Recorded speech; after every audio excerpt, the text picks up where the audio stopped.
from my winter hell. I've got candles and candy, I can be your daddy if you only let me creep into your prison cell. Hey baby, can you tell I'm not a criminal?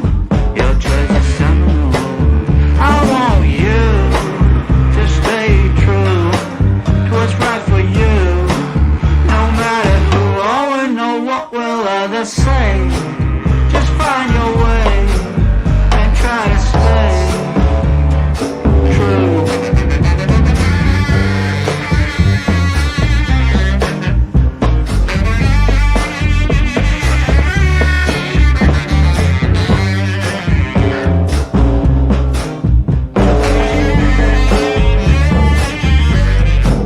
Just speak low, stand in your row, try not to show this life's a show. Try not to glow way down below. Oh, it's a lot of woe, and that's not a place where you would like to go. I've got cigarettes and brandy, which could come in handy if you just help me loosen up my hand grenades fuse. Baby, don't refuse my truth, but it's up to you not to choose. I want you to stay true to what's right for you. No matter who or know what will others say, just find your way and try to stay true.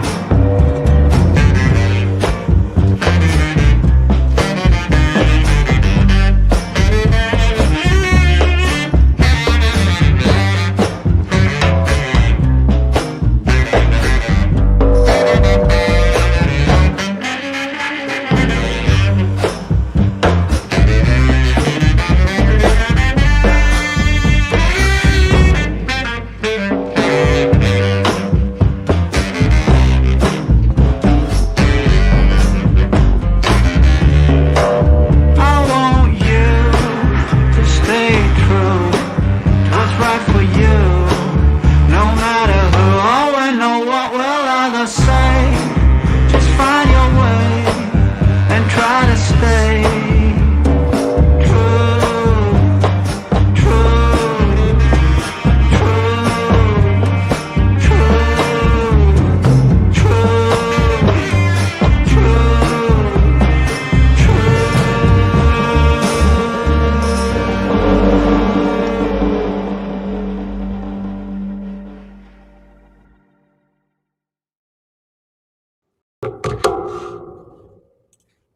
Hey, you guys, how's it going? Good morning, almost afternoon. How is everybody doing? I hope you guys are doing well. I've missed you all. I'm feeling much better. Oh, so today's the day. Not only is it sentencing day for Kouri Richins, but it's Eric Richins' 44th. It would have been his 44th birthday. So there you go. Let me say good morning to everyone, and then we'll get started. All right. So good morning, Chicken Lady. Good morning, Karen. Good morning, Daria. Good morning, Lisa, Jenny, Shamina, Mally. Cement Shoes. Long time no see, buddy. Thank you for becoming a member again and welcome back. I've missed you. Glad to see you. Hold on, I have to cough.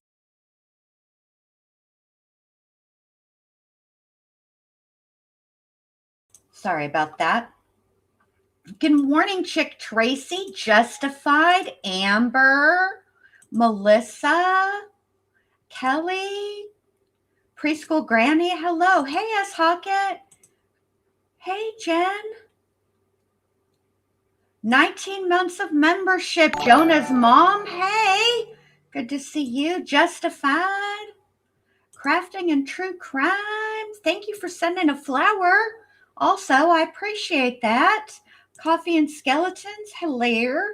All right. So before we get started, y'all, I got my hands on the sentencing memo, and let me just tell you this, okay? They read her for absolute filth, all right? Mr. Bloodworth, Gave it to her raw like ODB, but in a church read like Phaedra Parks. And it is so good. We're going to read it. Okay. I want to talk, before we do that, I do want to talk about this. Crafting and True Crime, Jacqueline says, I've been watching the trial of Josie and y'all. Okay. So my friend Mo, who has the channel Rottweiler Investigations, it's a featured channel on my homepage, texts me and she's like, are you watching this trial? Because you should be watching this trial. So I started to kind of watch it a little bit. And yes, we are going to definitely cover it. Here's the thing. I felt like we needed a break from after Athena, okay? Because that was a hard trial. But I think we definitely need to watch this one, okay? Also,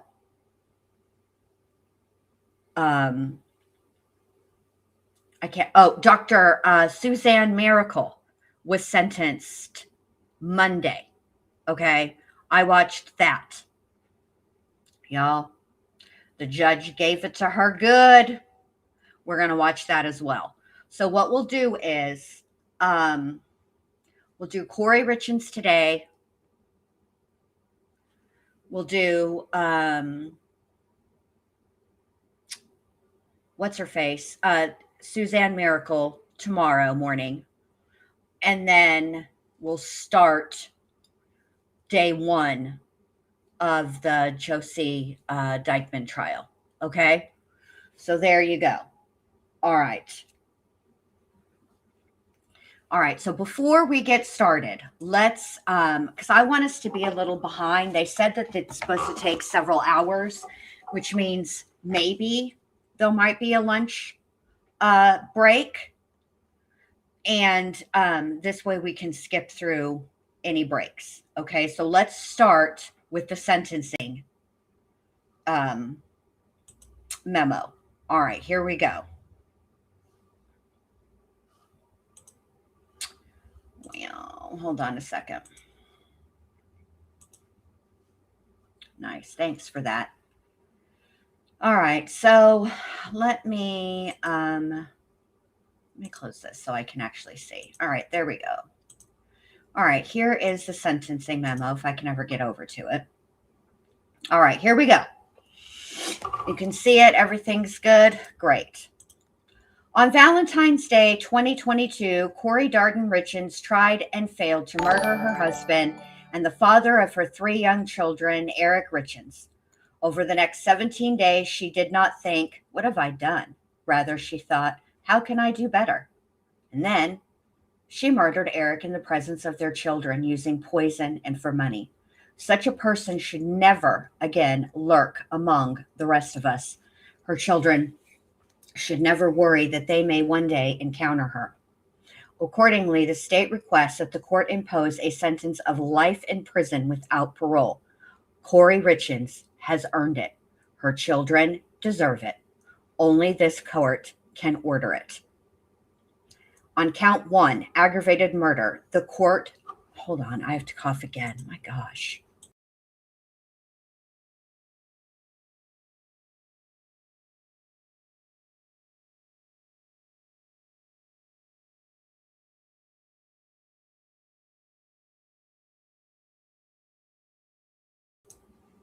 All right, hang on just a second. What did... hold on. Cement Shoes sent something, but I can't see what it is. Let me... thank you, Cement Shoes. Cement Shoes said, loved the opening sequence and music. Excuse me, I can't even read. Fire as always, well done. Thank you so much. Welcome, everybody just coming in. Good to see you. Thank you for the compliment, and thank you for the super chat. I appreciate that, Cement. Thank you. All right, here we go. Count 1, aggravated murder. The court should order the defendant to serve life in prison without parole. Count 2, attempted aggravated murder. The court shall order the defendant to serve 5 years to life in prison, consecutive to any other sentence. Count 3, insurance fraud. The court should order the defendant to serve 1 to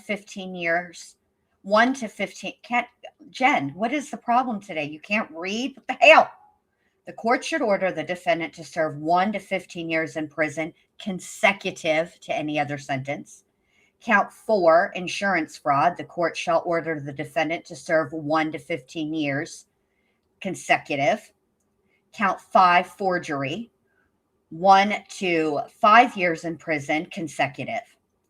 The court should enter a continuous protective order in favor of Eric Richins' family members that prohibits the defendant from contacting them unless they first initiate contact, and prohibits her from maintaining or benefiting from insurance on the lives of CR, AR, and WR. Eric Richins' family members include CR, AR, WR. Those are the children. Jean Richins, Katie Richins Benson, Clint Benson, MB and LB, and Amy Richins and Andrew Swinson.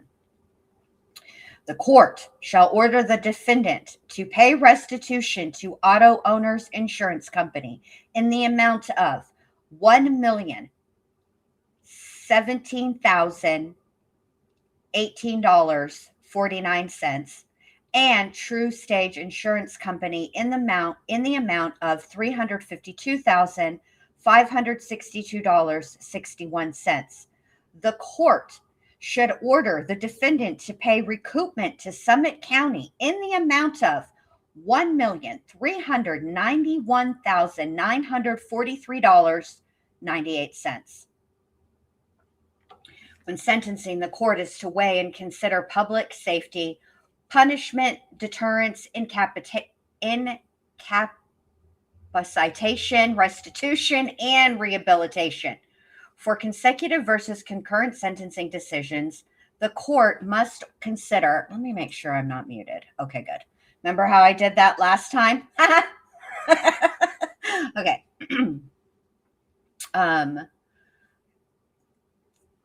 For consecutive versus concurrent sentencing decisions, the court must consider, quote, the gravity and circumstances of the offenses, the number of victims, and the history, character, and rehabilitative needs of the defendant. A sentence in a criminal case should be appropriate for the defendant in light of his background and the crime committed, and also serve the interests of society, which underlie the criminal justice system. Court is to examine both aggravating and mitigating factors to include the nature and circumstances of the crime, the defendant's character, background, history, mental and physical conditions, the impact of the crime on the victim's family and community, and any other facts in aggravation or mitigation of the penalty. Not all aggravating and mitigating factors are equally important, and one factor in mitigation or aggravation may weigh more than several factors on the opposite scale. A few egregious aggravating factors may outweigh several mitigating circumstances claimed by the defendant. Exactly. The psychological reality is that aggravating circumstances in first-degree murder cases will virtually always outweigh or be more compelling than mitigating circumstances, because the commission of a capital homicide, i.e., an intentional murder, is one of the most heinous acts known to society. The sheer emotional impact of all the evidence of unjustified killing tends to overwhelm evidence of mitigating factors in the mind of the sentencing authority. The court is to consider the totality of the circumstances in imposing a sentence that is proportionate to the crime and the culpability of the defendant. The court is not limited to the circumstances of the crimes for which the defendant has been convicted, but may consider other factors as well. Evidence that is inadmissible at the guilt stage may be admissible for the purposes of sentencing. Such information must be reasonably reliable and relevant. Here, the state took the death penalty off the table in the early days of this case. Accordingly, on count 1, the court must sentence the defendant to either life without parole or an indeterminate term of imprisonment for 25 years to life. There is no presumption in favor of either of the two sentencing options. In totality, the egregious aggravators outweigh the perfunctory mitigators and require a sentence of life without parole on count 1 and consecutive sentencing on the remaining counts. The court should sentence a defendant to life without parole on count 1. The nature and circumstances of the crime are irrational. The defendant murdered her husband in the presence of their young children using a poison for money and after trying and failing to murder him 17 days earlier. The Utah legislature recognizes that homicidal poisoning and murdering for money are each so heinous as to individually warrant the death penalty. Here, the jury found the defendant guilty of both aggravators. How are you guys doing over here in the chat? Everybody doing okay? Neat. Is Neat back? Hi, Neat. Good to have you back, babe. So glad you're here. We're all thinking of you, and you are so loved. All right. The defendant chose poison. Jurists throughout time have recognized the particularly heinous nature of homicidal poisoning. Quote, of all species of deaths, the most detestable is that of poison because it can, of all others, be the least prevented by either manhood or forethought. The Florida Supreme Court, blah, blah, blah, blah, blah. Has called poisoning a conscious, pitiless crime. The California Supreme Court observed a murder carried out by deliberately giving the victim poison is more cruel and aggravated than other malicious or intentional killings, both because such a killing involves preparation and planning and because the killer intentionally deprives the victim of any chance of escape or self-defense. The poisoner acts surreptitiously, thus avoiding detection, often betraying the most intimate trust. Here, the defendant betrayed the most intimate trust of her husband and her children. The defendant decided that Eric Richins' money was worth more than his life. Courts have consistently recognized that spousal murders motivated by money are especially egregious. In one such case, the Arizona Supreme Court observed the killing in this case did not arise out of the heat of passion, fear, struggle, or attempt to escape. This killing was not, can y'all hear my tummy growling? I'm hungry. This killing was not just a result of momentary premeditation, but of the defendant's deliberate, carefully conceived, meticulously planned, and cold-blooded scheme to kill rather than divorce his unsuspecting wife. The New Jersey Superior Court observed these killings do not stem from some powerful visceral emotion, but rather from greed and expedience. Furthermore, few crimes display more callous disregard for human life than the premeditated decision to seek profit by way of homicide. It evidences an abandonment of all of the rules that society has constructed to maintain communal life and warrants the fullest condemnation and retribution. B, the impact on the victim's family is irreparable. Fathers are not meant to bury sons, and losing a sibling is losing a piece of yourself. But there are no greater victims in this case than Eric's 3 young boys. The defendant took both of their parents from them. The aggravated murder was a crime of domestic violence in the presence of children. Eric Richins was a good husband. He cared and provided for his wife and even protected her from herself. Eric was a good father. He knew the defendant tried to murder him on Valentine's Day, and he also knew that it was unsafe for his children if he were to leave the home. Eric died protecting his boys, and they know it. CR was 9 years old when his mother murdered his father. He's now 13 and wears his father's clothes to school. Following Eric's death, DCFS supported a finding of emotional and physical abuse by defendant against CR. See State Sentencing Exhibit A.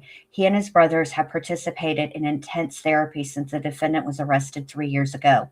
CR wants the court to know that, quote, my dad was a good person and very thoughtful and kind and helped whoever needed help, end quote. And that, quote, I'm afraid if she gets out, she will come after me and my brothers, my whole family. I think she would come and take us and not do good things to us, like hurt us. I miss my dad, but I do not miss how my life used to be. I don't miss Kouri, I will tell you that. AR was 3 weeks shy of his 8th birthday. Wow, when his mother murdered his father. The defendant made AR her alibi, therefore condemning her child to be a material witness. If called to testify at trial, AR would have recalled being put to bed early on March 3rd, 2022, without bathing, which was unusual for the boys. The television was playing loudly inside his parents' bedroom, and when AR tried to enter, he found he was locked out. AR used a broom to try to dislodge a key from above the door frame, intending to unlock the door and enter the bedroom. AR accidentally hit the wall with the broom, making a noise that attracted his mother's attention.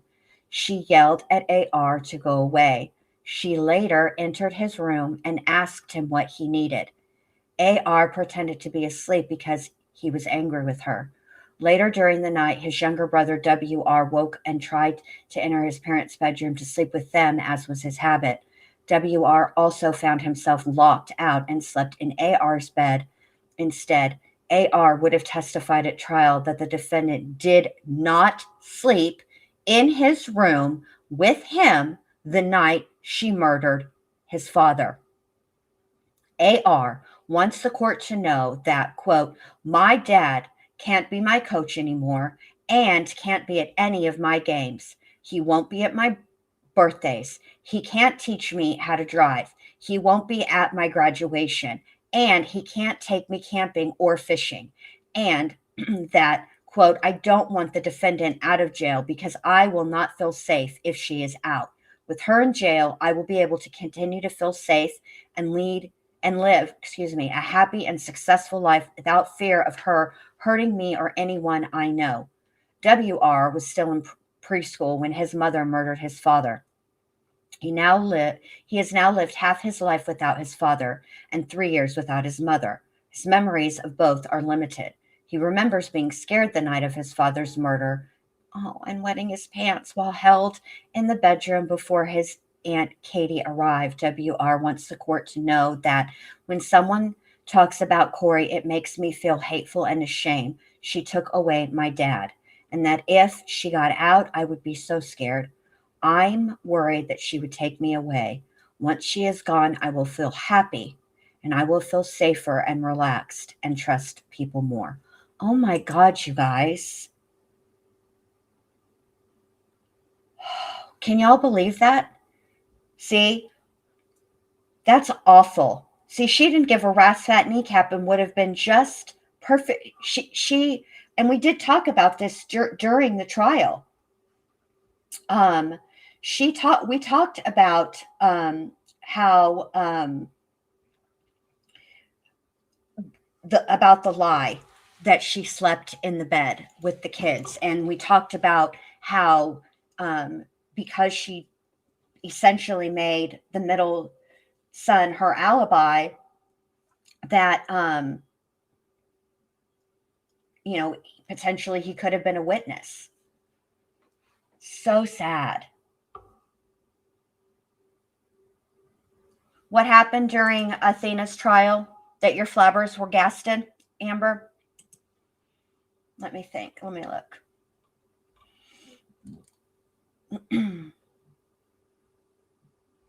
Are we talking about Tisha getting a new trial? I think we learned about that right before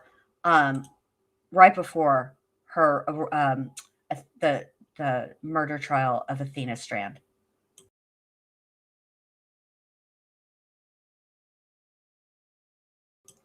Oh, nasty-tation, Leanne. Sorry, I had to cough.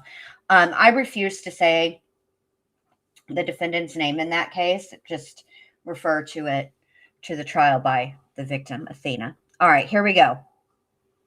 If the defendant serves 25 years in prison, she could potentially be paroled at age 57. Her sons will be 36, 35, and 30, and likely will have their own families. The boys deserve finality and should not have to revisit their father's murder at future hearings or worry about the defendant's potential parole. Given the tremendous trauma and upheaval that the defendant inflicted upon their childhood, this court should ensure that she does not harm their adulthood. Not only should the defendant serve her life in prison, but she should serve her boys' lives in prison. This is best closure her children can hope for. Only this court can give it to them. Katie and Clint are now raising 3 boys that require extraordinary love, support, and stability. It is best for the boys, and everyone is thriving. But Katie and Clint never planned for it. Katie never planned to administer an estate and a trust or tackle vindictive litigation. Gene never planned to work the family ranch at his age without Eric. Katie and Amy both live with guilt for not doing more to protect their brother from his wife. Katie and Amy, yes. Okay, I read that right. The aggravated murder's impact extends beyond Eric Richins' family. Josh Grossman bears the weight of knowing that he contributed to the defendant's motivation to murder Eric. It has gutted him. Chelsea Barney bears similar weight knowing that the defendant murdered Eric in some measure to salvage Miss Barney's life savings. It haunts Carmen Lauber that she unknowingly provided the defendant with the fatal drugs. Cody Wright and Josh Case question whether they could have done more to save their friend. The defendant's character is irredeemable. The defendant is transparent.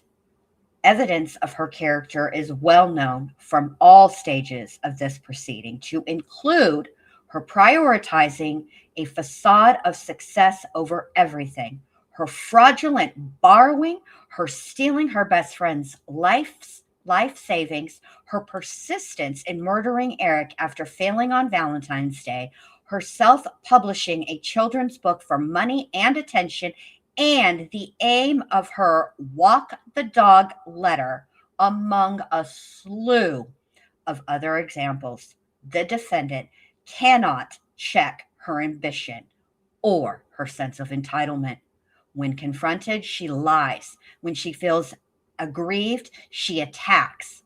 And she certainly feels aggrieved. She always has.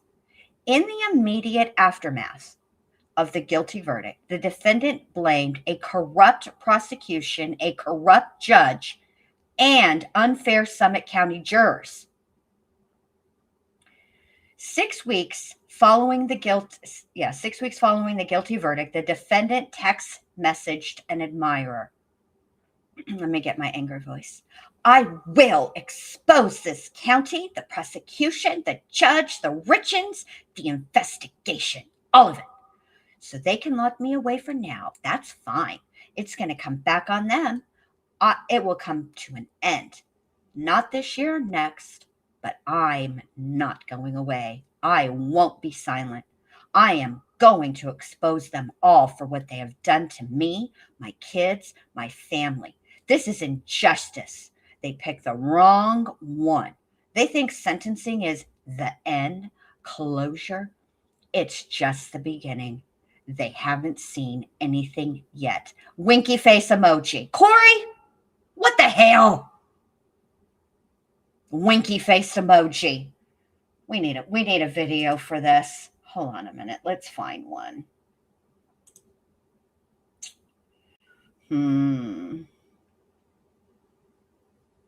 I'm so tired of you. Bruh. All right.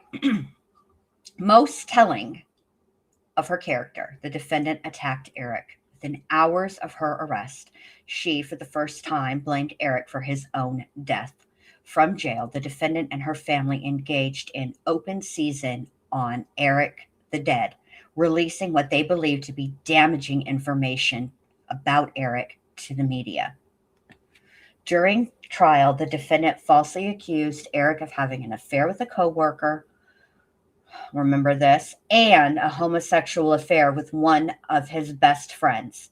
The Richins children are familiar with the inescapable media coverage of this case. Many of the defendant's attacks against the Richins family permeate the record. For example, she throat punched Amy Richins 2 days. This wasn't allowed to come in, but now it's coming in. 2 days after murdering Eric when Amy informed her of the Eric Richins Living Trust. The trust. Eric created the trust to protect her and their children. 4 days later, she hired counsel to breach the trust. She told Jean Richins that Eric died of the same lung mold that killed Jean's wife. Cruel.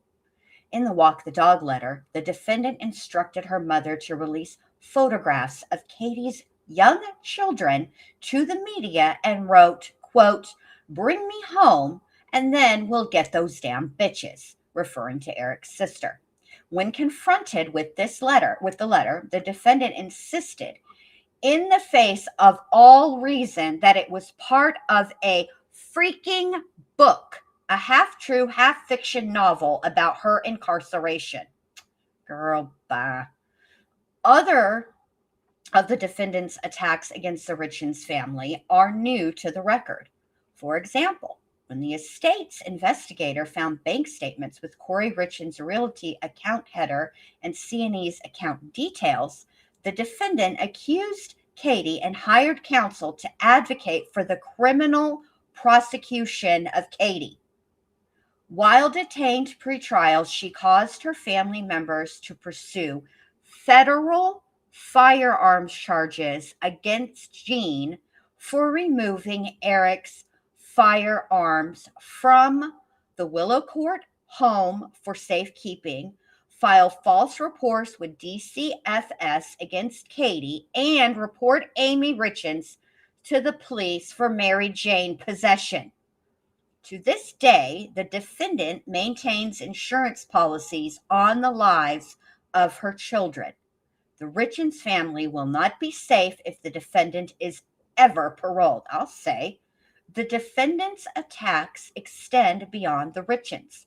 While detained pre-trial, the defendant caused her family members to file unfounded bar complaints against the Summit County attorney and chief prosecutor and post a gay dating profile of the lead detective online. The defendant also made an unfounded criminal complaint to the FBI about Eric Richins' business partner. The defendant's character is evident despite her well-crafted facade. Eric, surviving Valentine's Day, 3 years of pretrial detention, and a resounding guilty verdict, has only amplified the worst of her character. It did not remedy it. She has expressed no remorse and has indeed publicized the opposite. Wow. Y'all, she is out. Letitia called the FBI while she was incarcerated too. And Letitia has been long claiming that if she could just get her hands on the ship's manifest list of all of the passengers, we would all be apologizing to her because we were big wrong. Because the murderer was aboard that ship. Jeez. I heard about Murdaugh getting a new trial. Can I just say this for the record, okay? It's got to happen because of Becky. Becky did it. It's Becky's fault. Blame Becky. When there is any jury tampering at all, that's it. That's all she wrote. The jury, the founding fathers, this country and our Constitution made it so that we could have the right to a fair trial, including a trial with a jury of our peers, right? And if there's tampering with that, with the jury, automatic new trial. On a personal note, while I loathe and detest Alec Murdaugh, I am very curious if Dick Harpootlian will be lead counsel again, because I enjoy Dick Harpootlian in the courtroom. I have said it. He reminds me of I can't remember which one, but him and Jim Griffin together remind me of Statler and Waldorf, but with Foghorn Leghorn's accent. Yana, like that. But I mean, she monkeyed around. And now, we're going to get another trial, and we'll see what happens, because some of the financial stuff came in more so because of questions that Griffin asked on cross-examination. He opened the door. So we'll see how it goes this time. I still think that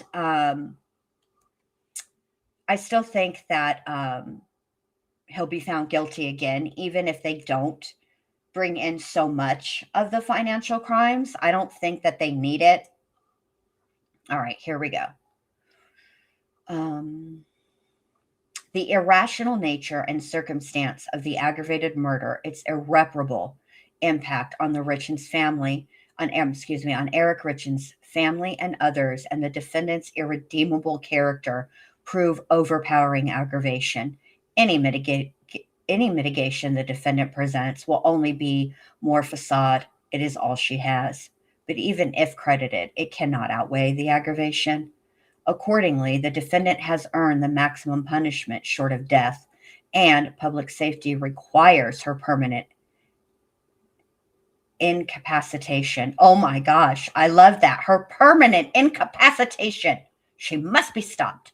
She has well established that rehabilitation is beneath her. Life without parole, combined with the intense publicity cultivated by the defendant and her counsel, will also deter would-be poisoners from coldly murdering their spouse and their child's parent.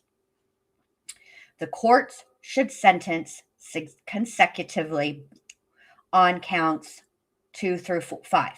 The gravity of the attempted aggravated murder is that the defendant learned from her mistakes.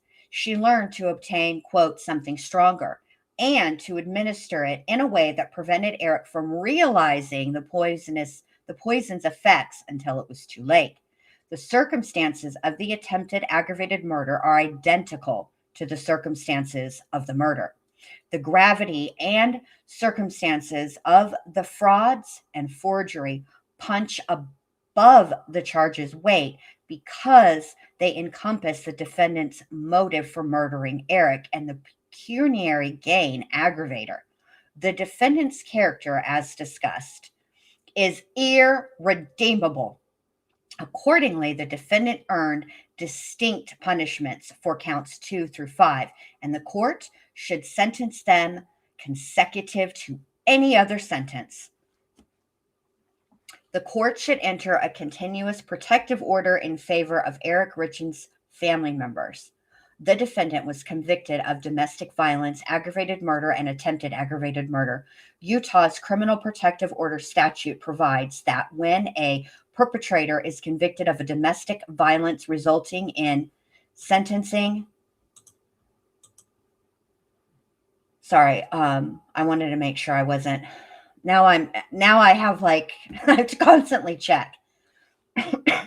A perpetrator is convicted of domestic violence resulting in a sentence of imprisonment that is to be served after conviction. The court shall issue a continuous protective order at the time of sentencing, limiting the contact between the perpetrator and the victim unless the court determines by clear and convincing evidence that the victim does not have a reasonable fear of future harm or abuse. The protection may include any order the court considers necessary to fully protect the victim and members of the victim's family. Hold on, I have to cough again. This is the best sentencing letter I think I've ever read in my whole life. Here, Eric Richins is the only victim under Utah's crime victim statute. Paradoxically, Eric Richins' family members, including his children, are not victims.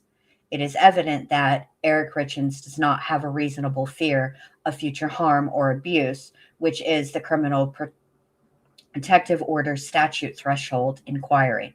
Thus, the criminal protective order statute yields the absurd result that family members of a domestic violence murder victim are left unprotected when family members of all other domestic violent crimes can be protected. This is where the absurdity doctrine comes into play. Courts will apply the absurdity doctrine when, quote, the operation of the plain language is overwhelmingly absurd, that no rational legislator could have intended the statute to operate in such a manner. The standard is satisfied only if the legislature could not reasonably have intended the result.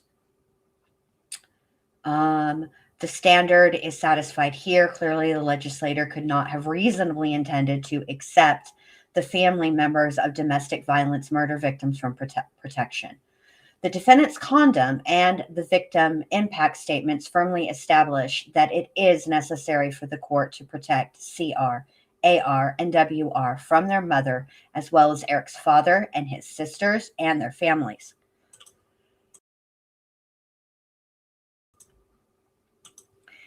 Anyone can appreciate the family's fear resulting from the defendant maintaining insurance on the boys' lives. That is messed up. Accordingly, the court should issue a continuous protective order under Utah that prohibits the defendant from contacting Eric Richins' family members unless they first initiate contact, and prohibits her from maintaining or benefiting from insurance on the lives of CR, AR, and WR. The court should order the defendant to pay restitution, recoup Summit County. Oh, this is interesting. After Ray, Quinney, and Nebeker abruptly withdrew from this case on May 2024, the court declined to require the defendant to complete an affidavit of indigency, citing Fifth Amendment concerns. The court found that the defendant was indigent on the sole basis of former counsel's representation that, quote, the defendant does not have access to financial resources sufficient to retain private counsel. Summit County thus became statutorily obligated to provide defense services to the defendant. The cost of these services will exceed $1,391,943.98. If the court learns that an individual provided with indigent defense services is in fact not indigent, the court shall order the individual to pay the indigent defense system the cost of services. The defendant continues to litigate claims to Eric's premarital home and a share of the trust. To the extent any of these assets or any other assets are adjudicated to the defendant's property, the court must order the $1,391,943.98 of those assets paid to Summit County as recoupment for indigent defense services. Additionally, the court may order the defendant to pay costs for expenses incurred by a political subdivision of the state for attorney fees of counsel assigned to represent the defendant, to the extent that the defendant or her representative or assignees receive any money that is not subject to the Profit from Notorious Criminal Activity Act. The court should order $1,391,943.98 of that money be paid to Summit County as recoupment for indigent defense services. The court should sentence a defendant to life without parole among the state's other sentencing requests. The sentence is appropriate considering the crimes that she committed, their impact on her children and Eric Richins' family, her irredeemable character. The sentence serves the interests of society which underlie the criminal justice system. Most importantly, no other sentence can provide CR, AR, and WR the comfort and protection they need and deserve. Dated May 11th, 2026. Margaret H. Olson, Summit County Attorney, Brad Bloodworth, Chief Prosecutor. Boom, boom, boom. All right. Now, let's get over here.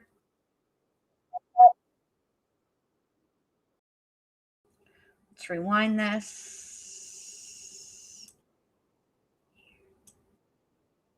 Let me get it where it's at. All right, you guys. They're back. Wendy, the whole gang for the defense team is back. Are we ready? All right, here we go. Lewis, Catherine Nestor, and Alex Ramos for the defendant who is present. Very good. This is the time set for sentencing. The court plans to proceed as follows.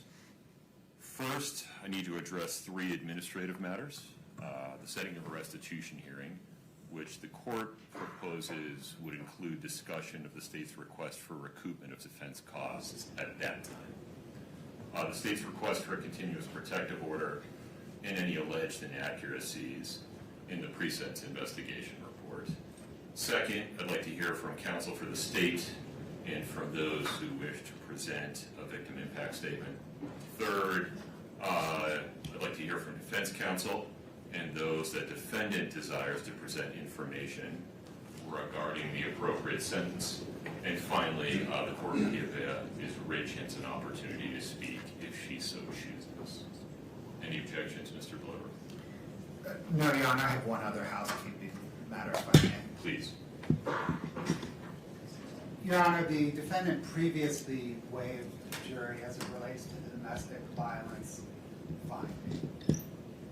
I cannot recall, or finding the record, whether or not the court has actually made that finding, and the state would ask the court to do that today if it hasn't.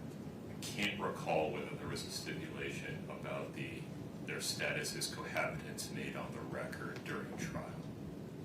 That's the issue, Right. Your Honor. And I think that It doesn't impact the decisions today, it just impacts the record for any future offense that might be committed by this person. that is correct. Right. Well, Your Honor, the one thing, it will affect the analysis as it relates to a continuous protective. Oh, understood. No, I understand your position. Yeah. Your Honor, I do believe we put that on the record during the jury instruction conference. Okay. We discussed specifically the cohabitant issue, and you got us to make a statement on the record. Okay. Very good. So, I think there's a stipulation among counsel that the record includes a stipulation of fact recorded for the record that Eric Richins and Kouri Richins were cohabitants under Utah law at all relevant times. Anything further, Mr. Blower? No, Your Honor. Ms. Nestor, Ms. Lewis, any objection to how the court intends to proceed? Yes. No. Okay. Fair warning to everyone inside the courtroom. As with the time when the verdict was read, everybody in the courtroom deserves our respect while they are in the courtroom. So, there can be no outward reactions to what's said today. This is an emotionally charged situation, reasonably so, but the bottom line is no outward reactions. If you feel overcome with emotion, please look down, keep your hands folded in your lap. Moreover, to those that might be coming to the podium to make statements today, please make sure you're addressing me, the court, not other people in the courtroom. You're of course allowed to reference other people in the courtroom, but speak to me. All right. Let's talk about setting the restitution here. What makes sense from the state's perspective?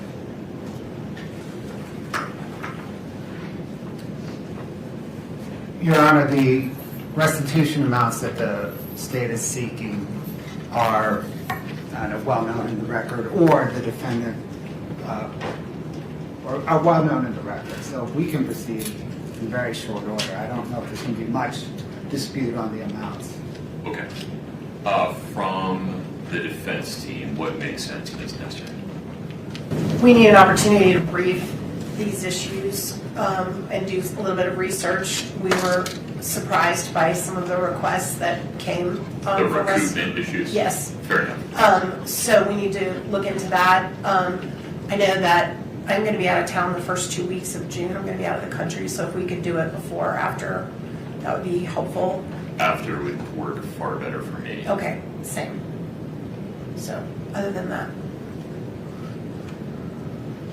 Brittany, what would you recommend? Is there an afternoon on which we don't have a ton of stuff set on a Friday afternoon?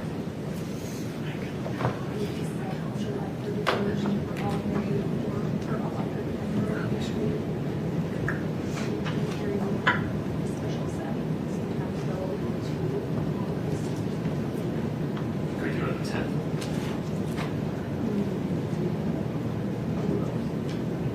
One only, council.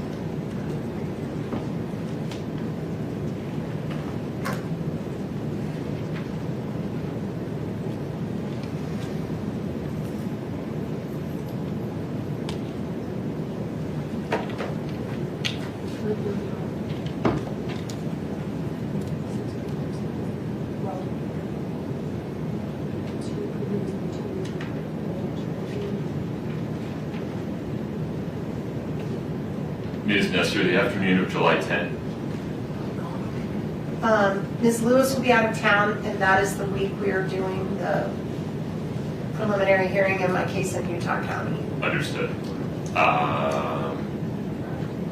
Well, maybe July 31, like you said. July 31 works. Does that work for the state? What time, Your Honor? That'll work, Your Honor. All right. We'll say 1:30 p.m. on July 31.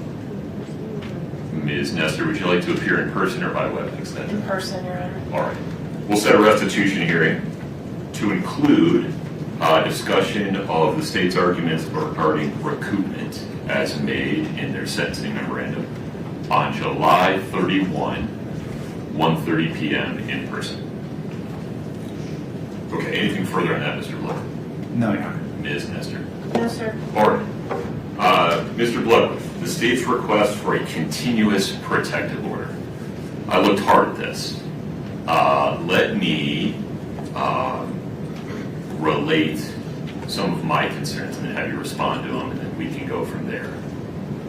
I looked at this, cases cited by the state, I looked at the statute, considered the absurdity doctrine. It seems to me that the legislature has adopted a policy where a convicted person's First Amendment rights are reasonably restricted in domestic violence cases to prevent the survivor of domestic violence from being re-victimized by contact, either direct or indirect, by the convicted perpetrator. And it seems that the legislature has recognized that a survivor of domestic violence can be re-victimized by the perpetrator contacting their family members or other household members. The statute contemplates that. But here, or in a situation like this, where the Domestic Violence Act does not have a survivor, rather it has a decedent, it seems from the face of the statute and other statutes involving criminal actions causing death that the legislature has reverted to the First Amendment being the baseline, and also that there are other remedies available to the family members of that decedent, such as stalking injunctions, if they are receiving contact that constitutes a course of conduct that would cause an objectively reasonable person to suffer emotional distress. Moreover, the juvenile court has tremendous authority to determine whether and how much, if any, contact a parent in this situation should have with the children of the decedent. I'm not sure that I have the authority to enter a continuous protective order in this case. I acknowledge this may not be what the legislature intended. that maybe they didn't see around this corner when passing the statute. And I appreciate the state's position that maybe they should take a hard look at it, but the act says what it says today. Respond to that for me. Your Honor, the state questions the court's kind of read of the act, and when the court relates members of the victims,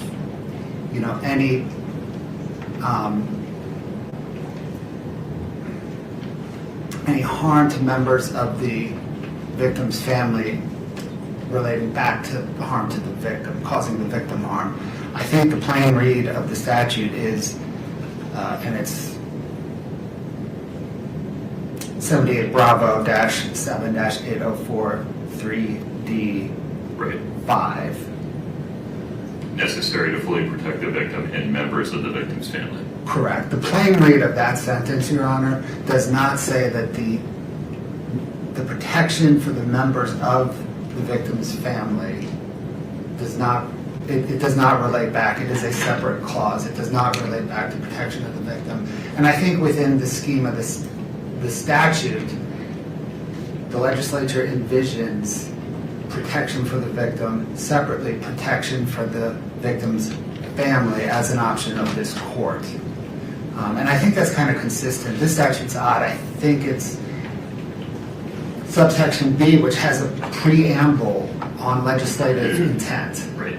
And I think consistent with that preamble on legislative intent is the legislature's grant of this court, any court, authority to protect the victim's family under the statute as well, because of the unique nature of domestic violent crimes. An argument the state didn't make, maybe because it just doesn't believe in it, but it seems that a strict reading of the statute would say, I'm required to enter the continuous protective order and set a hearing, and then let defendant make the argument that. Your Honor, procedurally, I think that's right, because of the threshold inquiry of whether or not the victim, decedent in this case, reasonably apprehends a harm. Right. Practically, though. But practically, I don't know that, I mean, it seems to me as the state brief that that is evident, that a decedent cannot reasonably apprehend harm. Okay. Let me hear from the defense counsel for a moment. Yes. Your Honor, we agree with the court's original statements. We think this request for a continuous protective order is outside the purview of the statute. It's outside this court's authority. We believe it violates her First Amendment right. If these communications are not threatening, this would basically mean she could never send her sons a birthday card, a Christmas card, any type of communication. Well, pause there for a minute. Let's take the 3 boys out of it, because there's a whole separate set of concerns there, Right. given that her parental rights have not been terminated. Right. And I don't have authority to do it. Correct. Juvenile court does. Right. But if we would talk just for the moment about the adult family members of Eric Richins, Well, it would mean that she could never reach out to them. right. Well, and that could create problems if they're the guardians of her children and there's an issue if she is given any type of parental input to major life decisions, to medical care, to anything like that she would not be able to communicate would be problematic. She has no intention of communicating with them outside of matters that have to do directly with the children. I also think this, well, you said you're setting the boys aside, so my other arguments, I'll deal with them. But as far as I can see, there's another courtroom where this could happen. There's another venue under which this could happen, and this is not the appropriate place to do it. All right, Mr. Bloodworth, any additional thoughts regarding the state's request for a continuous protective order? No, Your Honor. All right.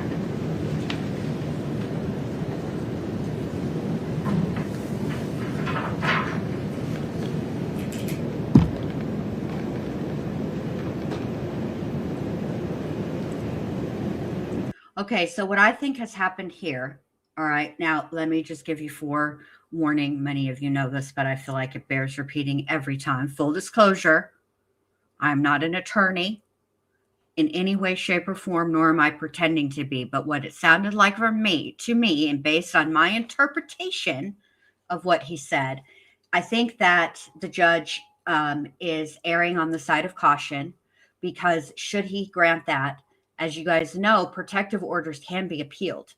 And I think he's worried that it would be reversed under appeal.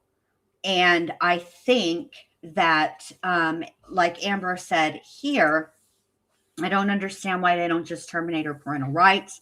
I mean, any semi-decent family attorney would have a dang good argument.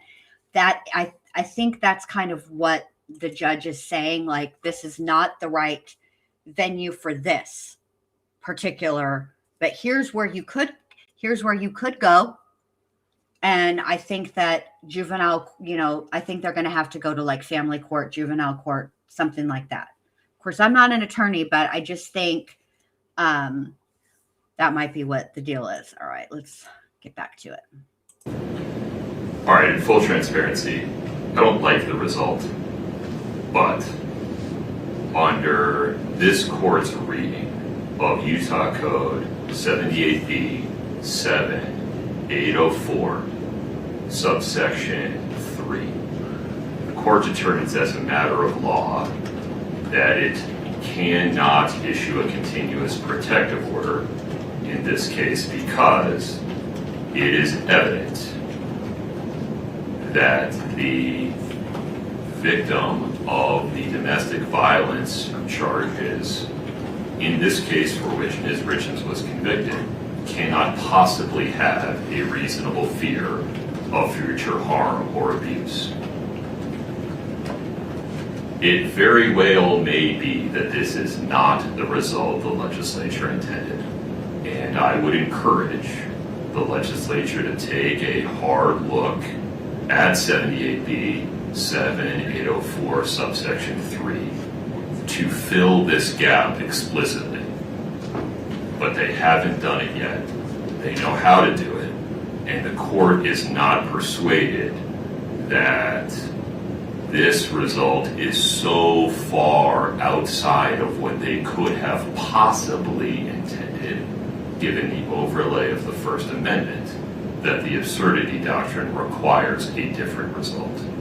And so while the court hopes the legislature will make a legislative change that would provide protections for the members of the family of a decedent in an aggravated murder case like this, they haven't done it yet. The court simply, in my view, does not have the authority to issue a continuous protective order in this case. In so ruling, the court expresses no opinion whatsoever, one way or the other, as to whether Eric Richins' family members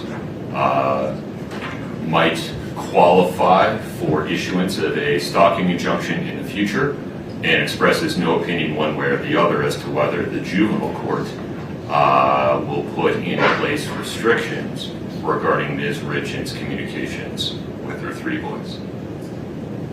Anything further on that, Mr. Bloomberg? No, Your Honor. Ms. Nestor? No, Your Honor. Okay, Ms. Nestor, may I ask you a couple of questions regarding the pre-sentence investigation report? Yes, sir. Have you had a chance to review it? We have, Your Honor. Have you had a chance to review it with Ms. Richins? We have, Your Honor. Okay. Are there any inaccuracies in the PSR that we need to address? We submit there are inaccuracies. They're all related to the factual recitations, which this court presided over the trial and is very familiar with. We have confidence the court remembers what happened at trial and remembers what was presented, and we would submit. Okay.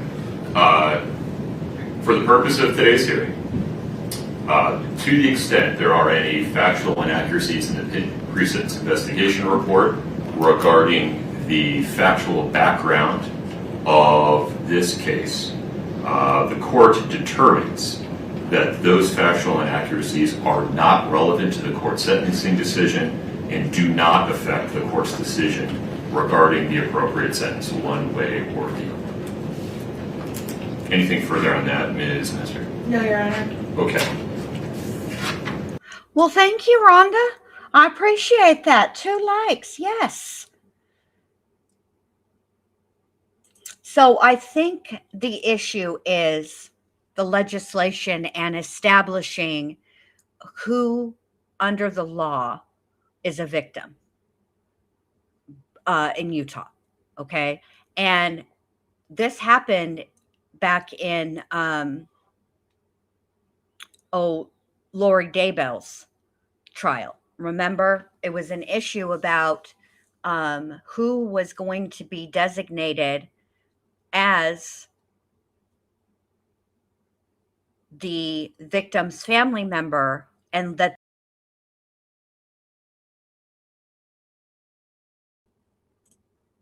so that they could stay in court and listen to testimony even if they hadn't testified yet. Remember, and then even who it was, they limited who could speak. And so I don't I think that the judge is correct that Utah needs to look at the legislation and the law. Well, the Utah legislators need to look at this again and make the language more more clear, but also more inclusive, because for situations like this. All right. Mr. Bloodearth, how would you like to proceed? Your Honor, the state is prepared to present. Please.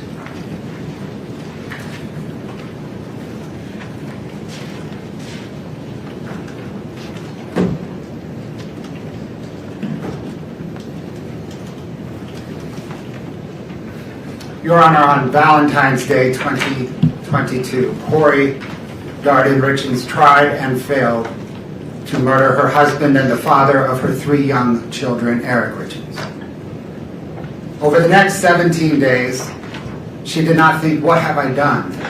Rather, she thought, how can I do better? And then she murdered Eric in the presence of their children, using poison and for money.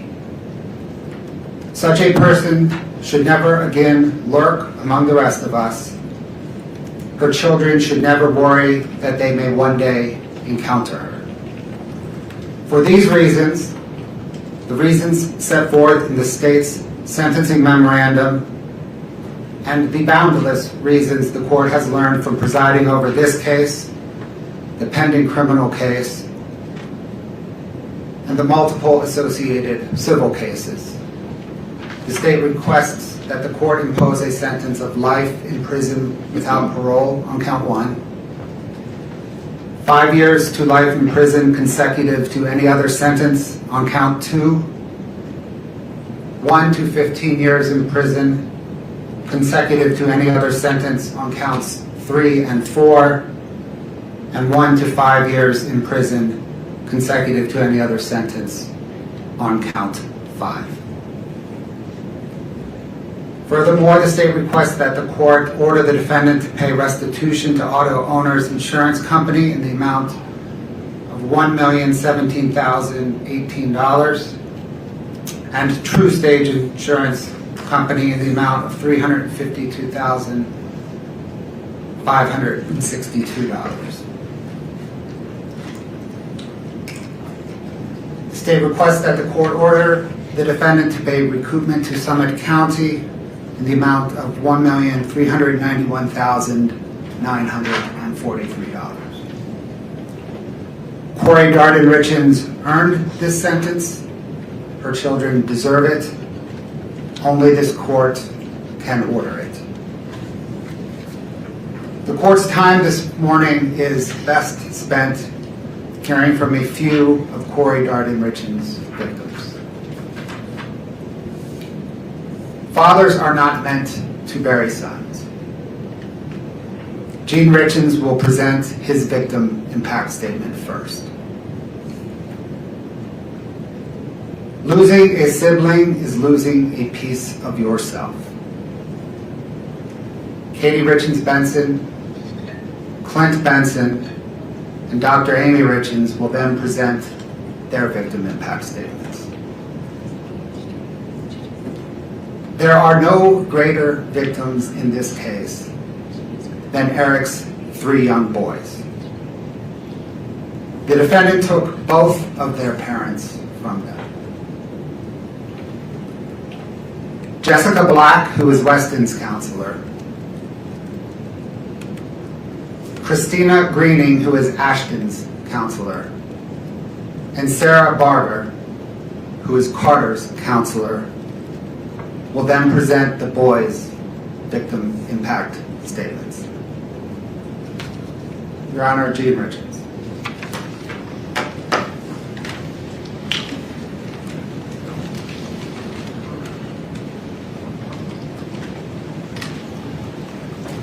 Good morning, sir. Good morning. Please take your time. Thank you. Thank you. Your Honor, my name is Kouri Richins. I'm Eric's father. No parent should ever have to bury their child. It's a loss that changes you forever. Eric was taken from us way too soon. And his loss has left a permanent hole in our family that will never be filled, ever. Eric was first and foremost an incredible father. To his 3 boys, Carter, Ashton, and Wes, his sons were his world, and he was theirs also. They didn't just see him as a dad, they saw him as their best friend, their coach, their mentor, their protector. He was present in every part of their lives. Whether it was soccer, baseball, basketball, or any activity that they were involved in. Eric was there coaching, encouraging, and supporting not only his own boys, but every child on the team. Eric didn't just coach sports, he built confidence. He built character and friendships. He gave his time freely because he cared deeply about helping young people grow into strong, kind, and capable individuals. The impact Eric had on these children and families continues even now. On the soccer team that he coached, before every game, the players gathered and called out a cheer. For many teams, it might be something ordinary.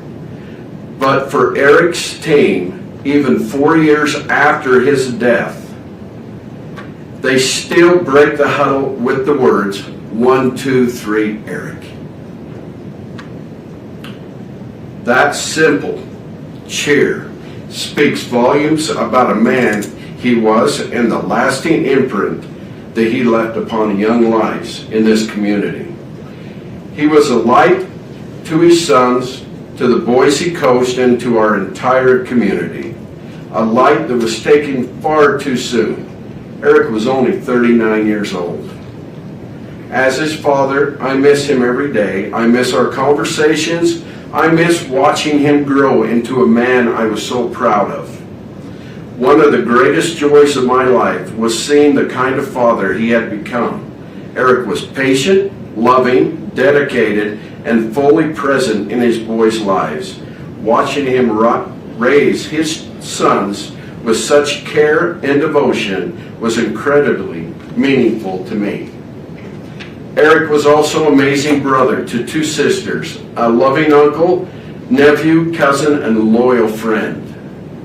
He was a trusted business partner, a valued colleague, and a respected member of our community. He was generous with his time, his energy, and kindness. He treated people with respect, showed gratitude even for the smallest acts of kindness, and gave freely of himself because that's simply who he was. He worked hard to provide a beautiful life for his family. He gave them a home many would consider a dream. He ensured their needs were met, supported them, cared for them, and treated his wife with love every day. Yet despite everything he gave, his life was taken from him, not by a stranger, but by a person he should have been able to trust the very most in his life. He was betrayed in the most imaginable way possible.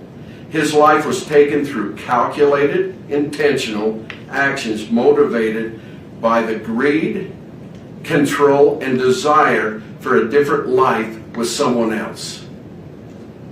Eric's boys lost a father. I lost my son. His sisters lost their brother. Our family lost a man who represented the very best of what a person can be. The ripple effects of this loss extend far beyond our immediate family. His friends lost someone they trusted. Brandy, let me hold on. I'll just switch streams, okay? So you can see Kouri's face, because I don't have any control over that part of it. That is on, hold on. Let me go to Court TV. Let's see. All right, hold on. Oh, let me rewind it.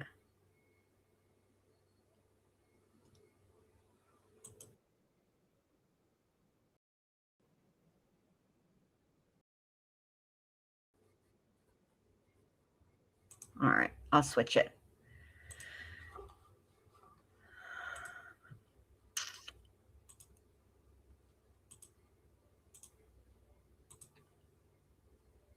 I mean, it's still going to be covered even on this one too because of the Court TV logo.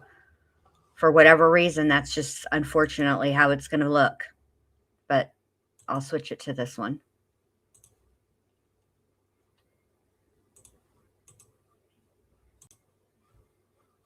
That's best I can do, babe.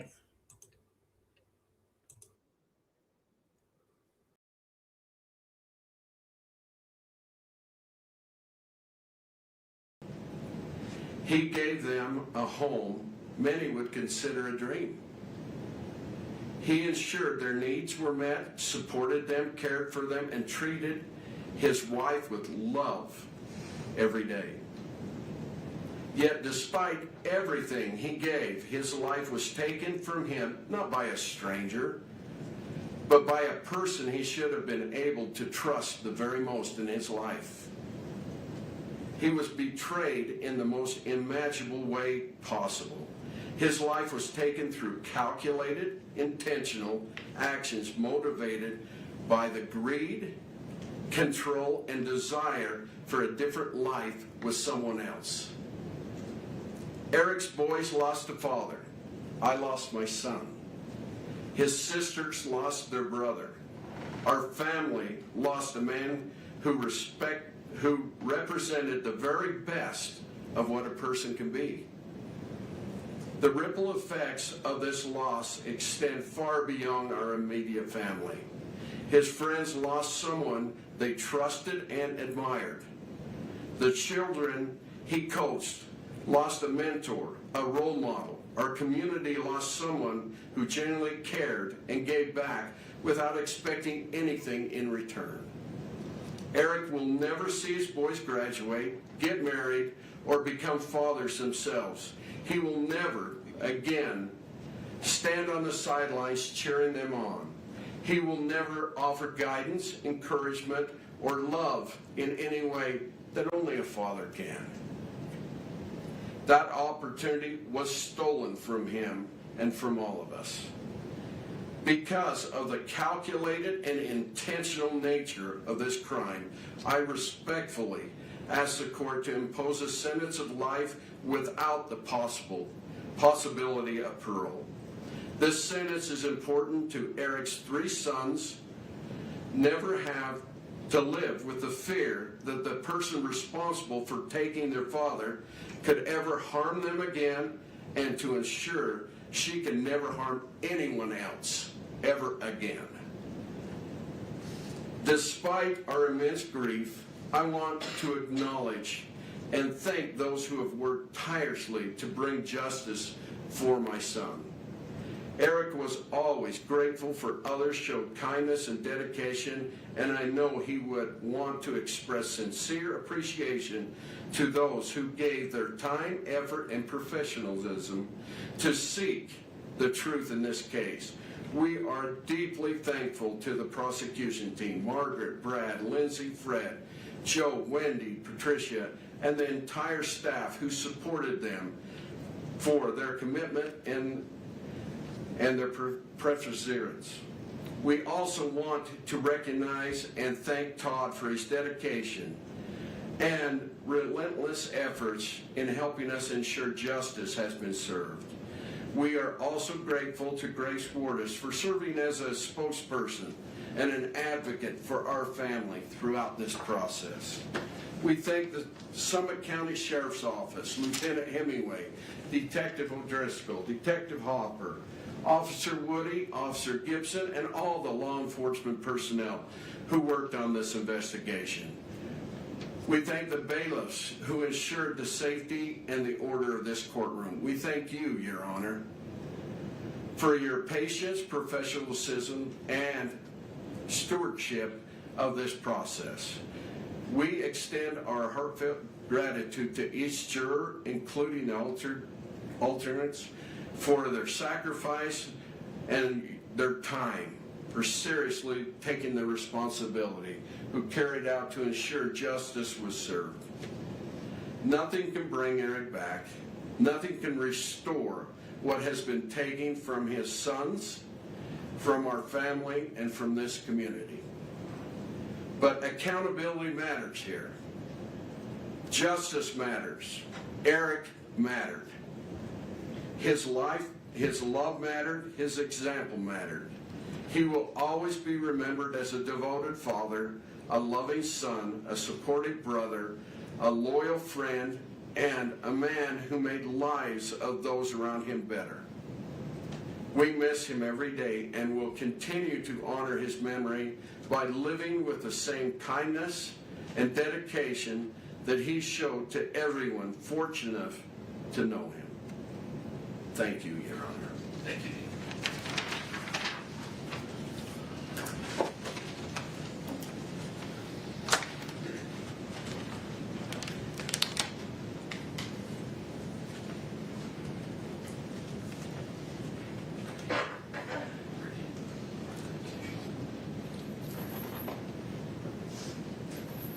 Katie, good morning.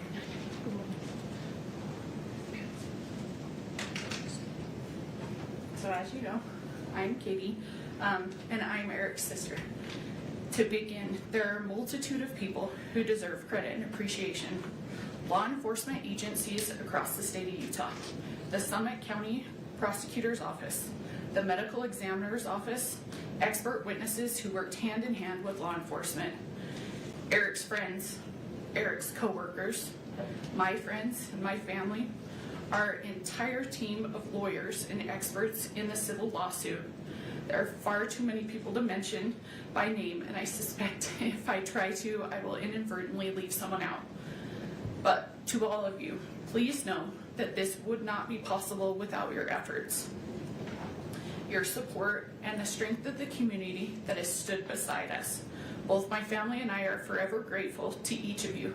I am also very grateful to you, Your Honor, to this court for the dignified manner in which it presided over the trial, and to the members of the jury for faithfully performing their civic duties.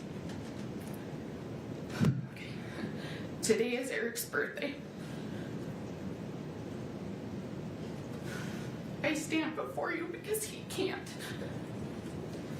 He was taken away from my dad, my sister, his nieces, his friends, our community, and worst of all, from his 3 amazing sons.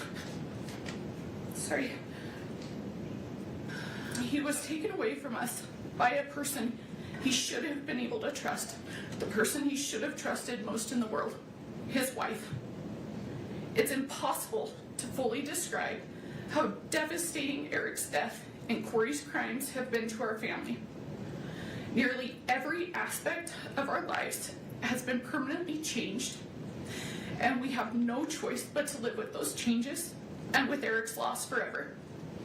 Eric was a phenomenal brother, father, son, nephew, grandson, cousin, friend, and businessman. Eric and I were extremely close. We went through school together and navigated life side by side. Wherever Eric went, I was usually tagging along right behind. In school, Eric's nickname was Richie, and mine was Little Richie, a reflection on how inseparable we were. He wasn't just my brother. He was my constant, my protector, and one of my closest friends. Eric was the kind of father who anticipated his children's needs before they ever had to ask. He made sure they were always having fun, taught them how to be respectful and kind, and was constantly planning for their future. His mind and heart was always on his boys, always.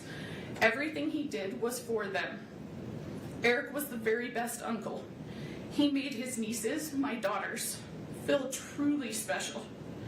He always found ways to have fun with them. He doted on them with love and attention. Eric was an incredible son, always there for my parents, stepping in without hesitation and helping in every way he could, without being asked. The bond he shared with my mom was truly special. We would often joke that the umbilical cord had never really been cut, but in truth, it spoke to the deep, unbreakable love they had for each other. This is who Eric truly was, a man defined by love, integrity, and unwavering devotion to his family. He is none of the things that Kouri tried to portray him as. Those mischaracterizations were nothing more than a vile effort to deflect blame. And those mischaracterizations stand in stark contrast to the reality of the man we all knew and loved. Eric's life and his actions. I'm sorry, Katie.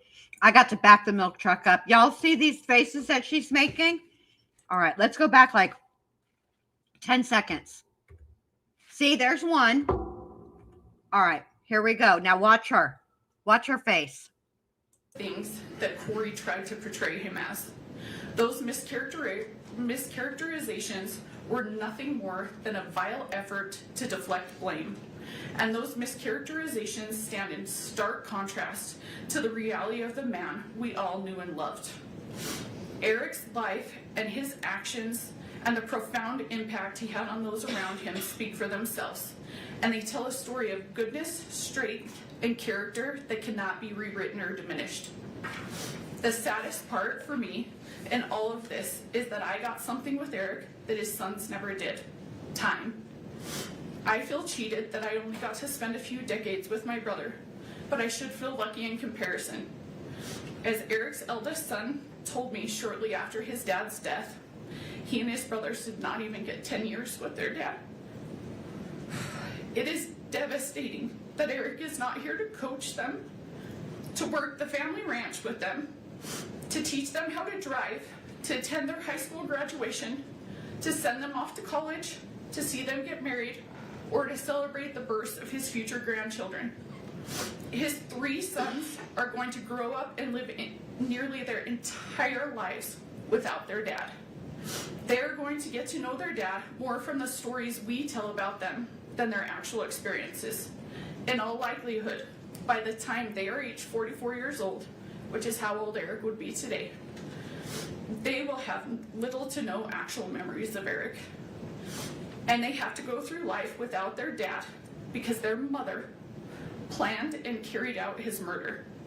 She could not have done anything more selfish or more cruel to those boys. In the place of a stable, secure, and loving home, Kouri gave the boys permanent trauma. They were in the house the night she killed their father. They were awake. They knew that something terrible had happened to their dad. As we heard on the 911 call during trial, one of them even walked into Eric's bedroom, where Eric's body lay dead, poisoned by someone who his son should have been able to unconditionally trust, love, and depend on. No child should have to bear that trauma. But Eric's 3 innocent sons will bear that burden, and they will bear it for the rest of their lives. Kouri's selfishness and cruelty did not end with Eric's murder. In the time after Eric's death, Kouri has done nothing but isolate, manipulate, deceive, and do harm to those boys. Almost immediately after Eric died, she cut them off completely from our family, from Eric's family. The isolation was calculated and strategic. Kouri used the boys as bargaining chips with my dad. She repeatedly threatened not to let him see his grandsons unless he could convince me, as Eric's trustee of his trust, to capitulate to her legal demands and give her all the trust assets. While isolating the boys, Kouri provided them with false and harmful information about me and my family. When DCFS took custody of the boys following Kouri's arrest and asked where they would like to go, they expressed fear of my family. The fear was not based on reality, but on what they had been told. For over a year, Kouri led them to believe that I hated them, that I was attempting to take Eric's money for myself, and that I intended for them to be left without support, that they would be homeless and starving. These statements were entirely false and had no basis in reality. Had they not been subjected to that influence, they would have known the truth. Prior to Eric's death, our families were very close. My daughters and his sons had strong friendships, and I had a meaningful individual relationship with each of my nephews. I spent time riding horses with one, helping another identify summer coding programs, and the youngest participated in ice skating lessons with my daughters. Our families shared holidays, worked together on our family ranch, took trips together, and I was present the day each of the boys were born in the hospital. The boys have expressed their confusion about these circumstances. They have stated that prior to their father's passing, both Eric and Kouri frequently told them if anything were to happen, they should go with me, that I would care for them and support them. Following Eric's death, however, those messages changed. After Eric passed away, Kouri prevented all contact between our family and the boys. She prohibited communication and continued to provide them of false information about us. When we were finally able to see the boys again, approximately 15 months after Eric's death, the boys hardly recognized the relationship we had. Instead, they viewed my family and me with fear and hesitation, as though we were strangers.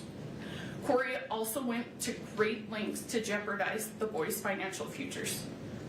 I know you are very aware of this.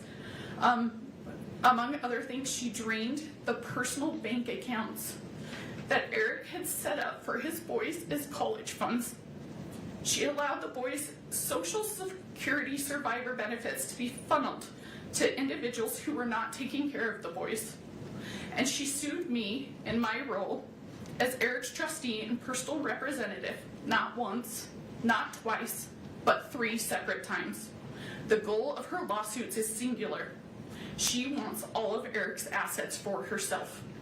Despite her lies and fanciful public portrayal, she knows that none of Eric's assets are going to me, my dad, or my sister. In fact, she knows exactly where Eric wanted everything to go, and that is to his boys. Okay, I have to interrupt here because the reason the judge isn't stopping her is because she's not audible and it's not causing enough of a disruption. This judge has the more patience than I would. If it were me, I would be ordering the bailiff to shock her. Hit the button, hit the button, hit the button, hit it again. She still ain't acting right. Hit it again. Yeah, that would be me. Okay. But, and Lewis did try. Miss Lewis was like, let it go. Just shut up, sit here and shut up. But she not listening to anybody at this point. And I think that the faces that she's making right now to Katie in particular, I think exemplify the totality of the circumstances that she was convicted of. It is about the money for her. It's always been about the money for her. That's it. That's all. She didn't give a rat's fat kneecap how it would impact her children later on down. She did not care. She didn't care. She cared about the money. That's what she focused on. That's it. That's all. And yeah, I'm sure it probably does suck to sit here and listen to somebody that you've been beefing with. Mind you, the only reason you're beefing with her is because you murdered her brother, okay? And he wanted to protect you in the event that something happened to him, not calculating or thinking in his wildest imagination that the something that happened to him would be you. Okay. But he was trying to protect you from yourself. And this is how you're acting. Okay. And I just think this speaks volumes. And yes, Kouri, you're getting life without parole, lady, and he's going to make you serve your sentences consecutively, not concurrently. And yet, for 4 years, she has aggressively tried to take their inheritance from them. Even now, despite erroneous debt, a murder conviction, and a string of pending felony financial charges, Kouri's civil lawsuits live on. Those lawsuits have been emotionally grueling, all-consuming, and unimaginably expensive. And tragically, every dollar on those suits is a dollar that Eric's boys will not get. Of course, Kouri can't have other people or the public thinking that she's trying to take away her children's inheritance. So for the past 4 years, both in court and in the media, she has demonized and vilified me. She has hurled wild accusations in my direction, including that I hacked her bank accounts, forged her bank statements, paid off witnesses, unduly pressured law enforcement into investigating her, and quietly pulled the Summit County prosecutor's strings. It is despicable that for doing nothing more than trying to honor Eric's wishes, Kouri has cast me as the evildoer here. Just as bad, honoring Eric's wishes has landed my sister and myself, and unbelievably, my 2 daughters in Kouri's crosshairs. One of Eric's sons recently told me that Kouri used to say, "I will get them one day." Apparently, she was talking about me, my sister, and my daughters. Her infamous walk the dog letter, the part the jury did not hear, confirms her desire to harm me. In it, she talks at length about her plans to get at Amy and me, including by targeting my daughters, both of whom are under the age of 10. It takes a sick mind to target children. The mere thought that someone who has so little regard for human life or decency might one day walk free is horrifying. I worry about the safety of Eric's boys, my daughters, my sister, and myself. There is nothing Kouri will not do, and no one she will not hurt, to achieve her own selfish ends. I am not the only one that is afraid. There are 3 little boys who, instead of fearing those who love and adore them, as Kouri would prefer, worry constantly that Kouri might show up one day and take them away. Eric's sons deserve so much better. They are not bargaining chips. They are not cash cows. They are not props for some twisted children's book about grief and loss. And yet that is what they've been reduced to by Kouri. To my unending sadness and horror, Eric himself understood all too well the danger she posed to his children and to his family. When Eric told me he had changed his estate planning and appointed me as his trustee and personal representative, I begged him to end the marriage and go his separate way. By that point, he had already consulted with a divorce attorney and was deeply afraid that he might not be awarded sole custody of his children. He made the heartbreaking decision to stay because he could not accept the risk of what might happen to his sons if Kouri had equal custody. He told me he would live his life through hell every single day of his life until his youngest was 18, because he believed Kouri was the most evil person he had ever met. He knew that his sons did not like her. He told me as much many times. He knew that they would prefer to be far away from her, but he also knew that divorce carried significant risks. And he said he could never allow his children to spend half of their time alone with her, because he was certain they would be exposed to harm and things no child should ever experience. He made it clear that in his mind, If Kouri were given equal custody, his children would be in the care of someone he believed to be deeply dangerous. He feared the people they could be exposed to and the damage that could be done. At the same time, he spoke with deep love and admiration for his boys. He told me that they were the most amazing boys in the world and that none of this was their choice. Y'all, I know that Miss Nestor, look, camera person, we have this talk every dang time. What is it with the camera people? Just pan just a little bit so we can get Nestor in here, because Kouri tried to get solace from Nestor, and Nestor was like, I ain't got nothing for you. Nothing. You should just sit here and be quiet. And none of it was their fault, and that he would do everything in his power to protect them for as long as he possibly could. Kouri loves to go on and on about how this case is a media sensation. She's right. News outlets from here to Europe have covered it. There have been countless newspaper articles, podcasts, and TV specials about it. Every hearing is live streamed on numerous YouTube channels. Every filing is scrutinized by internet lawyers and true crime junkies. There is no question that this case is famous and that Kouri is now famous. But what Kouri never mentions in talking about her fame and notoriety are the reasons why this case is now famous. It is famous for how appalling and sickening it is. Yes, I will say that. I can't speak for I can speak for some of the YouTubers the law tubes that are covering this. Emily D. Baker has done a fantastic job.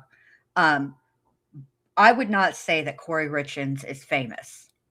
To me, fame implies a skill, a talent, something special about you that sets you apart from the others, right? She's infamous. That's it. And after today, and once she's sentenced, now she's not going to be forgotten altogether, because she still has she's got 2 more trials coming up. So one is civil, and then she's got the felony financial charges coming. Is famous because a mother meticulously planned to kill her husband, killed him while their children were sleeping in the next room, and then had the audacity to hold herself out as the author of a children's book about grief and loss. It is famous because she spent time Googling luxury prisons for the rich in America. It is famous because from her jail cell, she scripted a bunch of phony testimony so that her brother could perpetrate a fraud on the court. It is famous because she victimized her own children and threatened to victimize Eric's nieces. The fame and attention are directly proportional to the evil that has gone on here. This is not a situation where the idea of rehabilitation should be entertained. In taking Eric's life for her own selfish gain, Kouri did not only harm Eric, she permanently harmed 3 kids who were under the age of 10. She took away a dad, a son, a brother, an uncle, a grandson, a nephew, a cousin, and a friend. Eric's death has caused immeasurable pain to so many. Obviously, there's nothing the court can do about that. And you cannot bring him back. But what you can do is give Kouri's victims at least some measure of closure. To that end, I ask that the court impose a sentence that ensures Kouri never has the opportunity to harm Eric's children or our family again. Please do not let my brother's life be worth nothing more than a 25-year punishment. Please do not leave those boys to wonder whether Kouri might track them or their children down in the future. Please do not create a possibility for Kouri to endanger Eric's boys, my daughters, my family, or anyone else ever again. Please sentence Kouri to a life in prison without the possibility of parole. Thank you. Thank you, Katie.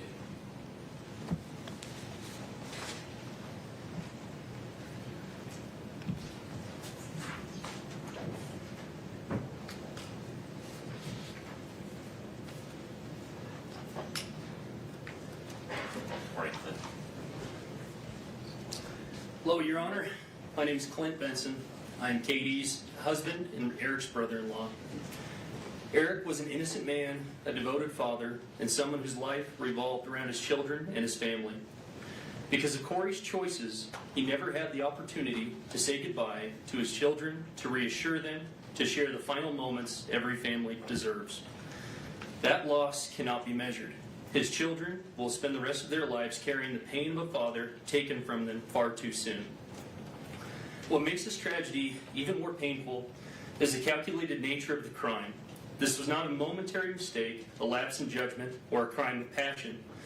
It involved planning, preparation, testing, and deliberate action. Eric's death was carried out in a way that caused fear, suffering, and helplessness. Kouri either watched or sat by as Eric succumbed to fentanyl poisoning instead of providing any kind of aid to him. She was fantasizing about a dream life funded by Eric's death. Eric was killed in his home by a traitor sleeping next to him in one of the most cowardly acts imaginable. We are profoundly grateful to every investigator, prosecutor, detective, law enforcement officer, juror, judge, forensic expert, and public servant who worked tirelessly and honestly to uncover the truth.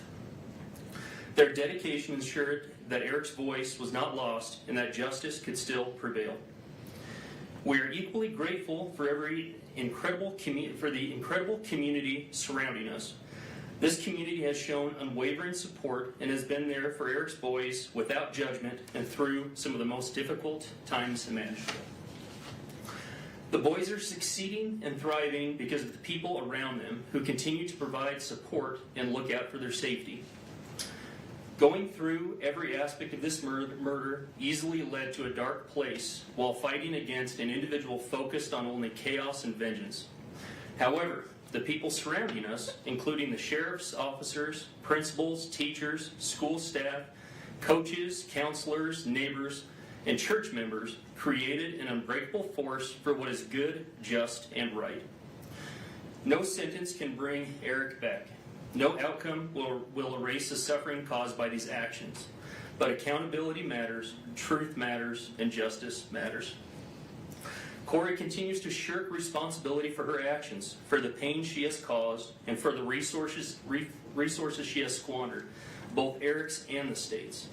Even after everything that has been revealed, Kouri has demonstrated zero genuine accountability or remorse for the devastation she has left behind. Instead, she has repeatedly attempted to distort the truth, create false narratives, and portray herself as the victim. She has used the legal system as part of her schemes. There has been lawsuit after lawsuit, motion after motion, delay after delay, all in an effort to shift blame away from the person responsible. The evidence, the truth, and the outcome of this case all tell a very different story. What is especially concerning is the continued hostility from Kouri and her family, as well as their desire for vengeance directed towards our family, a family already devastated by an unimaginable loss. Statements they have made about going to war and getting the Richins demonstrate an ongoing mindset rooted in blame, anger, and retaliation, rather than remorse or acceptance of responsibility. Kouri will continue to try to convince the public that she was a good mother through media outlets that choose not to research or report on the countless motions and facts presented in this case or other cases, but instead simply regurgitate the false narratives of a sick and evil person. Kouri and her family continue to plan media campaigns focused on lies, targeting anyone foolish enough to spend time listening to them. Kouri is not before this court because she was mistreated, because she is a victim, or because the Richins family manufactured a false narrative, as she and the Darden family would like to portray. She is before this court because of the choices she has made, choices that resulted in Eric's death and permanent trauma to anyone who has loved him.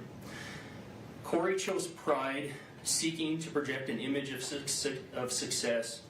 Kouri chose adultery and lust, prioritizing her secret lover over her husband and her children. Kouri chose fraud and greed, hoping to profit from Eric's death. Kouri chose murder, and she continues to choose vengeance against the victims of her actions. The time for Kouri to make choices is at an end. Now it is time for her victims to choose. Please let Eric's children have a chance to choose lifelong peace, comfort, security, success, and happiness. I ask this court to impose a sentence of life without parole, a sentence that truly reflects the gravity of this crime, the irreversible harm caused to our family, and the calculated choices that led to Eric's death. Thank you. Thank you, sir.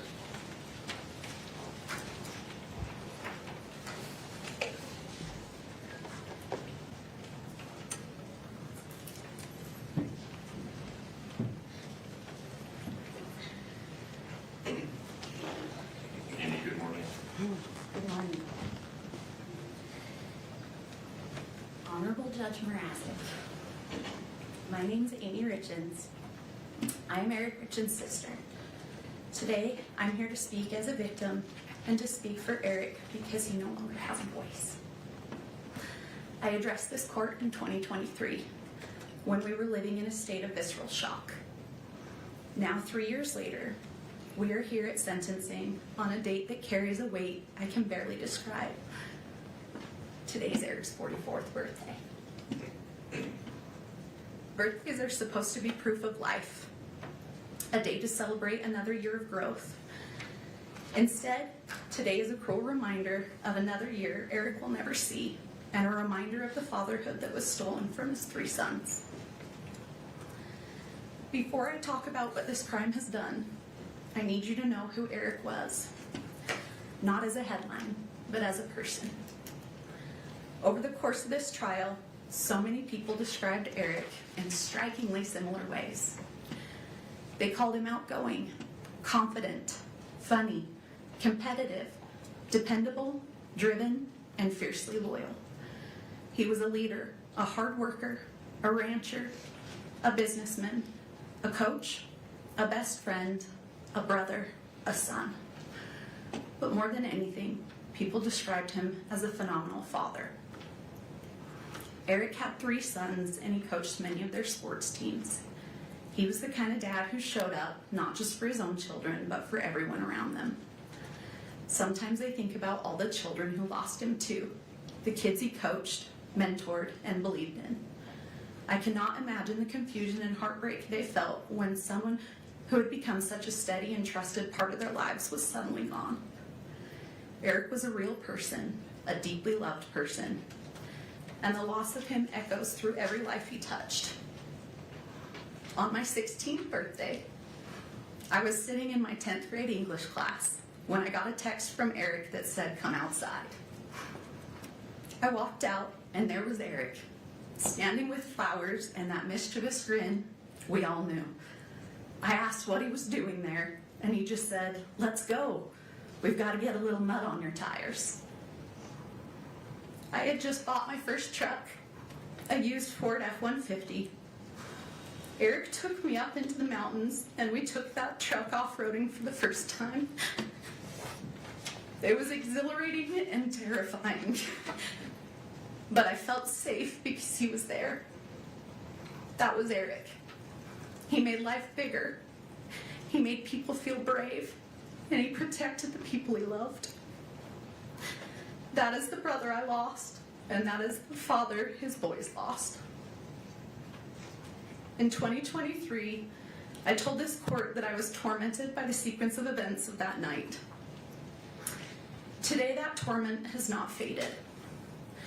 I still wonder when Eric realized he was in mortal danger. I wonder what Kouri said to him in his last moments. I'm still haunted by the question, did his boys hear their father's final struggle? If Eric had died of an illness, we would have cared for him. If it were an accident, there would have been kindness. But there is no comfort here. In his last moments, after being intentionally poisoned, my brother was faced with the ultimate betrayal. Eric's sons were 9, 7, and 5 when their world was shattered. They are now 13, 11, and 9. These are the years when a boy learns how to be a man by watching his father. What makes this crime uniquely heinous is that their grief will never pass. It will reinvent itself at every milestone. This crime didn't just happen once. It happens every single morning when those boys wake up and realize their father is still gone. They did not just lose their father, they lost the life they knew. Eric's death didn't end the harm. It began a grinding process of re-traumatization. Early in this process, I remember being told this case would be a marathon, not a sprint. We did not understand how every hearing, filing, delay, and public narrative would reopen wounds all over again. As if losing Eric was not painful enough, our family was then forced to grieve under public scrutiny. After the publication of the grief book, our family became the subject of public narratives, attacks, and speculation. At one point, I received a message sent from a burner phone that said, "You think you're funny? Kouri will get the last laugh. Your jealousy is as disgusting as your family." Law enforcement later confirmed, through warrants, that the message came from Kouri.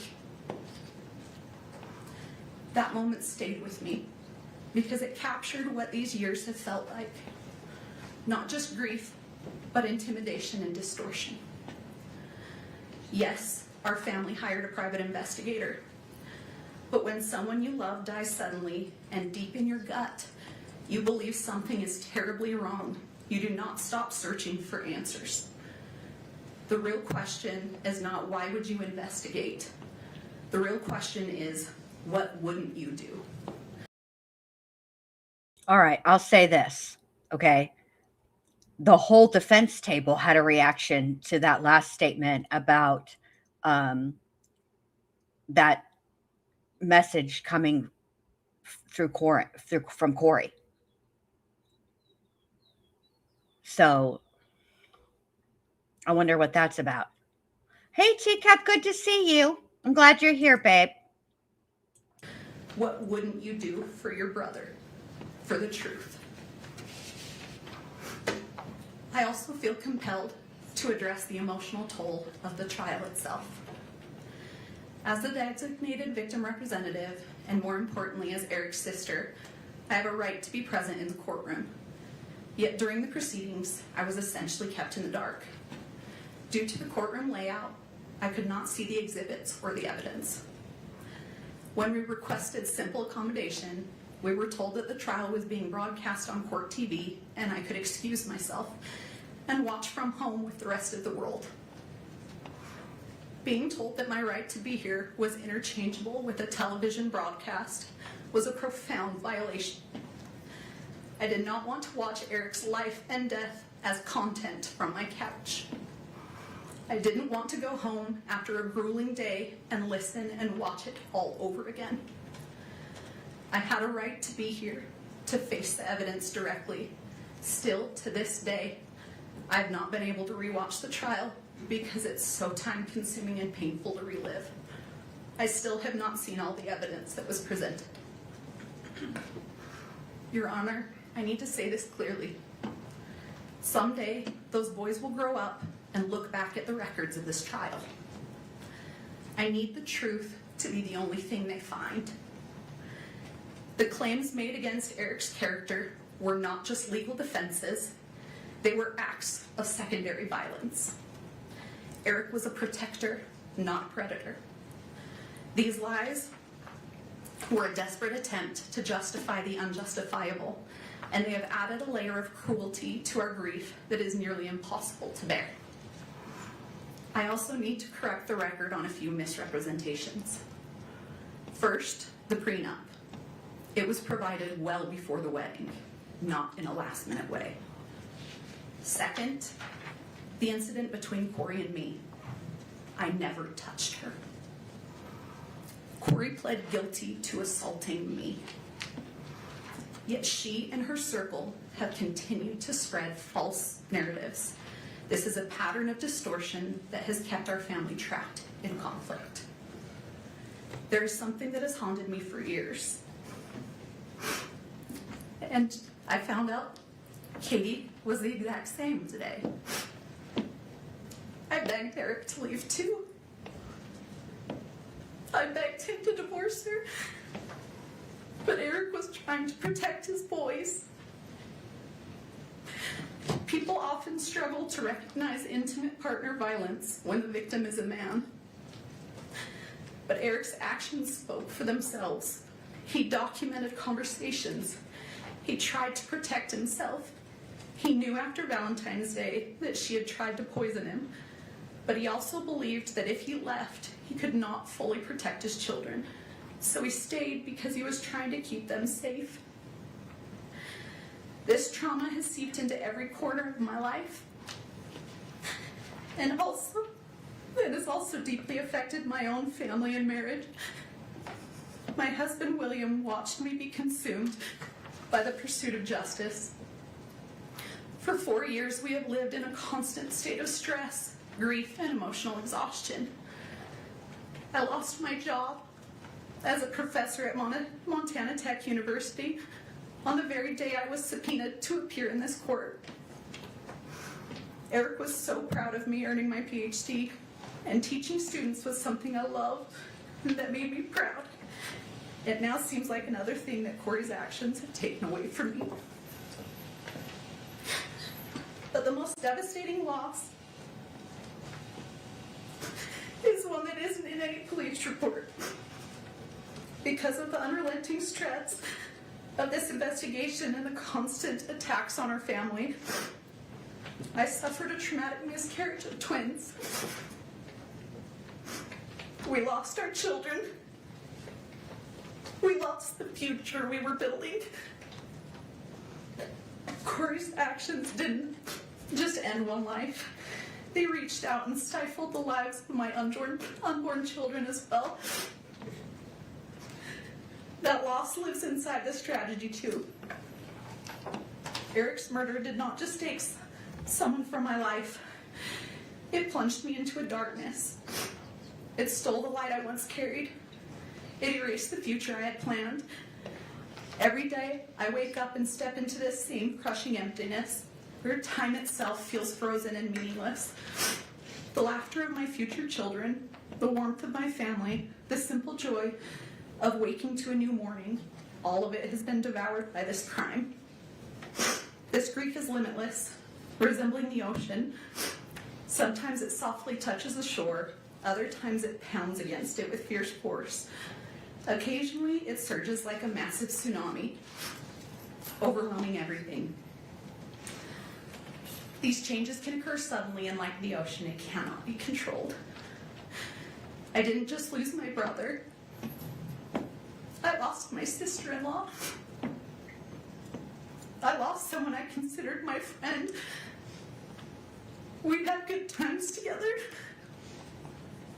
That loss is so complicated now, Your Honor, because it forces you to grieve someone who is still alive while facing the horror of what they have done. It is grief that doesn't resolve. It just sits there heavy every day. This crime has fractured our family in ways outsiders cannot understand. One of the most painful realities is that my husband and I do not get to see our nephews. This tragedy has created a wall of trauma between us, and that feels impossible to climb. Because of this crime, we are no longer present in those boys' lives the way Eric would have wanted. In 2023, I told this court I never knew evil like this existed. Everything I have witnessed since has confirmed that. Kouri did not just kill Eric, she attempted to kill the spirit of everyone who loved him. She lied to his children, she lied to the world, and has shown no remorse while dancing on his grave for profit. Your Honor, a parole-eligible sentence is not a conclusion. It is a reoccurring nightmare. It guarantees that every few years, Eric's sons will be notified that their father's murderer is seeking freedom. It forces them to relive the trauma repeatedly for decades. Eric died trying to be his children's shield. He can no longer protect them, so now the responsibility falls to this court. I ask you to provide these boys with the finality and safety they deserve. I ask you to ensure that the noise of Kouri Richins never enters their lives again. For the years of suffering we have endured, for the children who will grow up without their father, and for the life she stole from Eric and the peace she stole from us, I respectfully ask that you sentence Kouri Richins to life without the possibility of parole. Happy birthday, Rico. Thank you.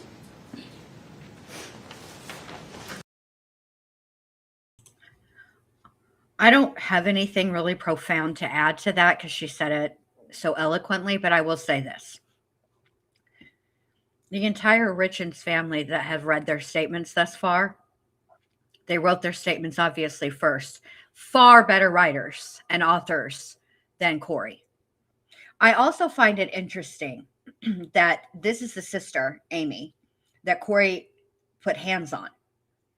Yet she had the least amount of face for her. She had the most face for Katie, and then the second most face for her Katie's husband, Clint. I just think that's interesting. There's definitely animosity there. Definitely.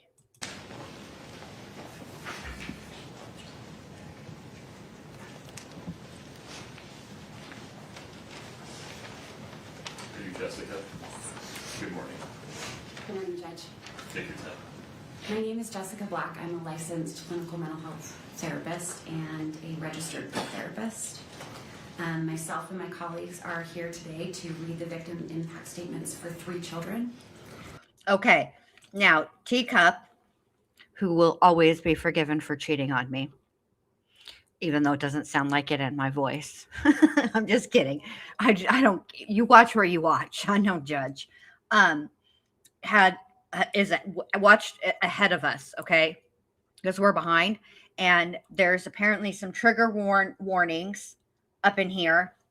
And regarding some of the things that the boys are going to say. So just be mindful of that. Yes, Teacup. This is my favorite saying.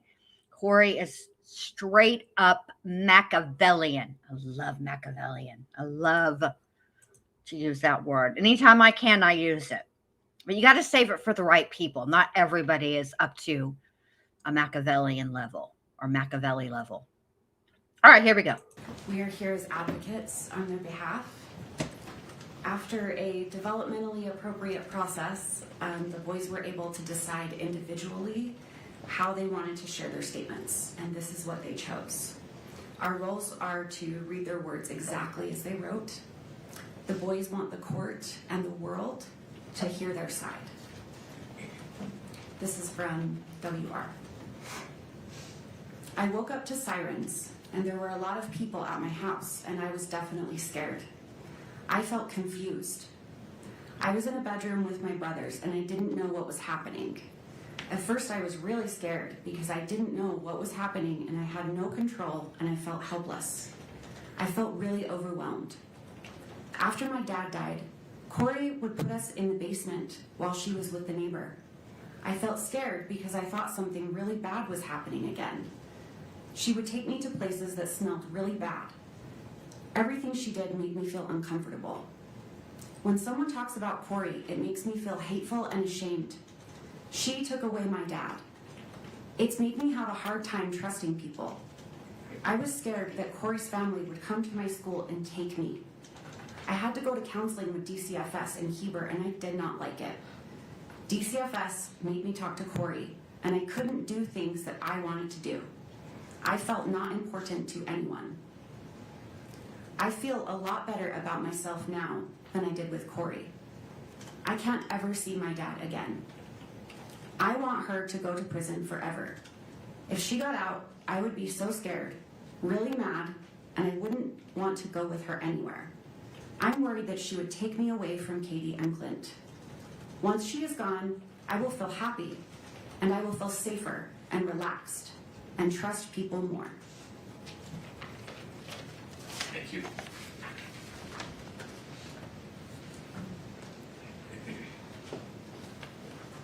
Christina. Yes, Good Your morning. Honor. I am Christina Green. I'm a licensed clinical social worker, not registered play therapist, and I will be reading for AR. You took away my dad for no reason other than greed, and you only cared about yourself and your stupid boyfriends. You were not caring and watching over me and my brothers. I had to be a parent to W.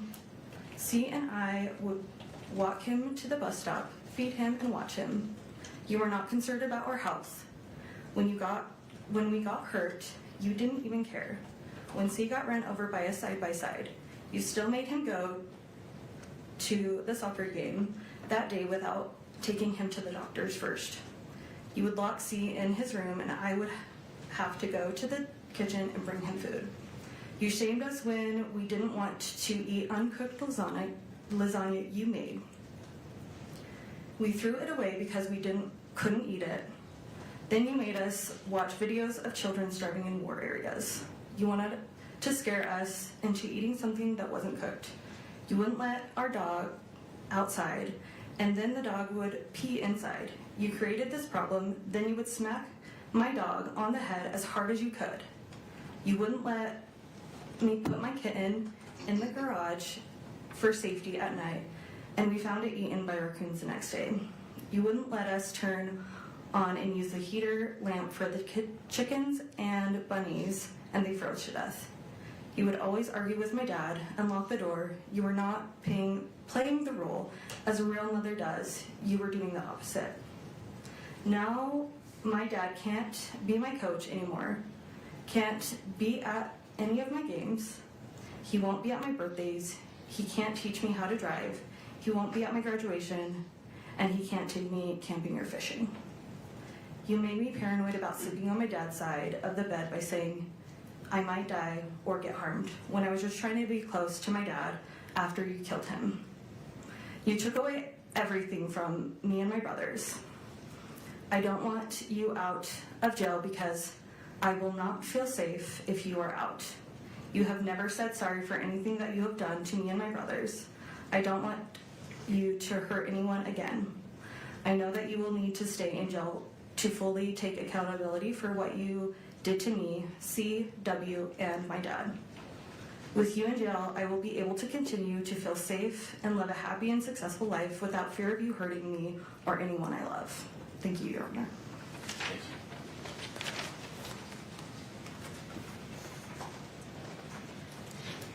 Sarah? All right, look. Now, I've raised 4 children, okay? And I'll tell you this. Yes, I wasn't there. I do believe their feelings are valid, okay? I believe that the things that they are saying happened. That is the way that they perceived those things happening. And I would agree that if, as a parent, that would be very, under any circumstances, much less this kind, that would be really hard to hear. But Kouri, you need to keep that mug in check, ma'am. Okay? These are your children. These are their feelings.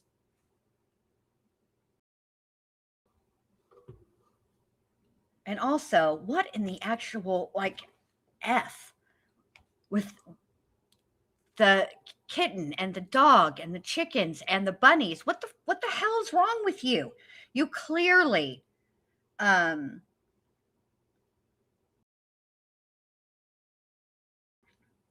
seem to have a lack of care for life. Okay. Do I think that, I'm inclined to believe them because if she is capable of murdering her husband, what isn't she capable of? So yeah, do I believe the stories? Yeah, I believe the stories. I believe that her children said the stories the way they perceived them happening. Okay. And after all, that is what a victim impact statement is, isn't it? It's the victim's perception. It's coming from the victim's perception. So that is, I'm not going to take away from that. I do hope, however, that for the boys' sake, after all of this has a final resolution, and it's not resolved yet. This is one step of the process. Remember, there's another criminal trial for her financial crimes, and the civil stuff is still ongoing. I would say that I hope that the boys can heal from this, and that however they need to heal, that's how they heal. Like if they don't ever want to have anything to do with Kouri ever again, that's their decision, their choice. And if that's what they need to heal, then that's what they need to heal. Oh no, what's wrong? What's happening? Hold on. Let me look. It looks like everything is okay. All right. I had something else to say. Yes, this right here. And making the kids watch videos of starving children so they'd eat whatever uncooked frozen dinner she was serving. Yeah, that's disgusting. I would never do that. Now, I will say this. When I had my very first lab, Baxter, I used to leave it on Animal Planet, and for him when I would leave. And one time I came back and Animal Cops was on. Y'all ever watch that show? Never again. Never again. I felt so awful that was on, because if you know what that show is about, then you know. And it was not appropriate for my sweet Baxter to be watching. But I thought, like, I would be, I'd never even imagined that show would be on. All the regrets. All right, let's keep going. Yes, my name is Sarah. I'm a licensed clinical social worker and registered play therapist, and I'm going to read the victim impact statement for CR. My name and age now, my name and age I was at the time of the crime. CR, age 12, now 13. I was 9 when my dad was murdered.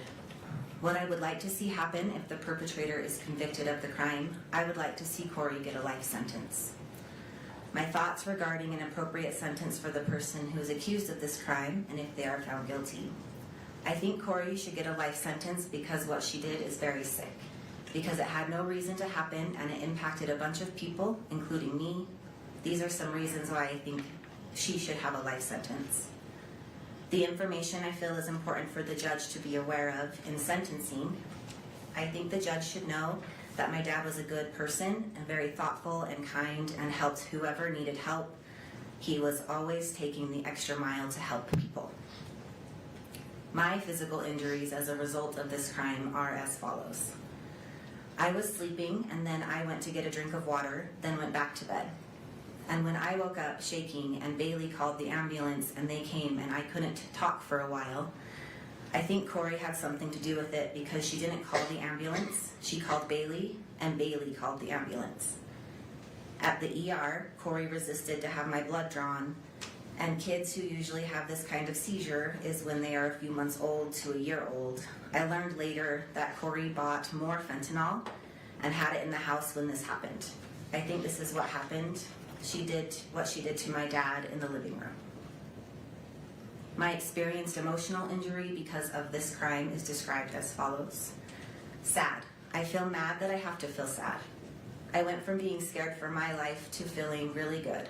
I was scared for my life because I didn't eat that much. Kouri was always drunk or gone. I was always locked in my room. I can't remember, but I am pretty sure the lock was on the outside. Kouri threatened she would kill my lizard because we didn't want to watch some weird show with her. All of our chickens died because there was no food or water. My rabbit died because we didn't have food or water. The goats almost starved to death because she bought moldy hay and she didn't water them. Nothing ever got fed or watered. It didn't feel good to worry about my animals. I felt like I had to take care of my siblings. Ash mostly took care of me though because I was locked in my room. Ash would bring me food. Kouri would lock me up if I told her she was drunk. This happened pretty much daily. I feel angry that she locked me in my room. I am angry almost all my animals died. I am angry she threatened to kill them. I am angry she killed my dad. I started to feel really good when I moved into a safe place. It was safe because the people around me were safe, Katie and Clint. I felt safe at Jake and Shalina because I wasn't with Kouri anymore. Counseling. I feel annoyed that I have to go to counseling and tell the story about what happened 55 million times. I feel better now because I know it's to help me. I would like to not have to go to counseling. I would like to have to not worry about anything after this trial is over. I want the judge to know I hope Kouri gets convicted to a life sentence. Kouri is always drunk. I want the judge to know my dad was a good person and I miss my dad. I miss my dad, but I do not miss how my life used to be. I don't miss Kouri, I will tell you that. Thank you. Thank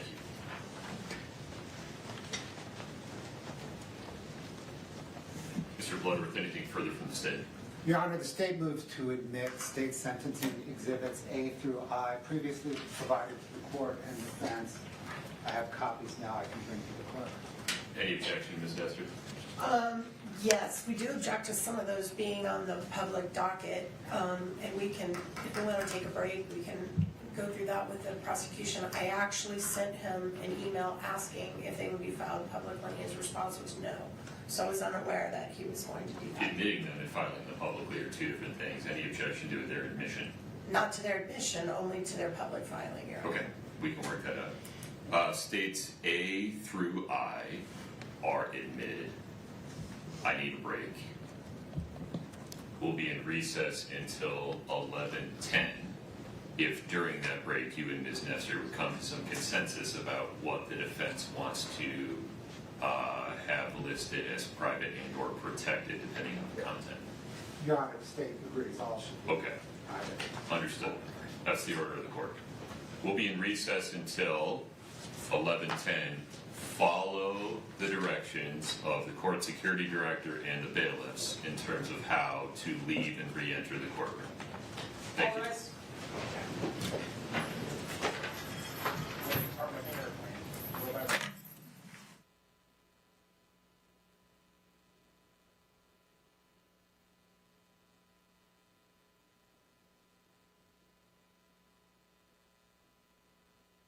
Ms. Lewis, Ms. Nestor.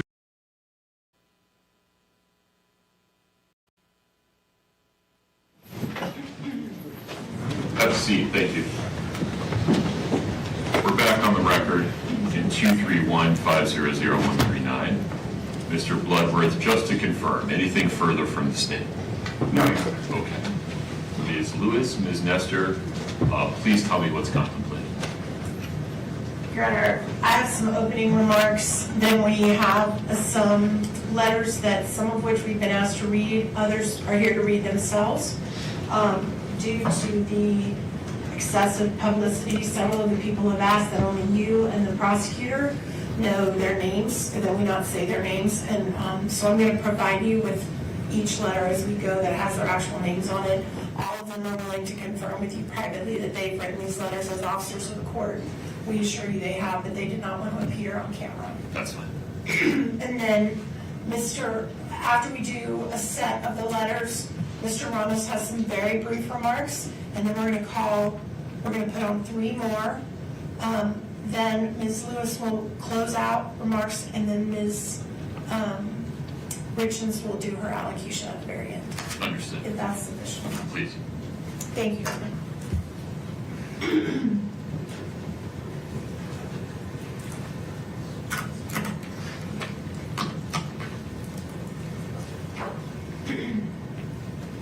May it please the court.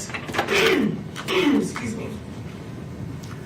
We began this journey when Kouri Richins stood before this court, stood before your honor, and entered a plea of not guilty. And now, after being convicted by a jury, she stands before you again. And on this day, she will tell you again that she did not do what she has been convicted of doing. And that is her right under the law. And we, her advocates, we are tasked with a sacred duty, a duty to protect and preserve her constitutional rights at all costs. In the face of criticism, scorn, and ridicule from the public, the media, and anybody else connected with this case, we have been committed to our duty throughout this trial, and we remain so today. It is our privilege and honor to stand beside Kouri. We believe in her innocence completely. And we will continue to stand by her as she takes her appeal to the next level, to a higher court. But that battle remains for another day. Today, she stands before you, convicted by a jury of 5 felony counts. We recognize and honor that this court is also tasked with a sacred duty, a duty under the constitutional laws of our state to decide the appropriate sentence in light of Ms. Richins' convictions.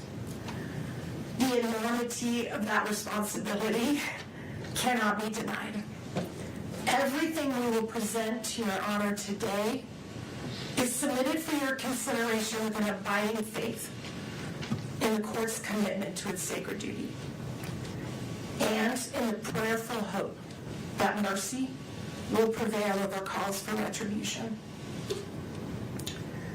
As the state has conceded in their briefing, in order to decide an appropriate sentence, it is right and just for this court to look not only at the conduct for which Kouri Richins has been convicted, but also at her entire life. The good things she has done, making her worthy of the mercy of this court. Things such as the personal traits and characteristics that suggest she is not the monster that the prosecution portrays, but a human being, a mother, a daughter, a sister, a friend, a person that has made mistakes, but a person who has loved deeply, a person who's completed acts of kindness and love and care toward others, a person who's contributed to her community, a person who, even in the darkest time of her life, reached out to help others who were incarcerated alongside her, a person who unselfishly tried to ease the pain her family and friends experienced as a result of this case. Now, we have asked people who know Kouri the best to show you the person they know and love. You will hear from family and friends who saw her the most. You will hear from people who worked with her. You will hear from people who spent time with her since she's been incarcerated and have seen how committed she is to rehabilitation while she's in jail. Even more telling, you will hear how she's helped others even when facing unbearable situations in her own life. All of these individuals will reassure this court that she can be productive and make positive contributions in a carceral setting. You've heard from the state their cry for the harshest punishments available under our laws. Yet you also presided over this trial. You saw the evidence and the absence of facts that would justify such penalties. I am sure this court is aware of what a sentence of life without parole actually means in a prison setting.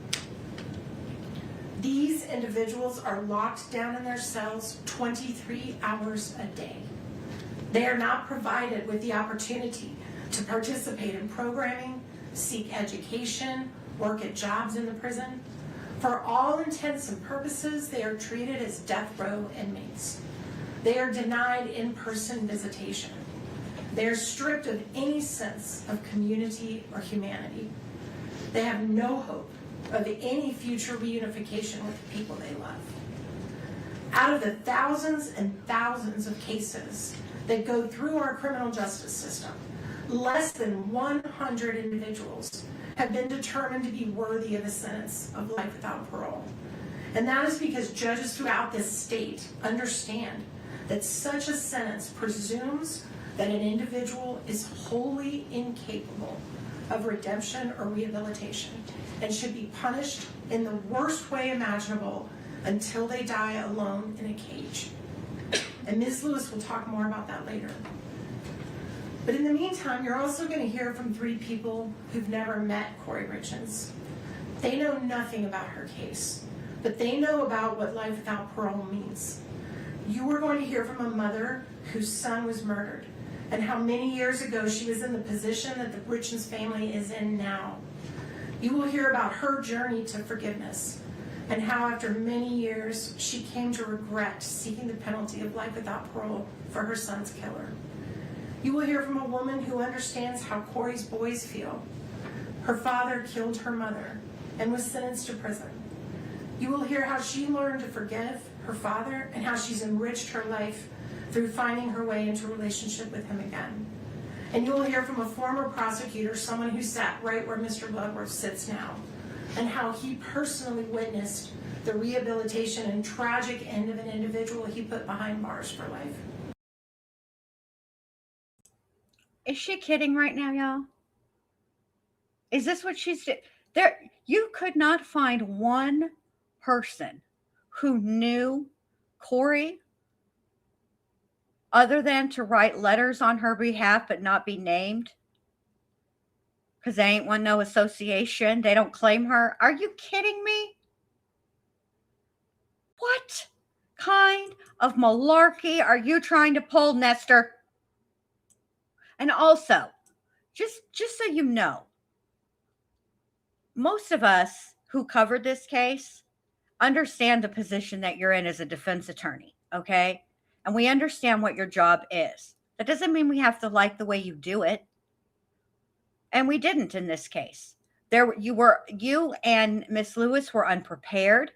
You threw digs at the prosecution, at the judge. You interrupted the judge. You overspoke the judge. I'm sorry, but I'm not sorry at all. I don't feel one bit bad about any criticism that I gave you, because if I criticized you, rather that you're just no better than your client, the way that you don't take accountability. People criticized you, right? Maybe take that into consideration, because the people who are watching are also people who are potential jurors. So now you know how you came across to potential jurors. Use that constructively instead of standing up there pontificating about how mean and horrible everybody was to you and Miss Lewis. Maybe act right next time. All of these perspectives are important because they remind us and the court that the recognition of the precious gift of life takes many forms and can change over time.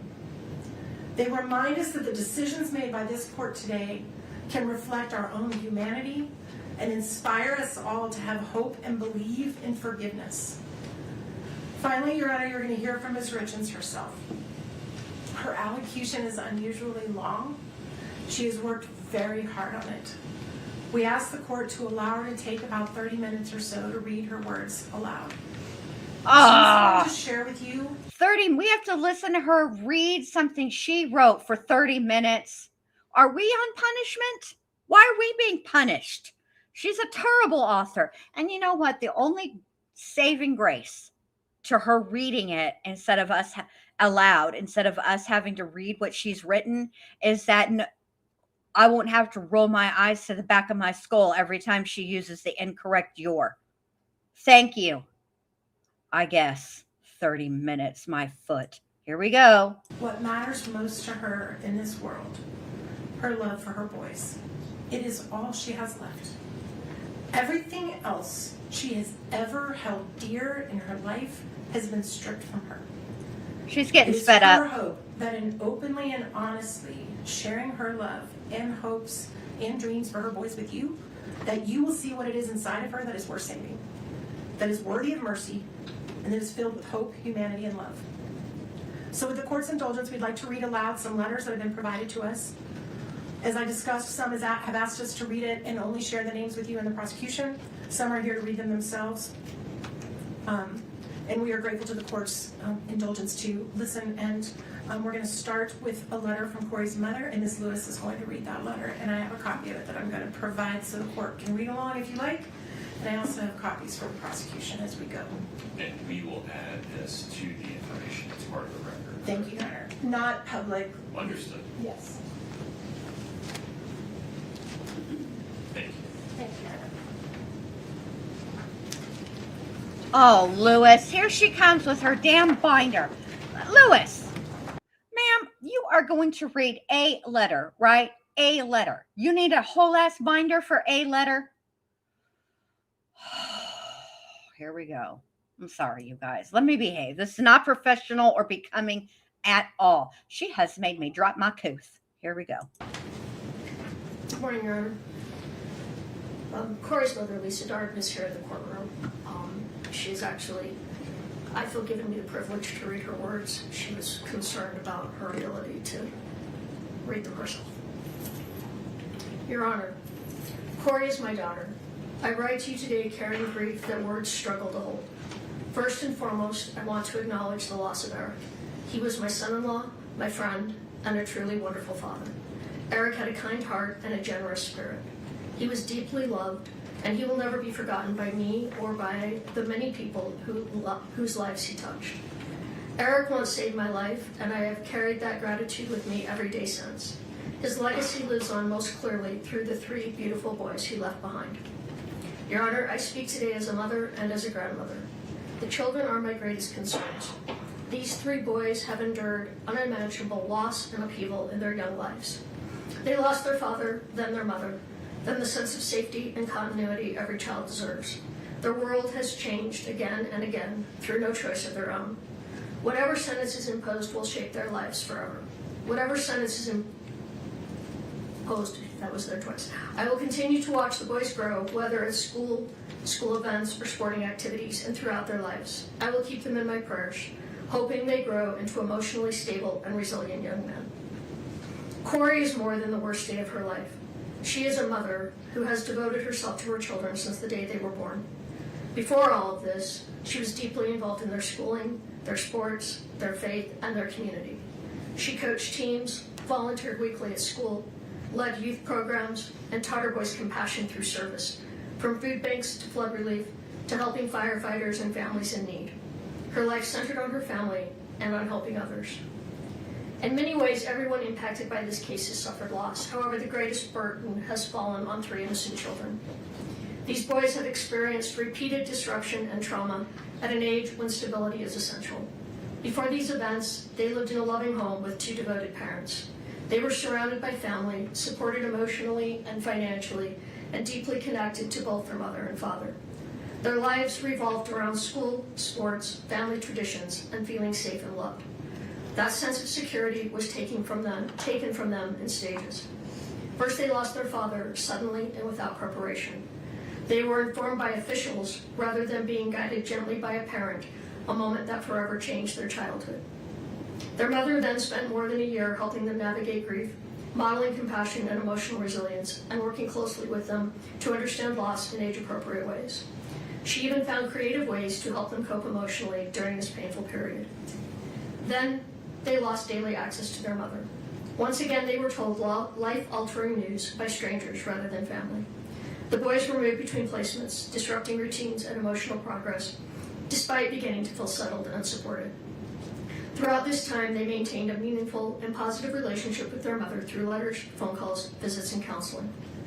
Later, they were moved again, against their expressed wishes, away from family caregivers and trusted relationships. Each transition compounded their confusion, anxiety, and grief. Children need continuity to heal, yet these boys have experienced repeated separations from the people they rely on most. As a grandmother who helped raise these children, I have also lost daily contact with them. They were a central part of my life, just as I was part of theirs. The separation from their maternal family has been devastating, not only to me, but to the boys themselves, who deserve access to all safe and loving family connections. Your Honor, these children have already endured more than most adults will in a lifetime. Being placed in the middle of adult proceedings and repeatedly confronted with painful realities risks further emotional harm. They love their mother. They need reassurance, not fear, healing, not more loss. I ask the court to carefully consider the cumulative impact on these children and the importance of preserving their emotional well-being and future stability when determining your appropriate sentence. Your Honor, I ask the court to take a moment to consider Kouri Richins as a whole person, beyond headlines or assumptions, and to understand the life she built before this case. Kouri has been driven, disciplined, and committed to growth from a young age. She graduated from high school in 2007, completing her studies a year early. She continued her education and earned her associate's degree in 2010. In 2012, she obtained her bachelor's degree, the same year she became a mother for the first time. In 2013, Kouri married Eric, and together they began building a family. Their second son was born in 2014. Kouri continued pursuing education while raising her children, earning her master's degree in 2017, followed by the birth of their third son shortly thereafter. Professionally, Kouri has consistently worked to better herself and provide for her family. She obtained her real estate license in 2019 and later earned her general contractor's license in 2021, achievements that reflected her work ethic, independence, and determination. In 2022, Kouri experienced a devastating loss with the sudden death of her husband. Despite profound grief, she sought constructive ways to cope and help others, publishing a children's book in 2023 focused on helping children process loss. After her arrest in 2023, Kouri did not retreat from self-improvement. While incarcerated, she earned her paralegal certificate in 2025. In 2026, she completed her MBA, pursuing education under extraordinarily difficult circumstances. She continues to seek opportunities for further education, demonstrating perseverance and a commitment to growth. Your Honor, this timeline reflects a pattern of responsibility, resilience, and continued effort to better herself, even in the most challenging moments of her life. Yeah, that's fantastic. Hey, Adrian, good to see you. Actually, are you talking about, is that an actual name, or are you talking about Taylor Shabusiness? Because Shabusiness definitely, at her trial, she did have it down for a little bit, but in the end, she had to wear one of those, not quite, more severe than the softer than the Hannibal Lecter mask. Remember, it's like the spit guard or whatever, and they had it tied up on top of her head, but then she had some of her hair tied up on top of it. Yeah, Taylor Shabusiness. Yep. I figured you knew her name, but I couldn't remember if you called her Sheboygan all the time, or it's been a minute. I love how her mother, and I mean, I guess her mom believes that she's innocent, but I don't see how. I don't. I mean, that's a level of denial I just don't know. I would like to illustrate Kouri's character through her actions and the way she lived her life, particularly as a wife, mother, and member of her community. Kouri was deeply devoted to her family. She was a committed wife to Eric and a hands-on present mother to their 3 sons. Their marriage was built on partnership and mutual support.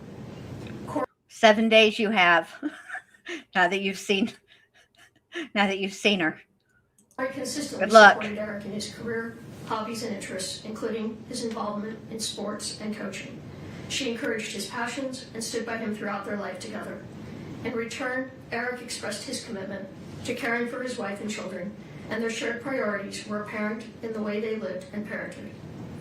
As parents, Kouri and Eric focused on raising kind, engaged, and active children. Kouri was closely involved in her son's education, sports, and activities. She volunteered. She's getting sped up. Coached youth soccer and basketball, served as a scout leader, and was present at practices, games. Also, I just want to say this. She's getting sped up because I can't endure any more of this. But also, while, yes, Kouri's actions have had a very real, very negative consequence to her mother in that she doesn't see her grandchildren, right? And I get that.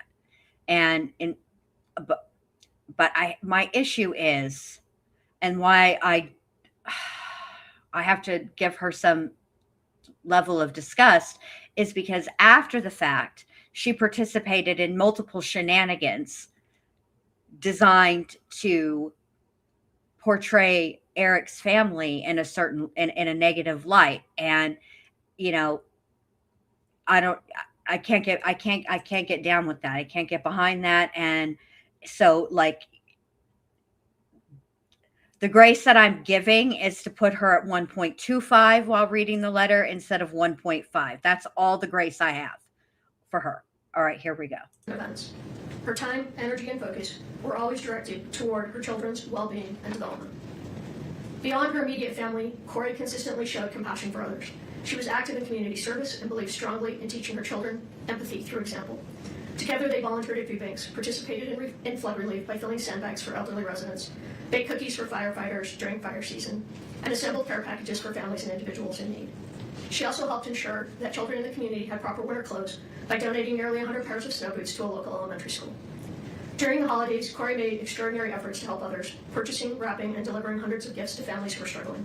She also demonstrated thoughtfulness in her extended work family by assembling personalized gift boxes and organizing holiday gatherings to bring people together.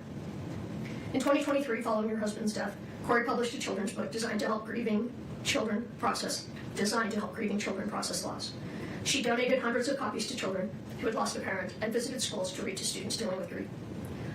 Although the book achieved some commercial success, her intention was not profit.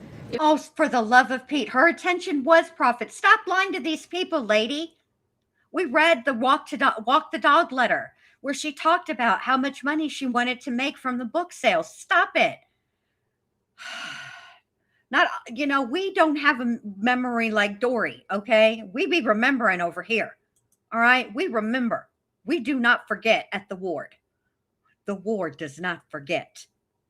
Stop playing with these people, ma'am. It was to help children feel less alone during one of the most difficult experiences a child can face. Kouri has always viewed her greatest accomplishment as her family, her husband, her children, and the home they built together. Her loyalty to her family is unwavering. As an aunt, she has been a consistent and loving presence in her nieces' and nephews' lives, providing child care support, attending milestones and school events, and assisting her siblings whenever they needed her. She has been the person who organizes family gatherings, holidays, and shared tradition, keeping the family connected. Faith has also played an important role in Kouri's life. She and her children regularly attended church and participated in faith-based community activities, reinforcing values of service, compassion, and responsibility. Your Honor, these are not isolated gestures. They reflect a long-standing pattern of generosity, responsibility, and care for others. Kouri's life before this case was defined by service to her family and community, and by her commitment to raising her children to be compassionate and engaged members of society. From a young age, Kouri demonstrated responsibility and a strong work ethic. While still in high school, she worked nights, weekends, and holidays to help support her aunt's business, using her earnings to pay her own way through college. That sense of responsibility never diminished. She continued to support extended family members whenever they needed help. Only 3 weeks after losing her husband, Kouri faced another profound loss with the death of her uncle. Even while grieving deeply herself, she stepped forward to help her aunt by taking on the responsibility of planning the funeral. This pattern, putting others' needs ahead of her own pain, has been consistent throughout her life. Kouri has always believed that no one should have to navigate grief or hardship alone. Kouri and I share an exceptionally close relationship as mother and daughter. She has stood beside me during some of the most difficult moments of my life, including surgeries and radiation treatments, providing care, support, and comfort without hesitation. Our relationship is built on mutual reliance, trust, and love. I, in turn, have played an active role in her family's life, helping care for Eric, the boys, and Kouri, and being deeply involved in their daily lives. Kouri also shares a strong bond with her brother. Though close in age, and like many siblings growing up, it was the loss of their father shortly after high school that solidified their understanding of the importance of family. Since then, the relationship has only grown stronger. They have supported each other through life's milestones, challenges, and joys. As a mother, Kouri has always made sure her children felt surrounded by family. She intentionally included her brother in holidays, family gatherings, and everyday moments, reinforcing the value of connection and belonging. She welcomed her brother's wife into the family from the very beginning, making a deliberate effort to ensure she felt included and supported. She has constantly offered help with family milestones, celebrations, and responsibilities, always striving to ease stress for others. Kouri takes pride in maintaining a close-knit family. She believes that shared time, whether during holidays, sporting events, small gatherings, or simply simple evenings together, is essential. Creating those moments of connection has always mattered deeply to her, and she has worked intentionally to keep her family united. Kouri played an important and deeply integrated role within the Richins family, particularly during times of hardship. When Eric's mother passed away in Hawaii, Kouri provided steady emotional support to the entire family and assisted in organizing funeral arrangements, stepping in wherever help was needed during a very painful period. Her commitment to Eric's family was genuine and enduring. At one point, Eric's mother expressed that Kouri was not simply her daughter-in-law, but her daughter, a reflection of the closeness and trust Kouri had earned within the family. Yeah, and then when after she murdered Eric, she told her father-in-law that Eric died the same way his wife had died. Get out of here, ma'am. This is just insulting at this point. You're acting like the judge didn't sit through all of the pretrial motions and hearings and read all of the things and then sit through the entire trial and listen to all of the evidence that was presented. Kouri and Eric prioritized time with extended family, creating meaningful memories together, including regular visits to St. George, Utah, to spend time with Eric's grandmother. When one of Eric's sisters faced unemployment, Kouri helped her secure work at the hospital where she herself was employed.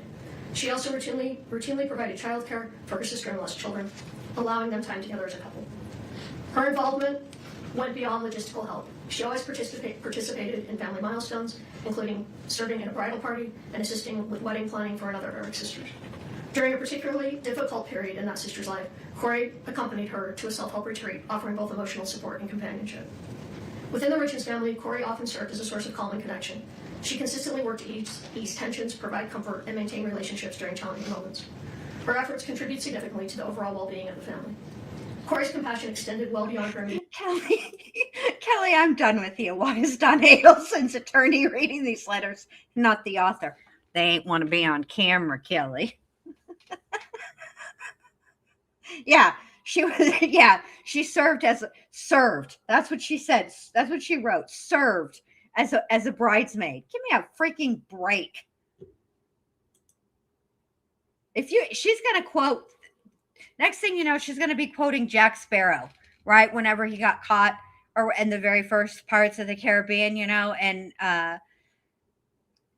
they arrested him after he let Elizabeth go, after he saved Elizabeth, and said that, one good act is not enough to erase a lifetime of bad ones. And Johnny Depp says, well, it's enough to what did he say? Thought went right out of my head. Crap. Condemn him, right? As one bad act is enough to condemn a man for life. But yeah. I mean, if the act is bad enough, like murder, Kouri, I don't give a rat's fat kneecap how many bridesmaids dresses you've got in the back. I don't care if you got 27 or 2,700. You're a murderer. The end. An extended family. She opened her home to the parents of a friend whose house had been damaged, offering them a safe place during a difficult time. When another friend's parents lacked firewood, their sole source of heat during the winter, Kouri arranged for a truckload of wood to ensure they stayed warm. She maintained close, supportive friendships, participated fully in friends' major life events, and was actively involved in the lives of their children. As a neighbor, Kouri was equally attentive and caring. Her home was offering a gathering place for neighborhood children, and she routinely prepared meals for parents working late or offered help to neighbors facing illness, including one undergoing chemotherapy. Her generosity was never performative. It was quiet, consistent, and motivated by genuine concern for others. Kouri is not a perfect person, but she is an authentic woman. Her life has been marked by steady acts of kindness, loyalty, and service toward her family, her friends, and her community. She has always found purpose in easing the burden of others and helping people through difficult moments. Following Kouri's separation from her children, they were placed in a living situation that differed from what they expressed as their preference, despite having strong and meaningful bonds with extended family who had long played an active role in helping raise them. As young children, they had little control over these decisions, which added to their sense of uncertainty and loss. Kouri's sons are now facing significant emotional challenges in their day-to-day lives. They are processing grief, separation, and repeated changes, all at an age when stability is critical. Like their mother, Kouri's eldest son is especially sensitive and expressive, and he has struggled deeply with these transitions. All three boys are currently receiving counseling, which has been essential in helping them cope. Kouri has consistently supported therapeutic intervention and has emphasized the importance of counseling, not only for each child individually, but for the family as a whole. In particular, she has advocated for additional individual support for her eldest child, recognizing his specific emotional needs. The circumstances surrounding their separation and the rules governing communications have made it difficult for Kouri and her children to openly share their feelings with one another. This limitation has taken an emotional toll on both the boys and their mother. Important thoughts, reassurances, and emotions often remain unspoken, creating additional stress and sadness. As a mother, Kouri experiences deep anguish over her inability to comfort her children as she once did. She worries constantly about their emotional well-being and struggles with the pain of knowing they are hurting while being unable to fully support them. Her concern for her sons remains constant and unwavering. Kouri has endured profound emotional and personal suffering since the loss of her husband. She is grieving the absence of the man she loved and built a life with, while navigating separation from her children and family under intense public scrutiny. The weight of these losses is immense, and it has affected not only Kouri, but her entire family, her mother, her children, and those who love her. Despite being incarcerated, Kouri has continued to demonstrate resilience and personal responsibility. Within the confines of jail, she has dedicated herself to education and self-improvement, using her time to study and work toward meaningful goals. These efforts reflect her character and her desire to grow, contribute, and remain a constructive presence, even under extremely difficult circumstances. Like many marriages, Kouri and Eric face challenges. Oh my God, Tess, get out of my head. Here comes Tess. She's not a perfect person. There's many things she wishes she didn't do. And the reason is you. Oh, hoobastank. Here we go. These arose, they chose to address them responsibly by seeking marriage counseling rather than turning away from one another. Those efforts strengthened their relationship. By all accounts, from those closest to them, they were in a period of renewed connection and commitment, focused on their family and their future together. Your Honor, I stand before you as Kouri's mother. I love my daughter. I have known her for her entire life, not just through this case. I cannot speak to every aspect of what the court has considered, but I can speak to who she is as a human being, as a mother, and as a member of her family. I do not believe that Kouri did this, nor do I believe Kouri could possibly be capable of this crime. I can't validate what she did financially one way or another, and that's something Kouri will have to live with. I respectfully ask the court to consider a sentence that holds Kouri accountable for the jury's verdict, while still allowing for the possibility of mercy and hope. A sentence without the opportunity for parole would permanently separate her from her children and leave no room for redemption. Kouri's life has meaning. Let me just point out the petty level of the camera person today, okay? The whole reason that she isn't reading this herself is because she didn't want to be on camera. Here, here comes the camera operator panning the gallery to find her.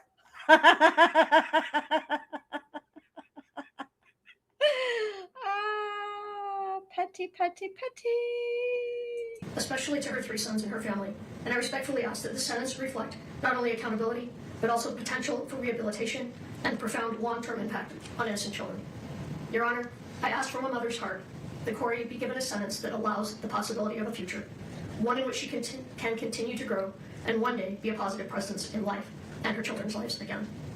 I firmly believe the jury reached an incorrect conclusion and that this outcome represents a profound injustice driven by personal bias. I do not believe Kouri is capable of committing murder. No one understands her loves her children as deeply as their mother does. Thank you for listening, Your Honor. I love you, Kouri, Carter, Ashton, and Weston. Her story does not end with this sentence. It is the strength of her comeback that will define it. Thank you, Ms. Lee. Your Honor, at this time we would ask Renee Odom. So now is she quoting LL Cool J? Don't call it a comeback. I've been here for years. Oh, lame. Here we go. She is going to read her Who? own letter. Your Honor, at this time we would ask Renee Odom. She is going to read her own letter. We ask that she approach the podium, and I will provide it to the court and the prosecution as well. Of course. Renee, good morning. Good morning. One moment, please. Hello, Renee. How's it going? What's up? Please proceed. My name is Renee Odom, and I am here today as the sister of Kouri Richins. I want to begin by saying nothing I share today is meant to excuse or lessen the seriousness of what has brought us here. Eric's life was taken, and that loss is permanent. I want to acknowledge Eric by name and say that I loved him. He was kind to me, he was a part of my life, a part of my children's life, and a part of my family. He matters deeply, and he is missed. This tragedy has devastated our family, and its deepest impact continues to fall on Kouri's 3 boys. For more than 3 years now, they have been unable to see or speak with their mother. They have lost their father, and at the same time, they have lost access to their mom. Even in separation, Kouri has never stopped being their mother. She writes to her boys every single week. She reaches out every birthday, every holiday, holding on to that connection with everything she has and reminding them that they are loved. Kouri is my baby sister, and she has been an integral part of my life and the lives of my children. She has shown up for our family in ways that are impossible to count. I was there at her graduation from high school. I was there for the wedding of Kouri and Eric, moments filled with love, hope, and dreams for the future. She was there for my wedding and the birth of my son.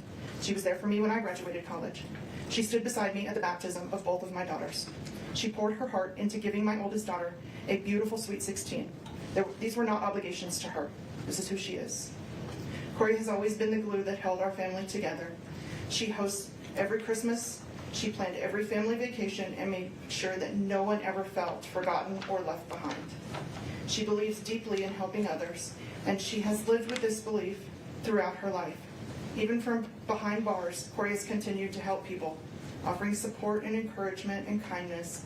And Now this heifer cries. Look at her. Now she's crying. Now, again, for herself. That's how you know the tears are for her. Because the whole time the victim's family was giving impact statements, she had nothing but contempt and mean mugs. But now she has tears. Get bent, Kouri. any way she can. That desire to be of service has never left her. Kouri's a great sister, an awesome aunt, an amazing daughter, and she will always be a devoted mother. She's also the smartest person I know. Kouri has earned 2 master's degrees and is applying to a PhD program. How many people do you know, though? See, if you say Kouri is the smartest person that you know, but you only know like 5 or 6 people, she's the smartest of 5 or 6 people. Do you know how many people there are in the world? Maybe she is. She might be a freaking genius. But she's still a murderer. Growth and learning and becoming better for herself and others have always mattered to her. Most of all, she loved her husband and her children with everything that she was. I continue to struggle to reconcile this tragedy with the loving sister and the mother I've always known. I understand and respect the court's responsibility to impose a just and lawful sentence, I am not here to challenge the verdict or to minimize the harm that has occurred. I only ask that the court see the full human picture, the pain, the accountability, the lifelong consequences that are already being carried. Please leave room for hope of a life with her boys. The impact of this tragedy will remain with Kouri and her children for the rest of their lives. Our family deeply feels the absence of her presence and that of her boys, her guidance and her love. I love you, Kouri, and I will always stand by you. Thank you, Your Honor, for letting me speak and considering my words.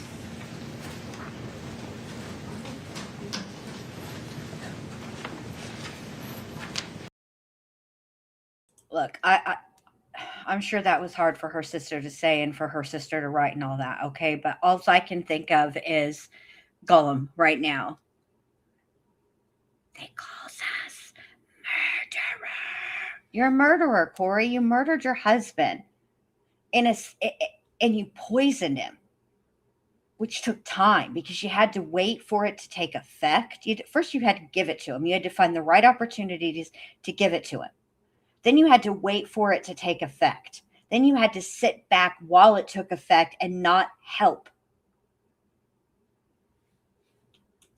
Like, come on, bro.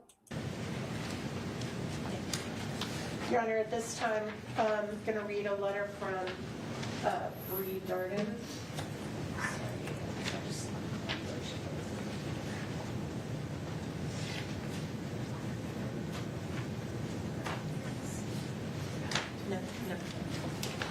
Your Honor, at this time, we'd like to read a brief letter from Kouri Darden. That is Kouri's sister-in-law, who also worked with her at her real estate business. I know Your Honor heard some testimony about that. She has a newborn baby, so she can't be here. Oh, the real estate business. Is that what we're calling it? Nestor, what are you doing? I'm speeding you up. I can't do it, Nestor. I'm sorry. I just cannot. So everybody, just so you know, the people are not actually speaking this fast. I'm speeding them up. Your Honor, I was introduced to the Richins family around 8 years ago, excuse me, and was able to have been around Kouri, Eric, and the boys.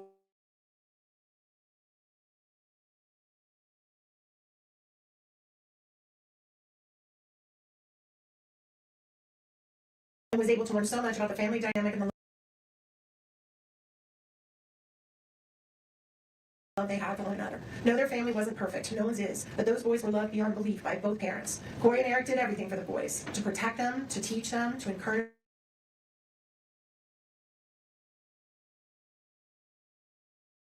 deserve to be going through all this, as well as they do not deserve to be alienated from one side of their family. I miss them dearly every day. To know Kouri is to know the love she has in her heart. Kouri is one of the most selfless and caring people I know. She lived for those boys and lived to be the best wife she could be. Yes, she made mistakes in her marriage, as we know. So did Eric. But at the end of the day, they chose each other and their family. As a loving mother, exceptional caretaker, and benevolent humanitarian, Kouri was truly a devoted volunteer. She never stood still when she knew she could help another, embodying the definition of true character. From the moment this sudden, unexplainable tragedy occurred, there has been a distaste for Kouri for personal reasons rather than factual reasons. From allegations made by individuals she regarded as family, to authorities not conducting a systemically correct investigation and then not being given a suitable, unbiased venire. The conclusion of this case seemed inevitable. Although I'm not here to argue the verdict, I am here to help provide perspective on views you were unable to hear about. Kouri is a mother, a sister, a daughter, an aunt, widow, and at the end of the day, an imperfect person striving for grace. She is someone whom the community trusted, neighbors enjoyed, and her boys counted on as a supporter. I respectfully ask that the court consider the totality of her character and her full life history when making a determination. Your Honor, the next individual that spoke is Kouri's aunt. This is Lisa's sister. Her name is Doreen Kouri.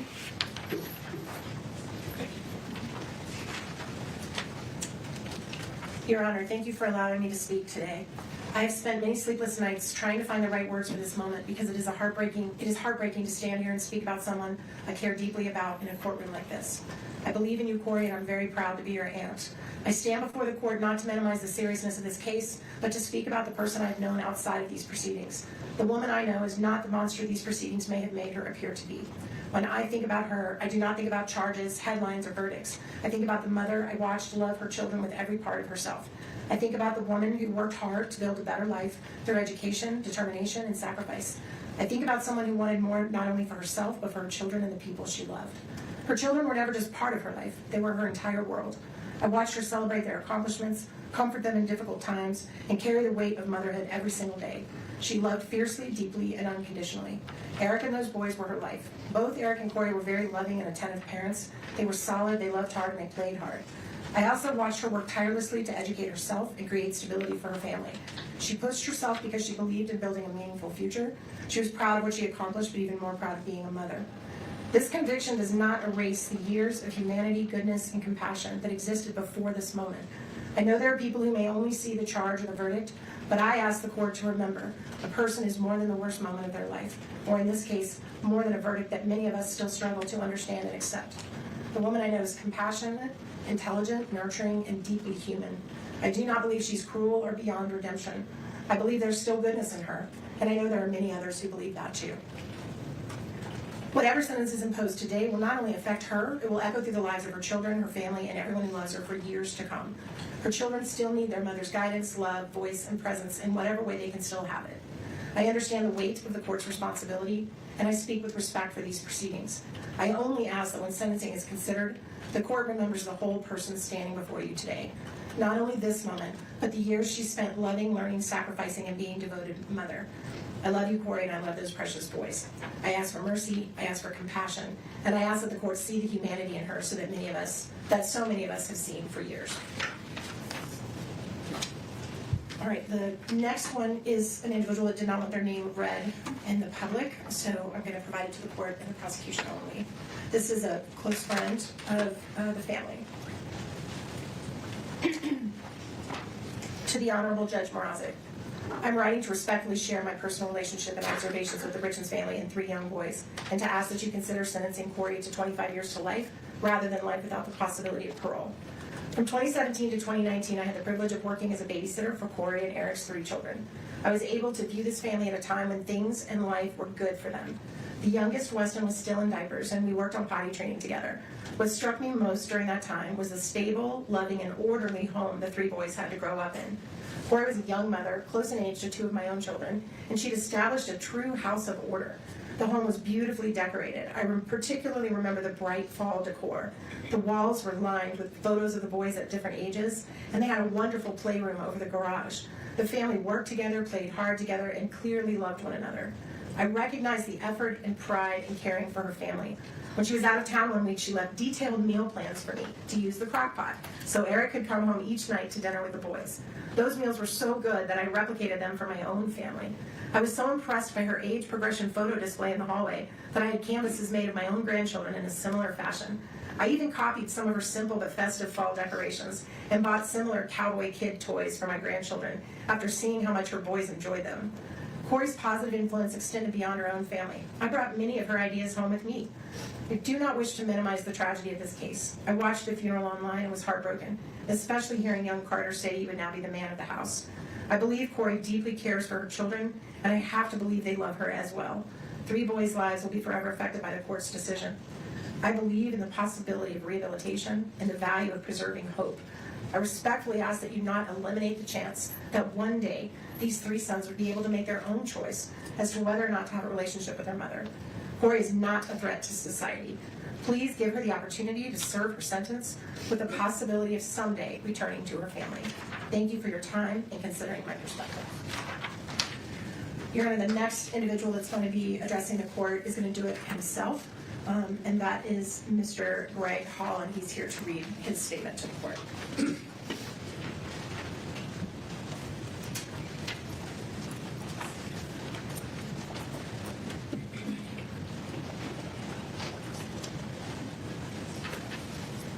Sir, please proceed. Good morning.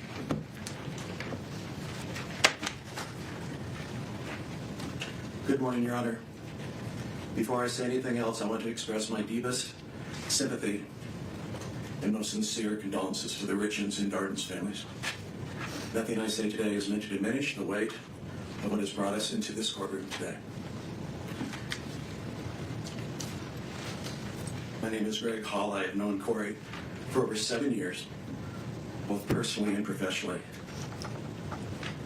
have stayed in daily contact by phone, text, and in-person visits throughout her entire incarceration here in Summit County.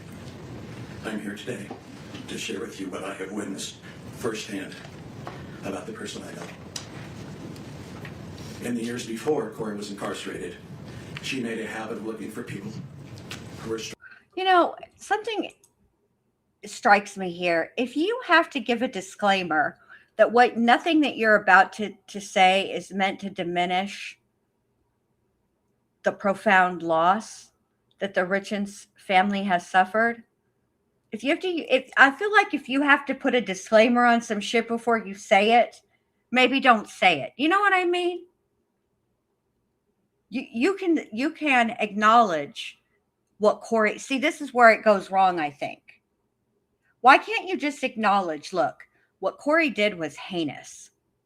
And I know the Richins family sees her this way, but here's how I see her and why I'm asking the court to give her the opportunity for parole. There's a big difference between actually getting the parole and getting the opportunity of parole. Why can't they put it like that? You know? I'm very confused by this. I don't understand this. And I don't know how you know her professionally, because professionally, she was in the hole for like $11 billion. So I'm confused here, but let's keep going. She not only volunteered for many years at children's schools and donated, but you heard about the 100 pairs of snow boots, but she also did follow up to make sure that those children had clothes. She has volunteered at the soup kitchen for years and brought her boys along with her because she wanted them to teach them about service and kindness to others. When Kouri found out a neighbor had been diagnosed with cancer, she anonymously arranged for a massage therapist to visit her.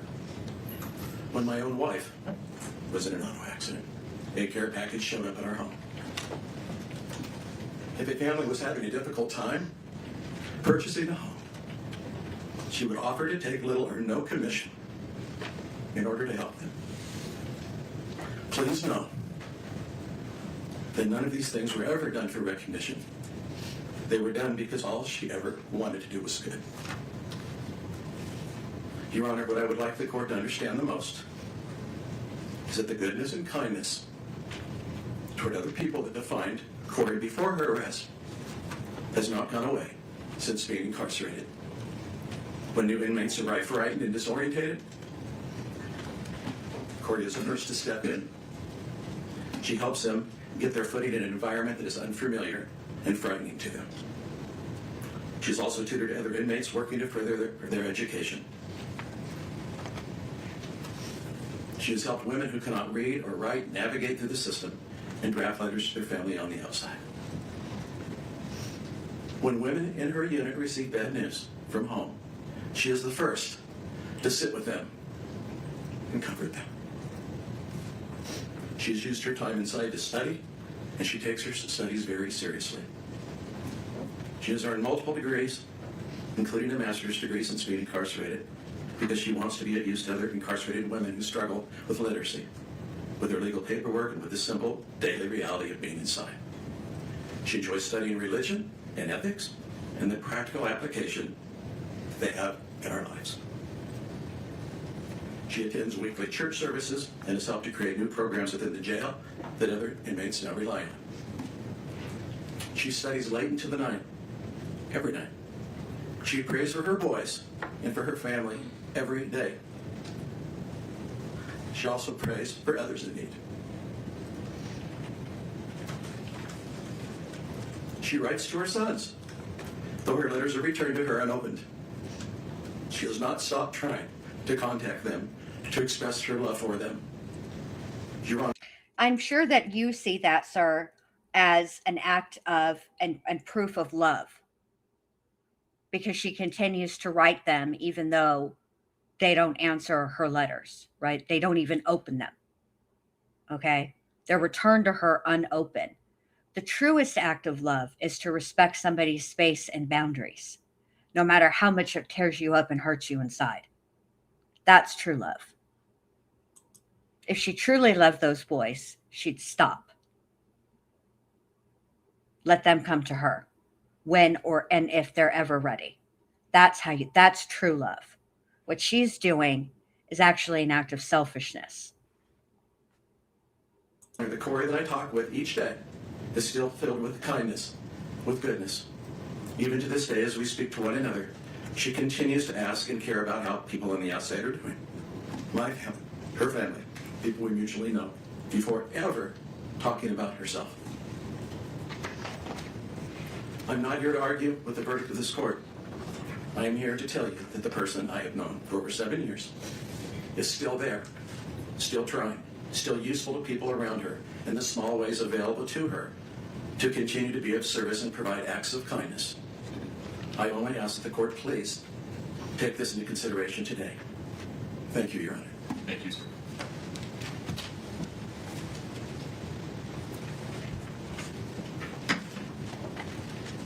Your Honor, the next two letters are from individuals who are investors with Ms. Richins in her real estate business.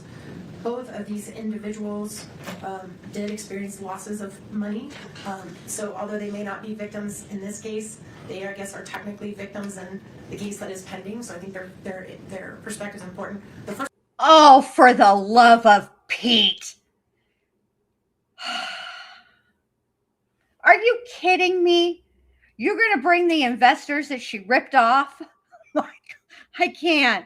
This is just pure bullshittery at this point. This is just absolute, complete and total bullshittery.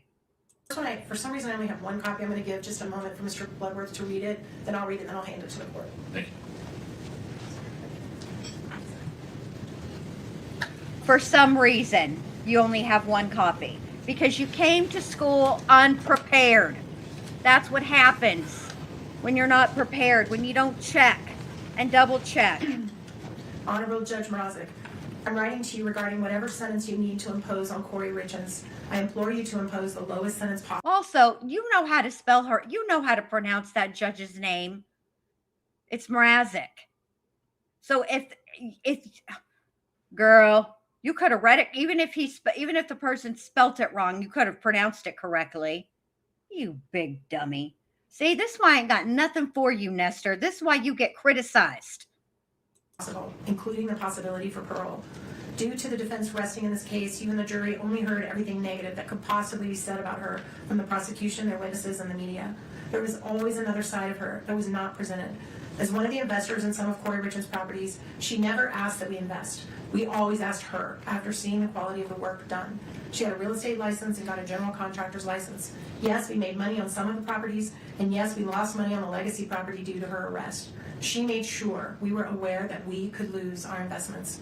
During the time we did spend with her, we found her to be honest, caring, super smart, and constantly talking about her love of Eric and her children.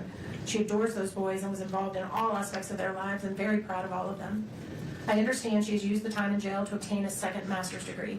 I honestly believe that even spending time in prison, that she could still be a valuable and contributing member of society and hopefully one day have a relationship with her boys. I do totally understand how difficult it is to have someone's life in your hands, as I felt that weight as an Air Force flight nurse in Iraq many times, caring for our wounded warriors. We all need to have hope. Please do not take that from her, as she has already lost so much. And I'm not going to reveal the name on public.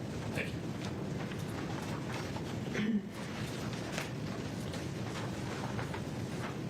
The second one is also an investor, Your Honor, that did lose a significant amount of money.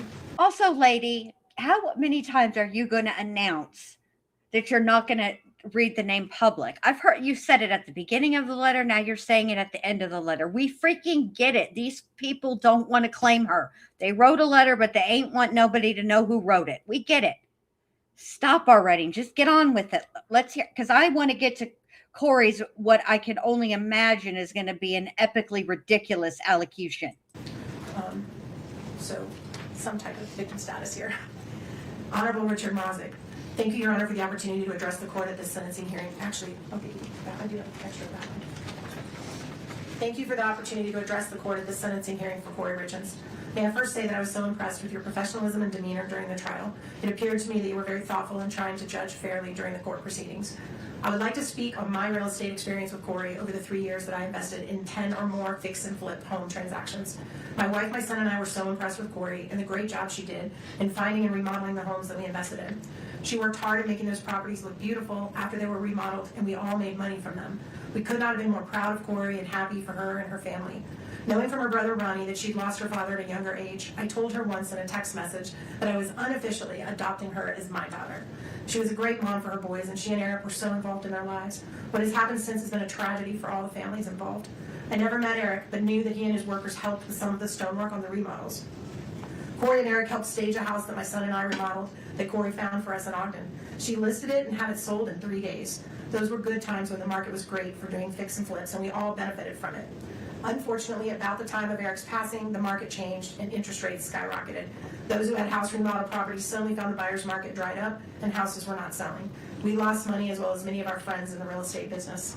In watching some of the proceeding on court TV, I personally did not think that the state proved beyond a reasonable doubt that Kouri was guilty and responsible for Eric's death. I was surprised at the jury's verdict because it left doubt in my mind based on the testimonies given. Kouri has lost everything: her husband, her 3 young boys, friends, family, and her home. May I appeal to the court that her sentencing may grant her the possibility of parole at some future time. Thank you for your kind consideration. And also this name we are not reading out loud. We also have several very short statements from people who have worked with Ms. Richins in the jail. These are volunteers that give their time, no money, that come to the jail to help people that are incarcerated to try to better themselves and better their lives. This first one is from the art class facilitator, Ms. Katie Fish. Dear Judge Mrazek, I'm writing to you today on behalf of Ms. Kouri Richins. I have known Kouri over the last 2 years within the context of the educational programs for the Summit County Justice Center. I facilitated art class as a representative of Mountain Life Church. In that art class, Kouri's carried herself with ease and warm regard to the other inmates and those of us present as facilitators. While she's shown care for the other inmates, she has also been very respectful to those of us facilitating. Even when she had been carrying challenging emotions, she's conducted herself with respect and grace. I understand that my interactions have been limited and have been laced with an expectation of certain polite behavior, but it is also not just a given that inmates will uphold that same respect and decorum. She has chosen to present with ease, care, and grace. From the brief conversations we've had about her life, I do believe she is a different person from who she was before being there. I hope and pray that her heart continues to be led toward faith and transformation. Thank you for your time. The next individual is another volunteer who teaches the class of biblical truth at the jail. This individual is named Eric Aber.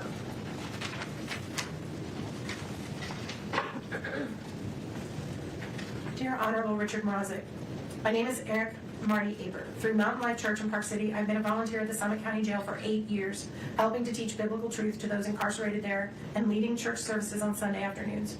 Kouri Richins has been a regular attendee of these services since May of 2023, the start of her incarceration, and has shown an amazingly consistent and upbeat, positive attitude.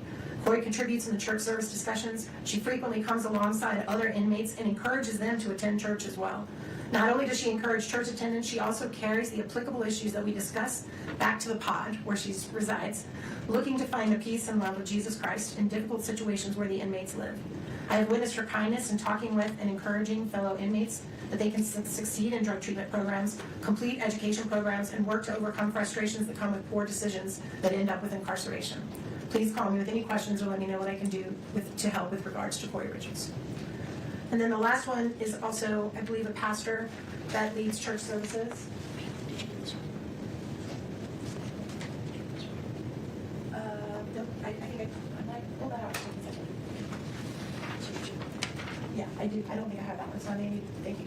This next one then is from Craig Moline, who's one of the pastors as well.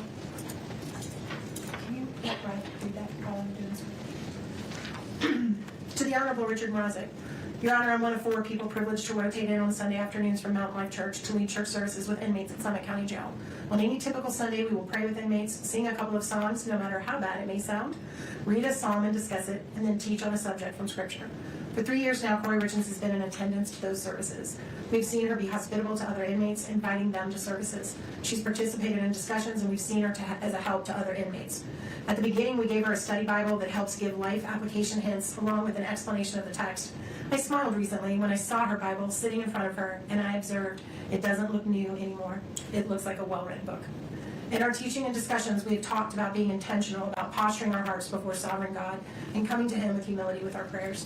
We talk about what it means to have a personal and intimate relationship with God through Jesus. She has acknowledged her faith in Jesus and acknowledged she has felt His peace in rough times, what is often expressed in the Psalms. She's commented, when life around you falls apart, we still have a God to lean into and who reaches down and cares for us and gives us comfort and hope. The Kouri I know will thrive where she is. She will trust in her God for peace, and she will pray. She will continue to pray for her loved ones, and she will be a positive influence to those around her. Respectfully submitted. And then one last letter from the jail. Oh, yes. This is also a volunteer, an individual named Heidi Tunney.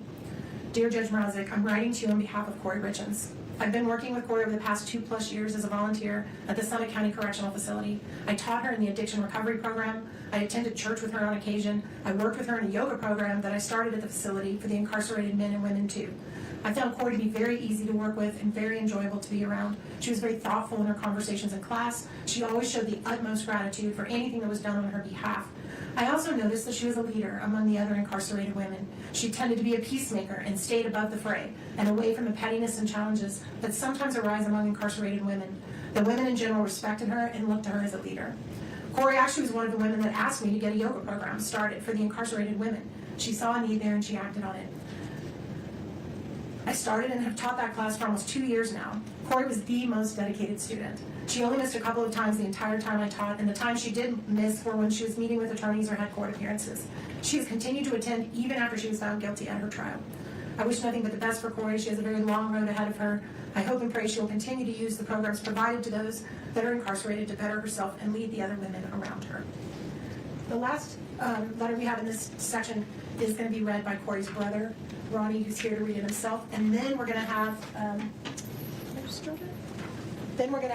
Mr. Ramos, there it is. Mr. Ramos make a few very brief comments. Then we'll conclude with our final 3, and then we'll close out with Ms. Lewis and Ms. Richins, unless the court needs a break. You doing all right? No, it might make sense to take a break before Ms. Richins, given what you have previewed regarding timing. Great suggestion, Your Honor. Okay. All right, this is, if Ronnie can come on up.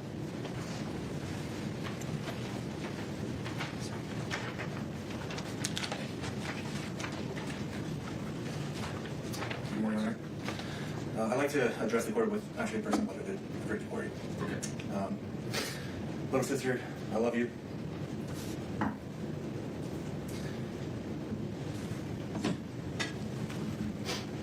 I miss you. I miss our random banter. I miss our calls.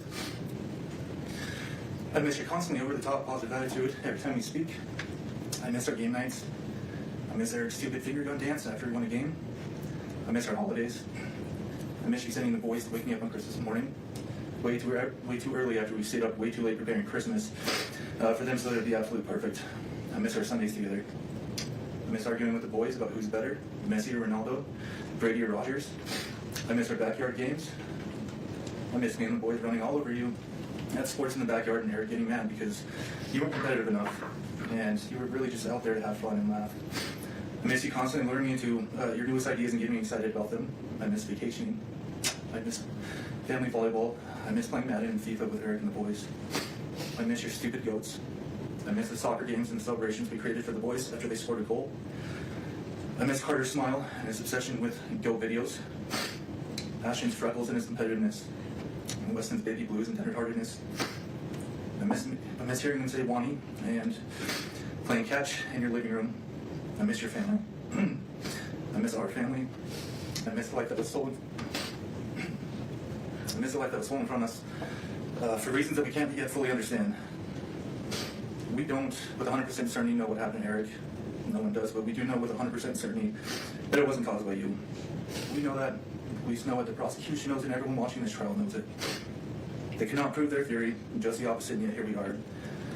For some reason, unbeknownst to us, really bad things happen to really good people, Kouri, and you were just really too good of a person, I guess. promised Dad a long time ago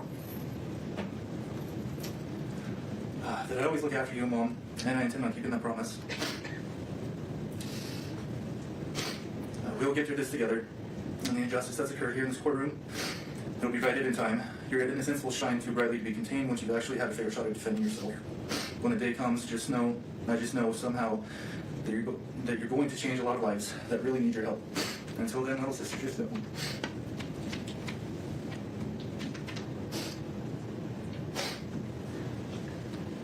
Just know that I'm right by your side, and I'll always be right here for you. I love you. All right, thank you.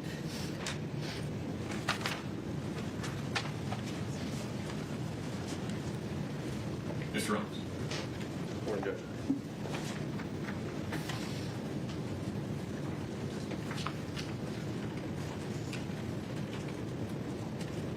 Your Honor, I want to maybe begin by speaking just plainly and honestly. I disagree with the jury's verdict.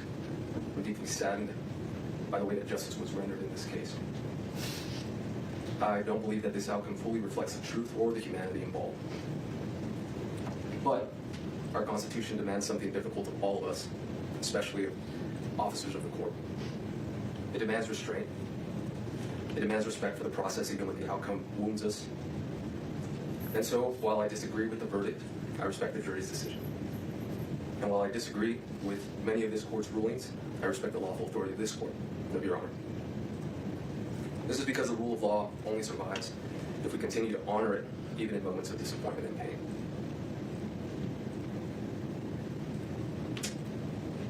But as a Catholic, there's one authority higher than any courtroom, verdict, or government power, and that is God. I say that as a reminder of humanity and of human limitation. Our system of justice is imperfect because every human is imperfect. I think that humility matters here today. It matters because the sentence of life without parole risks becoming something greater than punishment. It risks becoming the declaration that redemption no longer matters. The late Pope Francis said that life without parole is just a death penalty in disguise because it extinguishes something fundamental to human dignity, and that is hope. Hope that all involved, victims, condemned alike. Refusing to impose a sentence of life without parole today doesn't mean Kouri is going to walk free. It doesn't mean that she will someday leave custody. She may very well spend the rest of her natural life in prison. It also does not mean that her victims, who have spoken today, her kids, doesn't mean that they have to forgive her. They may never change their minds. They may never forgive their mother. And also, no court has the authority to demand that they do. But refusing to impose a sentence of life without parole does mean that we do not close the door completely. It means we do not presume to know with absolute certainty what a human life, victim or condemned, may become decades from now. It means that we do not extinguish hope entirely. Time changes people, pain changes people, grief changes people. Even victims and victims' families, over years and decades, sometimes arrive at places their present suffering could never foresee. Some discover forgiveness, some discover peace, some simply discover that healing and permanent condemnation are not always the same thing. And others don't. A sentence of life without parole assumes none of that human change matters. Not the change in the person condemned, not the change in those harmed. A life without parole sentence freezes every human being, victim and condemned, inside the worst moment of their life and declares that moment permanent. Our Constitution demands more restraint than that, because a real measure of justice is not what we do when mercy is easy. It is whether we preserve humanity when mercy is hardest. No sentence handed down today will undo suffering. A different verdict wouldn't have reversed tragedy. But there is a profound moral difference between saying you must be punished and saying you are beyond redemption forever. One is justice restrained by humility. The other risks becoming judgment without end. And no human institution possesses the moral certainty to make that judgment absolutely. That lies with God alone. Thank you. Thank you, Mr. Ramos.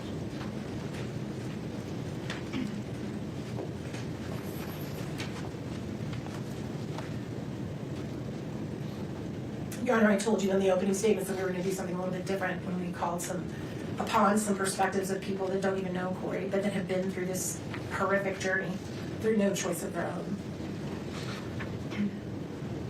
One is from a mother whose son was murdered. Again, we're going to just share her name with only the court and the prosecution.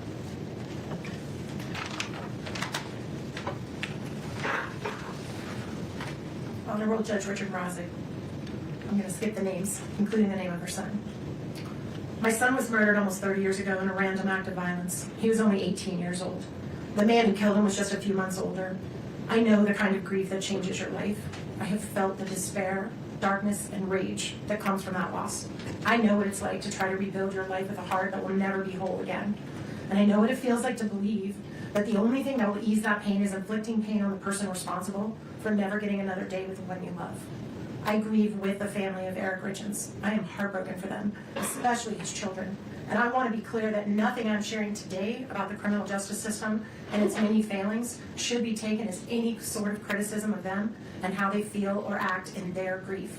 But I feel compelled to share my perspective with the court because I wish I had known what might be on the other side of experiencing the grief of losing my son and trying to navigate the criminal justice process at the same time. And I don't envy the decisions you have to make.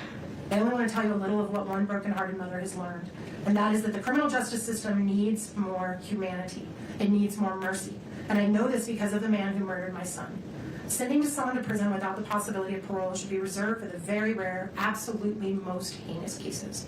Sending someone to prison without the possibility of parole is to decide they are irredeemable, that they are not capable of change, and will never be worthy of our trust again. It is a fate so bleak, I am not sure how anyone survives it. So basically the point of this letter is from a mother whose son was murdered. And apparently when she gave her victim impact statement, she recommended that the person get life without the possibility of parole, but she has since changed her mind. So, let alone do what my son's killer did. He went into the worst place imaginable and found a way to be a better human being. He spent the first 18 years of his adult life in maximum security. Those who are sentenced to life without the possibility of parole have few opportunities to participate in programs or work because resources are limited, and why would they waste them on someone who's never getting out of prison? The criminal justice system has gotten better and better at punishment. Mercy has almost been extinguished. We're supposed to find a balance. We're supposed to remember that these are human beings, and these decisions will ripple through generations, even strangers. I am afraid with the increasing number of people sentenced to life without even the possibility of parole, we've decided it's easier to throw people away than to try and help them change, or even allow them to try and make amends for their mistakes. Far too often we let our fear and our pain put the focus on punishment with no consideration for mercy. I did that. I wanted the man who killed my son to die. I wanted him to suffer. I didn't care what happened to him as long as he never got out of prison. But as much as I know about pain and loss, I know more about hope and forgiveness, and that's thanks in part to the man who killed my son. He was sent to one of the worst places in the world and became one of the best people I know. Nearly 20 years after my son's death, I received a letter he wrote, expressing his sorrow and his remorse. His apology helped me his apology helped me heal, deepened my forgiveness, and created a bond that continues to bless the lives of many people. I know that every case is different, but I also know the power of hope. I believe in second chances. I believe a life sentence imposes punishment without destroying hope. My personal hope for Kouri is that she does what that individual did, that she finds a way to become a better person no matter what. I thank you for taking the time to read this letter. I know it's a heavy burden to make this decision. I express love and support to those involved and pray we'll all be better to each other. And then I also would have one more, and then we have someone who's going to testify on WebEx. Speak on WebEx. This is very... See, this is why I got nothing for you, Nestor, because you're very unorganized and you have like visible brain buffering. I can actually see your brain buffering. Like not your brain, literal brain. Like I can't see inside of your brain, but through your actions and your fumbling around, I can tell that your brain is buffering. Now, I suffer from brain buffering as well, okay? And all the good people in the chat have been very, very patient and they put up with my brain buffering. But I'm also like, I'm not always constantly looking for something either. Okay, like I have my stream set up, I'm prepared, I know what I'm going to stream, it's all there and available, right? You over here are shuffling papers at the 12th hour, and it's annoying. And it causes me great irritation and a little bit of anxiety, I'm not going to lie, at your lack of preparedness.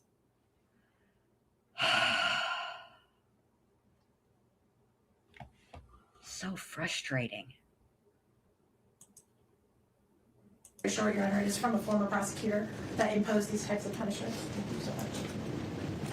And look, there is an argument to be made for when do we extend, who deserves redemption and who doesn't. Like, that's always going to be a conversation. And the truth of the matter is, we aren't really doing a good job either way. We're not in our prison systems. We're not doing a good job of punishing people, but we're also not doing a good job of reform either, so that people can change, so that people can get out and make better choices and make a better life. We're not doing good either. We're either way. We're also letting people out that should never be let out. So, like, our system ain't perfect, okay?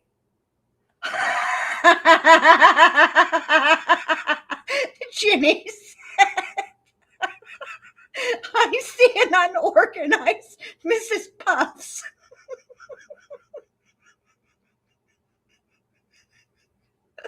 SpongeBob. I need to stop. I need to stop. I mean, our system is not perfect. And we have problems. We do. Okay? But we reserve. It's the act. This is Kouri's thinking. She didn't care about Eric. That's clear. But more than that, and that this might actually be kind of worse. She didn't care about her children because she did not consider what the loss of their father, and if she got at the hands of their mother, what kind of long-term fucked up effect that would have on her kids. She didn't care about any of that. She didn't take that into consideration because she put her needs, her wants above everybody else's, including she valued what she wanted and what she needed and above Eric's life. Okay, that's the kind of person we're talking about here. So when somebody is willing, if that's somebody's thinking, what can be done?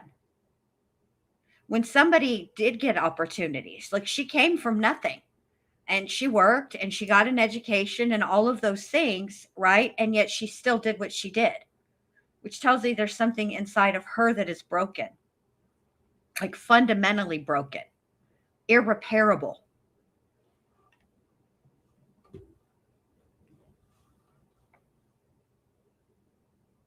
This is different. This is not the same type of crime, other than the fact that murder was involved. But the circumstances of the crime were completely different.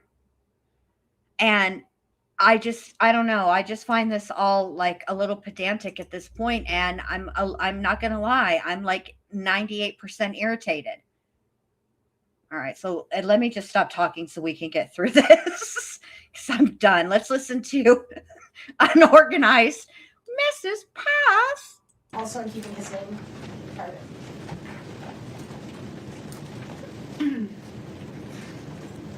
As a matter of fact, I'm going to skip the very first sentence because it would reveal who he is. So I'll just let the court read the first sentence quietly. I was in charge of the prosecution of a young man who committed 2 serious homicides at the Log Haven restaurant.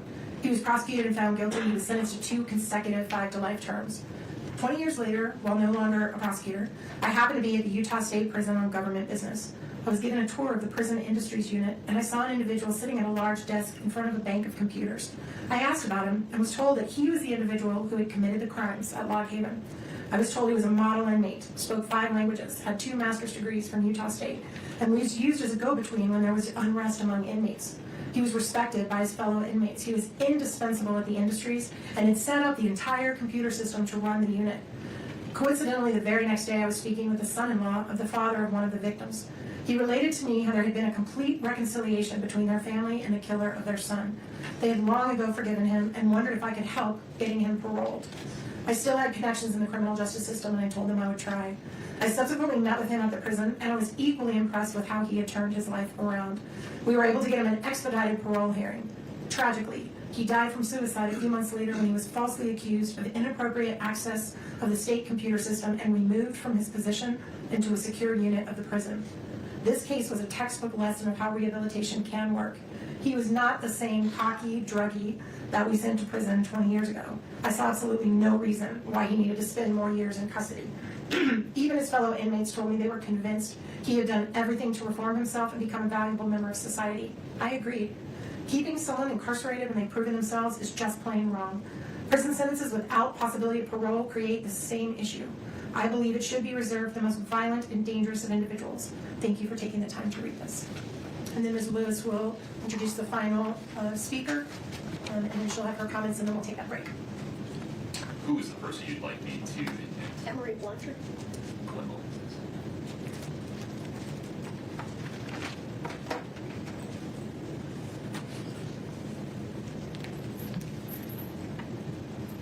Emery, if you'd please unmute your audio, I'd appreciate it. Are we able to see her? Oh, my apologies. Thank you.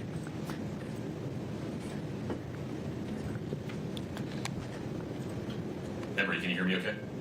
Yes, sir, I can. Okay. Ms. Lewis is going to make an introduction, and then you'll be free to make your statement. Emery Blanchard understands what no one else in this courtroom understands. What the three children of Kouri are going through. When Emery was 12, I believe she can correct me if I'm off there a little bit, her father violently killed her mother while she and her brother were in the next room. He was convicted, and it was, the state was seeking death, but ultimately he, at that time, when the jury couldn't decide unanimously on death, he was sentenced to life with the possibility of parole. And I'll let Emery take it from there and see what she wants to say. Emery, please proceed. Thank you, Judge.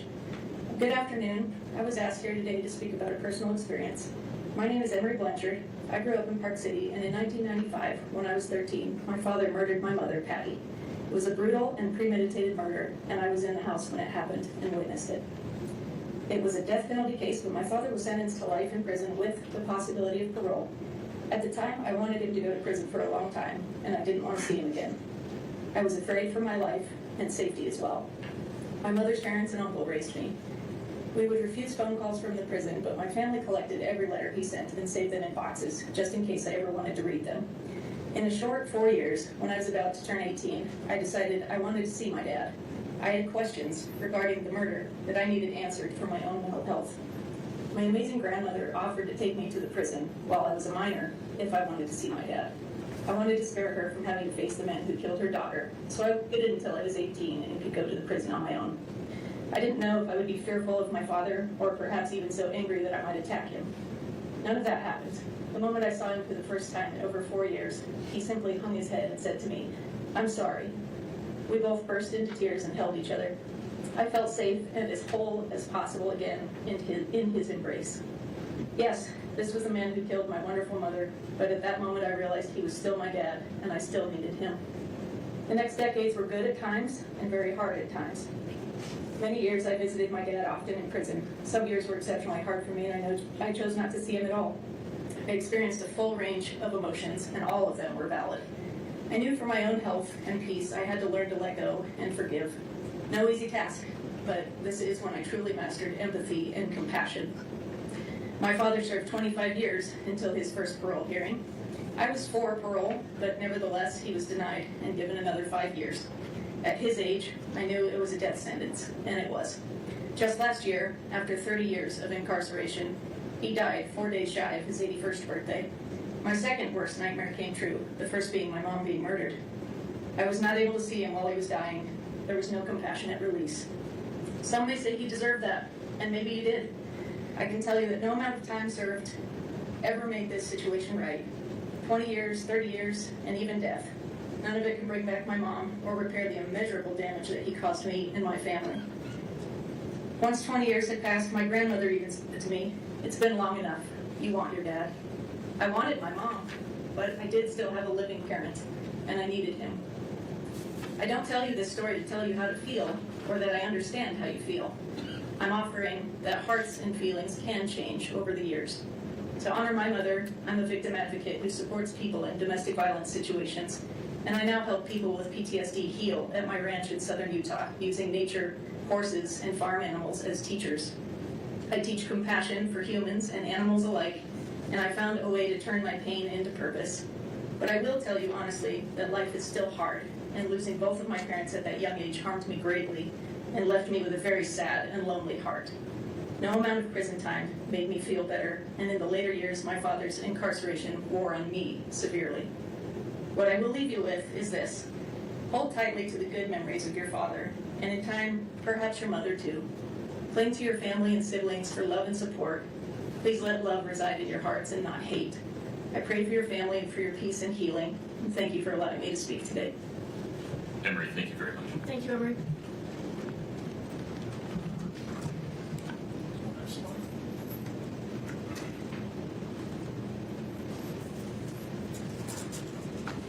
Your Honor, there is so much more to sentencing a person than punishment.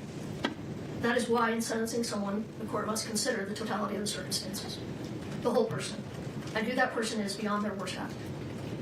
In their sentencing memo, the state cited to State v. Holland, which was a death penalty case. The state quoted the court as follows: "The psychological reality is that aggravating circumstances in first-degree murder cases will virtually always outweigh mitigating circumstances. However, what the state left out is what the court said next, which was that the Eighth Amendment doesn't allow the death penalty in every case, and courts must take a long, hard look at the totality of the circumstances, the values of society, and the value of all human life. And though this is not a death penalty case, the same would apply to a sentence of life without the possibility of parole." Ms. Nestor spoke a little bit about what a life without parole sentence looks like. Lockdown for 23 hours a day. If we treated our dogs like this, they would be taken away. Yet, this is how the state wants Kouri Richins to be treated. A sentence of life without parole is safe for only the most heinous of crimes. The state wants to place Kouri in that category. They say she is in that category, but this simply is not the type of crime that we typically see get a sentence of life without parole. Currently, there are approximately only 72 people in Utah serving this sentence. These include people such as Edward Deli, the co-defendant of Vaughn Taylor, who is currently on death row. They killed 2 women, kidnapped 2 young girls, and attempted to kill those girls' father by lighting their cabin on fire. I believe that was in Summit County. It includes Daniel Ray Troyer, a serial killer and rapist of women in their 80s. He was convicted of killing 2 women, admitted to a 3rd, and likely killed a 4th that authorities are aware of. It includes Matthew John Breck, who kidnapped a 10-year-old girl, stabbed her multiple times, severed her spinal cord, and left her dead on her front porch. It includes numerous individuals who brutally murdered children, some who murdered police officers. There are only a handful of people serving life without the possibility of parole for killing a spouse. And in all but one of these that I could find, they killed more than just their spouse. They are individuals who killed their spouse and a child, or killed their spouse and someone else in the process. The only one I'm aware of who killed a spouse and no other individual is Craig Crawford, who set fire to the home of his estranged husband, leaving him to die in the fire. And then there are individuals serving sentences of 15 to life who committed arguably more heinous acts than what Kouri Richins has been convicted of. Eric Sampson abused his wife for 28 years, ultimately killing her in their St. George home, leaving her dead in their bed. He continues to maintain his innocence, and he's serving 15 to life. John Weston Erickson stabbed his wife to death in front of their 2 young children, also injuring his 7-year-old daughter, who attempted to wrestle the knife out of his hand, serving 15 to life. Joseph Castillo, his wife, stabbed his wife to death in their garage while his teenage son tried to stop the attack. These men are all serving 15 to life sentences. There are many more examples. Murder is the worst of all crimes, but to say that this particular case is the worst of the worst is simply not true. The state chose the evidence they put forth to obtain their conviction, yet they are not satisfied with what was presented in this court and to the jury, and instead they waited until 2 days before the sentencing hearing and publicly filed what can only be described as a character assassination. filled with unsubstantiated claims from unknown and unsworn sources who will never be cross-examined about these claims. The timing of this filing was no coincidence and left no time for our team to arrange rebuttal witnesses or evidence.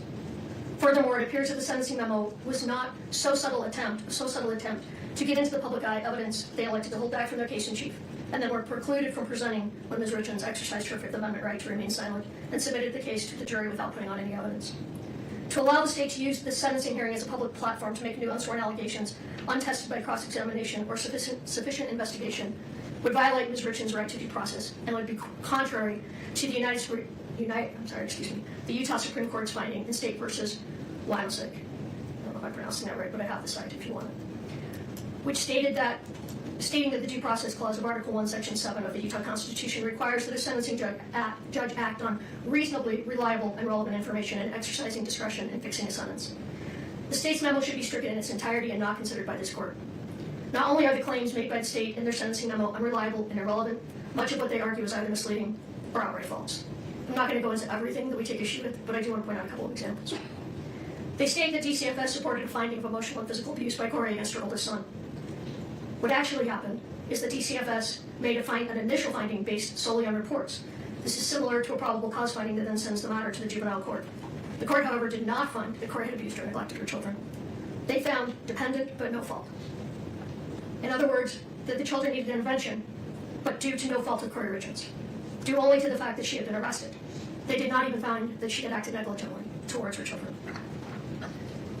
The state put forth at length what they believe Kouri's middle son, AR, would have testified to had they been able to call him in rebuttal.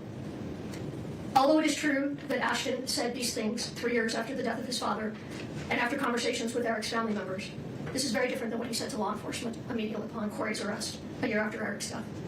At that time, his statements were completely consistent with Kouri's, that Kouri had gone to sleep in his room the night his father died. The state argues that Kouri's boys are afraid in part because she still maintains life insurance policies on them. Kouri was of the belief that these policies were no longer in existence since she had not made any payments on them in over 3 years. And in fact, a letter was sent, or an email was sent from Brian Freckleton, who testified, to Ronnie Darden, as Ronnie is the owner on these policies, that this was over a year ago, that the life insurance policies are lapsing, and wanted to let them know if they chose to do anything about that, which they did not do anything about that. So we only discovered yesterday, Kouri only discovered yesterday that at least 2 of these policies are still active, as the payments have been automatically taken out of dividends. So in other words, the policies have been paying for themselves. These are policies that Eric and Kouri took out together in 2017. However, now that Kouri knows that these are still active, she will cancel them. Hopefully, in all sincerity, this will be one less thing for those boys to worry about. Kouri never asked her family to report criminal activity or asked for criminal prosecutions against any of the Richins family or against Cody Ray. She never asked family members to file bar complaints. And until yesterday, neither Kouri nor anyone from her team had ever heard anything about a dating profile being set up online in the name of a lead detective. She did none of these things. And if they were done by others, it was not at her request. We are asking the court to discount any and all allegations in the sentencing memo that have not been previously raised in court in order to be stricken from the record. The court does have before it reasonable and reliable testimony from individuals who know Kouri or who have unique perspectives on the sentence of life without parole that may assist this court in discerning the appropriate and proportionate. They will not be, the sentencing memo will not be stricken from the record over here at the ward. It will live on in perpetuity. Motion denied. Punishment in this case. The testimony of these individuals revealed that Kouri is so much more than what she has been portrayed as in this case. Everyone who was around her says she was a wonderful mother, just like Eric was a wonderful father.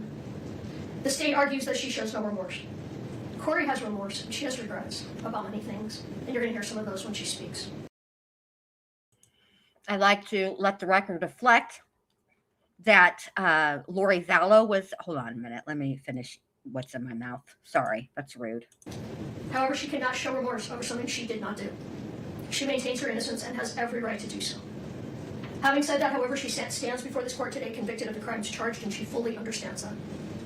So sentence her on what she was convicted of, not what the prosecution says about her character. I would just like the record to reflect that Lori Daybell was also referred to as a good mother. So that holds no sway. As much as they think they know her, They do not. They do not know Kouri Richins. Like Alex said, we were saddened by this case. We were saddened by the verdict. I respect the court system so much. I come from a family of judges and attorneys and was raised with the utmost respect for our justice system. I disagree with the verdict, but I respect it. I have to say though, in all the years of practicing, which are now quite a few, this is the first time I've had a client convicted that I believe to be innocent. It was much more painful than I anticipated, would have anticipated. Over the last 2 years, our team has got to know Kouri. Kouri is one of those clients, very few clients, and I've represented thousands of people. Most of them you don't remember. Many of them you don't like. Many of them, some of them, you feel are dangerous. But Kouri is different. Kouri, every time she calls, asks how we are. There have been times when I've shared bits of my life with Kouri, particularly having children that lost their father. So she can exchange pleasantries.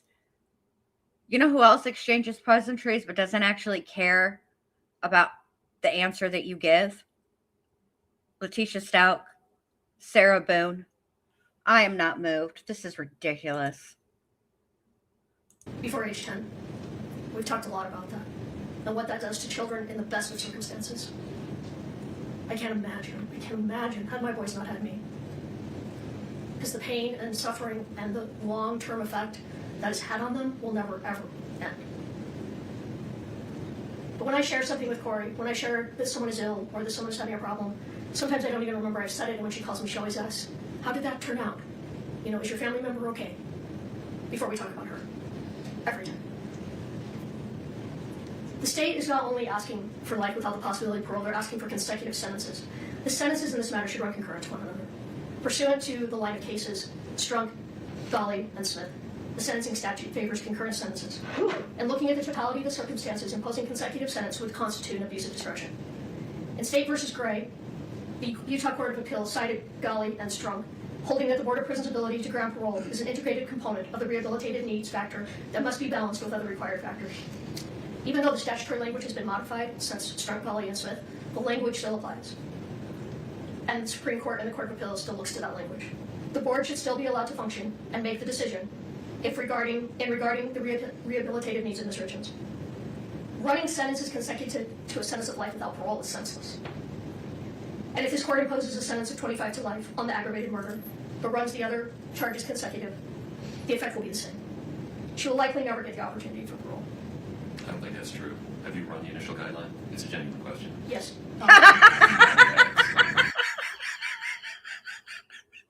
Oh my God, I love Judge Masick. I don't think that's true. Have you run the sentencing guidelines? Let's hear that back. Thank you, Judge Mrazek, for being the voice of reason. Even after she just straight accused the state, the prosecutor, of all manner of shenanigans and dishonesty. The effect will be the same. She will likely never get the opportunity for parole. I don't think that's true. Have you run the initial guideline? It's a genuine question. Yes. I think it only adds. The guideline on the attempted murder is 192 It only months. adds 41 months if we run it consecutive. Before she's eligible Right. for parole. But, well, I'm going to come back to that. Yeah, if will. you're running the guideline differently, I'd like to know. I mean, no, I'm not running the guidelines differently, but the sentence is, well, I I talked about understand your this. larger point, and I apologize for That's interrupting you, but if you do have a different running of the guidelines, those forms are not obvious. I appreciate it. Well, I would say a sentence of 25 to life, and then if she serves additional time, does not guarantee parole. And I'm going to talk more about that. Okay. And it's almost unheard of for someone to be paroled at their first parole hearing on these serious offenses. And looking at the totality, there are mitigators. Kouri had no criminal history at the time of Eric's death. She was involved in positive ways in her community. She volunteered regularly. She headed up a sub for Sen every year. She was a friend, a daughter, and a mother, and excelled in these roles. She educated herself. She was involved in every aspect of her son's lives. There is no reason to hold her in prison for life. We ask this court to impose a sentence of 25 years to life. When you put aside all of the media, all of the entries, and you look at the crime she is convicted of, this is an appropriate sentence. A sentence of 25 to life is not a sentence that guarantees the release of Kouri Richins. It is not saying that she even should be released. What it is saying is that the decision whether she should be released is a decision for someone else to make on another day. A day that will be, at a minimum, 25 to 30 years in the future. A future that could look very different than today. Although today is not a day for forgiveness, that day may come. A sentence that allows for parole is a sentence that gives a pathway to forgiveness. You heard from Emery Blanchard, the only person in this room that understands what the Richins boys have been through. You heard how the day came when she missed her father. She wanted her father in her life. I know that she came to a place that she hoped to spend one more day outside of the prison walls with her father. And that day didn't come. He was not paroled, and he died in prison. I don't minimize what Kouri's boys are saying today. I understand it's contradictory to what other people are saying regarding Kouri as a mother. I don't know why they're saying these things, but what they think and feel today, they are allowed to think and feel those things. They should be. Their feelings are valid, and it's okay. And I think Kouri will say this too, but she wants her boys to know it's okay. People change. All of us change. Kouri will change. Those little boys will change. A sentence of 25 to life will not be easy time. It will be hard time. For the first part of that sentence is generally served in maximum security for the first 3 to 4 years. Hold on a minute, Miss Lewis. Back the milk truck up, okay? Kouri understands that her children's feelings are valid. Her face ain't say that. She made a ton of mean mugs about the things that were written by her children. So does she really think they're valid? When her children want to see her face to face, a 25 to life sentence will make that easier for them. If they, like Emery, decide someday they want a relationship with her, even one behind the walls of the prison, a 25 to life will make that possible. And a sentence with the possibility of parole, like I said, does not mean she will be paroled. It's very possible she will spend her life in prison. And quite frankly, if her case does not come back on appeal, and she is in prison and she maintains her innocence, parole's highly unlikely. But the Board of Pardons is uniquely qualified to make that decision. That is their job. And it is a particularly important job in the most serious of convictions. They will be the ones looking at a woman who will then be in her 60s or possibly 70s. They will decide if she has been rehabilitated and if she is a danger to the community. These are not decisions that can be made today. We don't stand here today asking you to give her a second chance. We ask you to let those best qualified make that decision when the time comes. When Kouri's and Eric's boys are grown. When they can tell the board if they feel the same way that they do today. You heard a letter read today from a woman who once stood in the shoes of the Richins family. At sentencing, she wanted life without parole for her son's killer. Now she does not. She has changed. Her views of prison have changed, and her feelings towards the man that took her son's life has changed. But a life without the possibility of parole, sentence, cannot be changed. If Kouri and Eric's boys someday change their mind, and it is too late to say something different than what they've said today, this day will become one more day that haunts them. If in 30 years they still do feel as they do today, they will have the opportunity to express those feelings. But don't allow their statements at age 9, 12, and 13 become another tragedy, another trauma that they may end up suffering as adults. A sentence that doesn't allow even the possibility of parole is a sentence that tells the world there is no hope. There is no growth. There is no change. There is no room for forgiveness. There is no room for love. That we are all our worst act and will never be anything more. But you can't grow or change if you don't take accountability for what you've done. So by saying that you didn't kill your husband, Kouri is saying that she is actually innocent. She's saying she didn't do this at all. So how could she grow and change if she is maintaining she didn't do anything wrong in the first damn place? And that is not the human experience. In a world where humanity is waning, act with humanity. In a world where hatred is encouraged, act with kindness. In a world where forgiveness is seen as a weakness, act with compassion. A sentence of 25 to life with the other charges for concurrent reflects the seriousness of this offense, takes into consideration the totality of the circumstances. Further, it follows the recommendation of the pre-sentence report, and it is the appropriate sentence in this matter. Thank you. Thank you, Mr. Smith. It is 12:55. We're going to take a break until 1:25 to make sure Ms. Richins gets an opportunity to use the restroom and eat something. Mr. Bloodworth, you look like you have something to say. Your Honor, does the court want to hear from the state one last time before the proceeding? I do not. I have this firmly in hand. I would like to make it clear, in case there was any ambiguity, that the court has considered and is denying defendant's request to strike portions of the state's sentencing memorandum. Yes, thank you. The ward concurs with the Honorable Judge Mrazek and will also not be striking any portion of the state's sentencing memo. That is it. Let's go forward. Court will be in recess until 1:25. Okay. I understand that Ms. Richins will like to stand at the podium. Yes, Your Honor. And you folks would like to join her? Yes, Your Honor. No problem.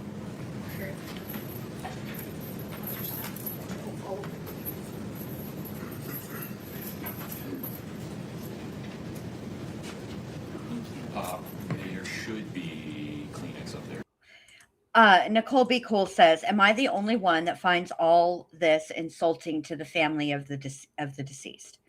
I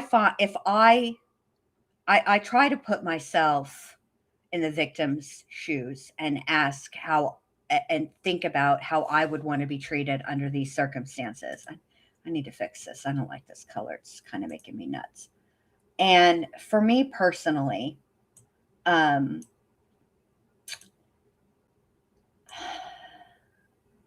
being told to that someday I'm going to forgive would really fall on deaf ears, because I think that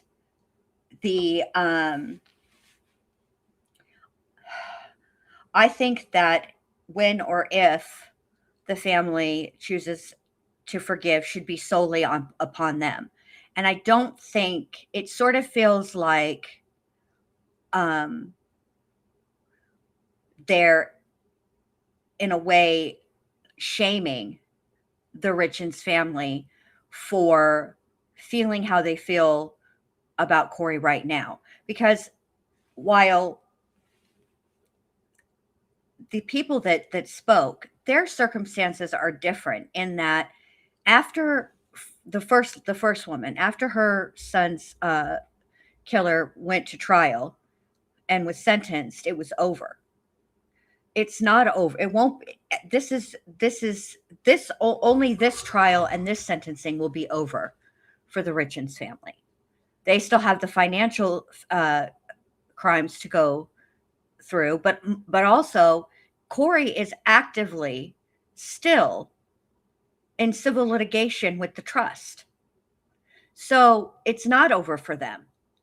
And the one thing that stood out to me the most about the mother who wrote about how she had forgiven the man who murdered her son. The man who murdered her son took accountability. Kouri has taken no accountability. In fact, after she was found guilty, she sent a text saying that the whole system was corrupt and she was going to get everybody. So, I mean, it does feel insulting and frankly, highly inappropriate. All right, now, Kouri's going to make her allocution, and I don't want to keep you guys from that. So without further ado, Kouri and her brand new bracelets. Here we go.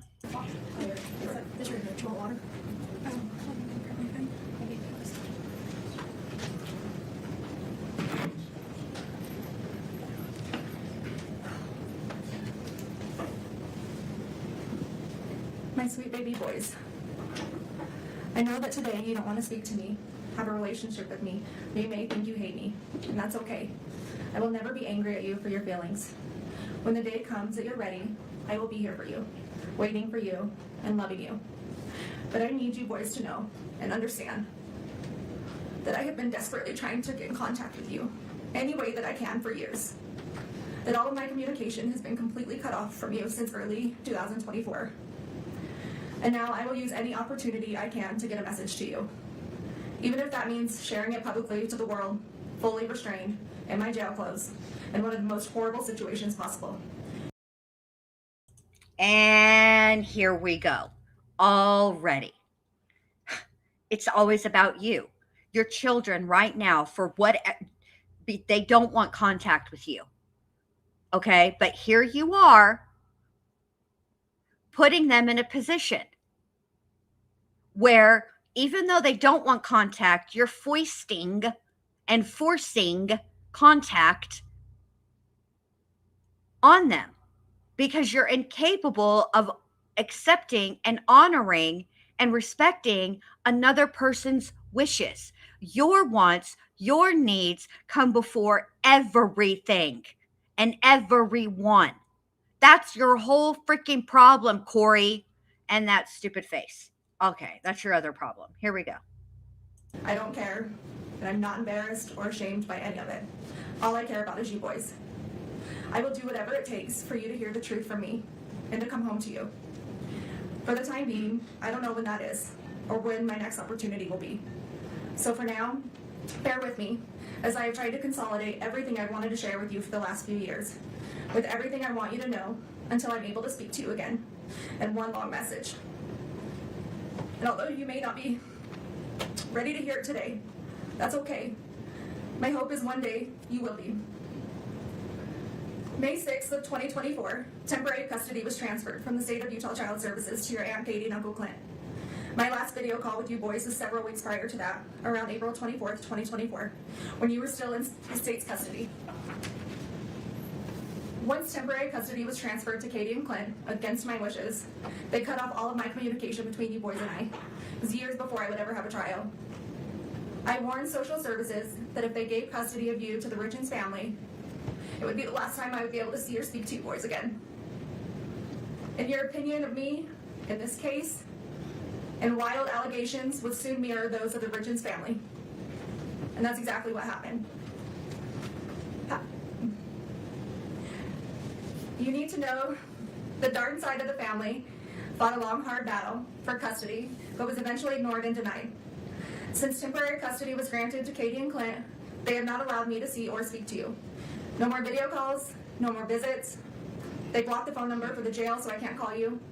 Birthday cards, Christmas cards, the letters I would send you boys, they were all returned or rerouted.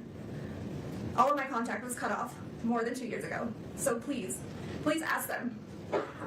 Please ask them for your cards, for your letters, if I tried calling you. Please, just ask them, whether it's now or in 10 years. The one thing I need you boys to know is I did not abandon you. I did not just walk out of your lives one day to never return, to never call, to never show up. Regardless of what anyone tells you, I would never ever leave you boys. And I am so sorry if for even 1 second you thought that I did. If for even 1 second you thought that I didn't love you. Because that couldn't be further from the truth. You boys are my world. The reason I continue to wake up every day and fight to come home. You're my reason for living. I understand that you're in a difficult situation, mentally, emotionally, and physically. I understand you guys have been through an extremely difficult time this past 4 years. You should never have to deal with such tragedy, and I am so, so sorry that you are going through this. You boys have the right to be angry, and sad, and confused, feel in survival mode, have questions. All of this is completely valid. Your feelings are completely valid. And one day, when this is all over, we can sit down and talk about all of this and sort it all out. And I promise you boys, one day it will be over. I'm not perfect. I have succeeded and I have failed. As a person, as a wife, as a parent, we all do. I have done plenty of things I am not proud of. Some I regret, some I don't. Some I'm ashamed of, and some I'm not. I regret things I have done right in my life to later find out they were for the wrong people. I have said things I shouldn't have. I've done things I shouldn't have. Sometimes I haven't said what I should or not meant what I did say. There are things I can't change and long overdue apologies that I owe. There are would'ves and could'ves and should'ves. We all have them. We have all done them. And you boys will too one day, but in your own way. And that's okay. That's life, and we're human. Nobody is all good or all bad. We just get portrayed that way. You're going to succeed and achieve amazing things in this life. You're also going to make mistakes and fail at some things. But use those opportunities to grow and to learn. They do not define you, and don't ever let other people make you think that they do. We are not defined by our best or our worst moments. We fall somewhere in the middle, ever evolving, and you boys are ever evolving. Secrets diminish self-respect. They lose trust. They make us lose ourselves. I fell in love with someone who wasn't your dad. Your dad fell in love with someone who wasn't me. I did things behind your dad's back. He did things behind mine. Don't keep secrets. Always put your spouse first. Your dad and I didn't always do this, but don't be like us in that aspect. We made mistakes that I know I regret, and I'm sure if he were here today, he would say that there are a few things he regrets as well. Marriage is hard. Marriage takes work. Marriage takes love. Big love. Deep love. And you may think about divorce, and you will have fights, but then you will make up, and you will forgive each other. Because when your love is enough, your love keeps you together. Your love is all you need to ignore the noise. Your love never fails. Sometimes your dad would want to throw in the towel on our marriage, or I would want to throw in the towel on our marriage, but we never did. We always found our way back to each other. I would pick up his towel, or he would pick up mine. We'd hand them back to each other and start again. Because our love never failed. We stopped keeping track of each other's wrongdoings, and we forgave, and we moved on, and we loved. And if I had to relive all of those hard days all over again, I would do it without question. Your dad and I were a lot of things, a mess of sorts sometimes. But we were this crazy, beautiful mess that made us a family, because our love was enough. Our hard days never outweighed our good days. Our weak moments never outweighed our most memorable happy days. We always laughed more than we cried. We failed at some things, but we never failed at loving you boys. Our love was enough to make our house a home. Our love was enough to stay together, to raise you boys. Our love was enough to forgive each other when others said that we shouldn't. To do things for each other others may disagree with. Our love was enough to protect each other, even though it may cost us everything. Love can make you lose yourself. Sometimes it makes you do things you know you shouldn't, but knowing it's not wrong at the same time. Because your spouse is your person, your love is enough.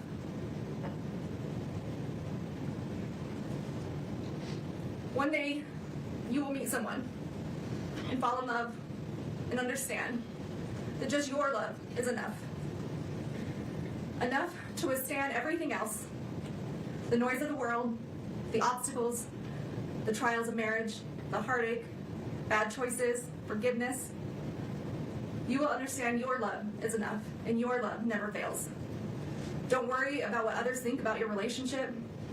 Don't worry if they would do things differently. You just love. And you love big, and you love deep, and you protect your love.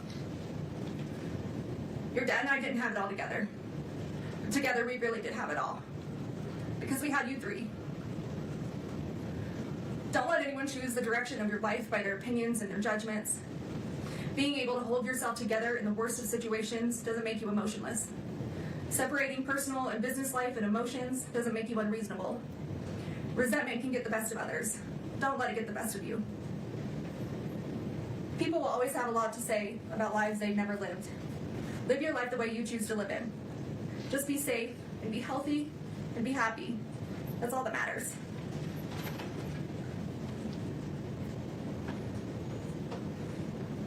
Sometimes people will want you to believe that life is simply black and white. That situations are black and white, but they're not. Life situations, they are full of color. At the very least, shades of gray. Always question the color, even if you're only questioning the gray areas. Keep an open mind.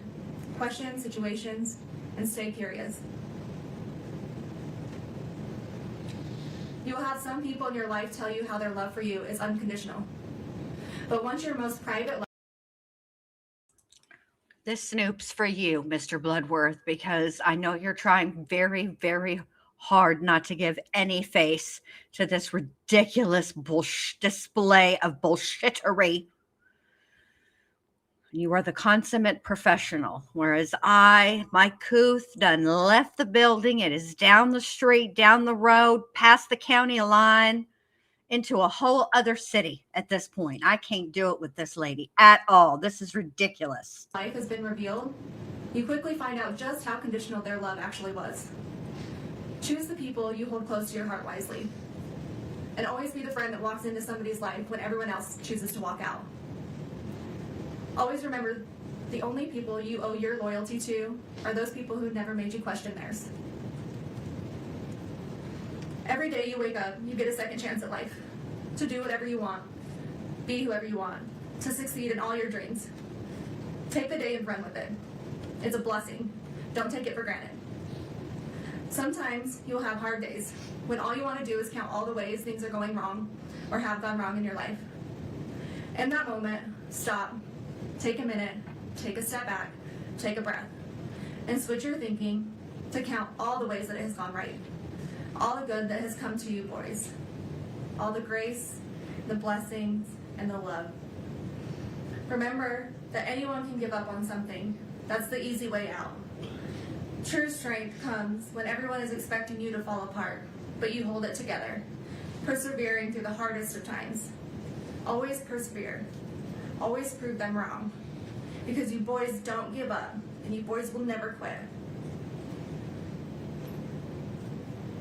There's always going to be someone out there ready to tear you down, misrepresent you, lie about you, tell half-truths, and judge you. They will judge you on decisions you do or don't make, what you did or didn't do, what you did or didn't say. They will take out of context and twist your words. They will judge you on your emotions or the way you grieve. You may show too much emotion, you may not show enough. They will tell you you're not grieving correctly, you're too angry, you're too sad, you're holding it together too well or not well enough, or maybe you're too ambitious. They will judge you on your demeanor, if you cry, if you don't cry, if you don't do anything at all. And all of this will get misinterpreted into something that it's not, formed by the opinions of who's ever creating it. And then silence is also too often misinterpreted and misjudged. But when people behave that way, it has much more to do with them personally than it does you. Everyone's entitled to their opinion. I tried. I can't do it at regular speed, you guys. I'm sorry. Maybe I do have a little, I mean, I don't know. I'm sure I know I have ADD. Doesn't make it true. Remember who you are and what you stand for, the truth, and ignore the noise. Ignore their noise. Ignore their egos, their entitlement, and their biased judgment. Those who abuse the power and the positions they hold will have a higher power to report to one day, and that higher power holds the final truth, their final truth. Don't ever let someone tell you how to show emotion, how you're supposed to react to any given situation. Don't care what others think about you, what others say about you, just let them talk. Just be you, be yourself, be authentic, be genuine. Because those who truly know you, who truly love you, is all you need. Forgive those who turn their back on you, but never forget. Don't hold hate in your heart toward others. It only brings you down more than it does them. Apologize when you're wrong, even if that apology is long overdue. You can't change what you can't change, and you can't change the past. But you can take accountability when you mess up. Admit when you make a mistake, even when it's embarrassing or humiliating, even when it can ruin relationships, careers, or your integrity. Be honest with yourself and those you need to. But never apologize for something you didn't do. Never admit to something you didn't do. And never beg for mercy for something you didn't do. Don't take the easy way out. Always stand up for what's right, even if you find yourself standing alone or with a small group of people that love you. Believe in yourself and be brave. Never give up on your fight, no matter how long it takes, months, even years. Never give up on truth, justice, and the fight of corruption. When something is broken, fix it. When something doesn't make sense, question it. If money is paying for it, follow the money. Your brothers are your best friends.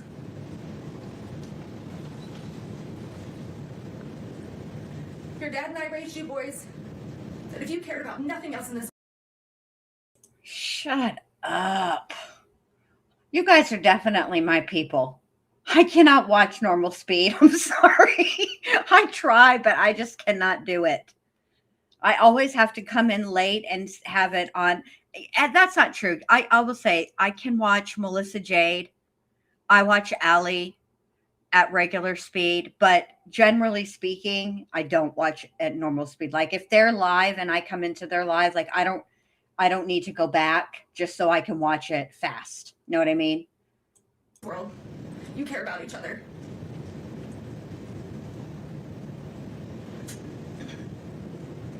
Your brothers will always be there for you. They will always be your brothers. You love them. You protect them. You take care of each other. You support each other. You help each other. And you trust one another. You be loyal to one another. And you keep each other safe and healthy and happy. And you stay together no matter what. ATS News I can also watch at normal speed. You have each other's backs. Be patient with one another.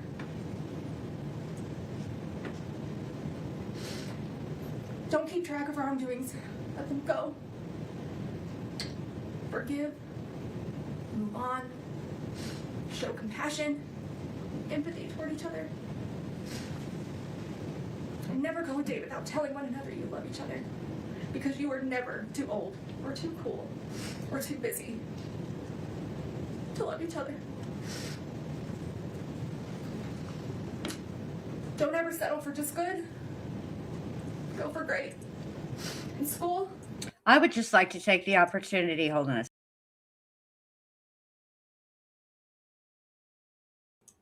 to remind everybody that let's just take this whole speechifying that she's doing at face value and say she's actually directing it at her kids, right? You've been given the opportunity at this point, ma'am, to give, let's say this is the last thing that your children ever hear from you. You've been given an opportunity to do that. You know who wasn't given that opportunity? Eric. You know who took that opportunity away from him? You.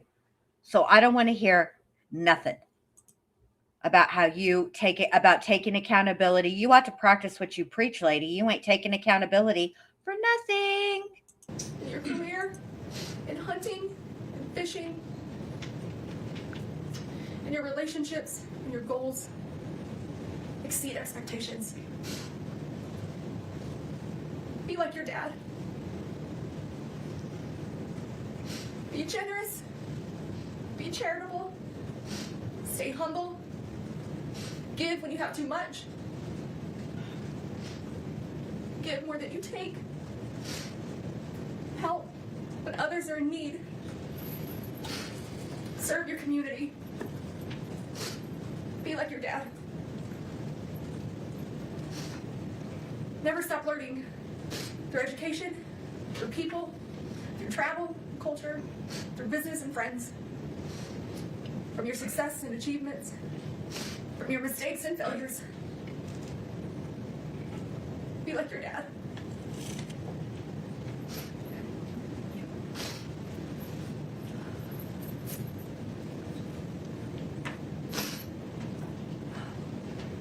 Love the outdoors. Find your peace, your therapy, your heart and soul on the top of a mountain somewhere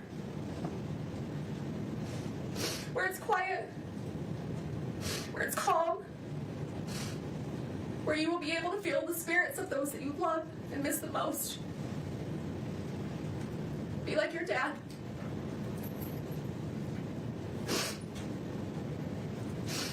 Laugh. Laugh often. Laugh loud. Laugh when you want to cry. Laugh when you're mad. Have that laugh that everyone recognizes and no one will ever forget. Even when you're gone. Be like your dad.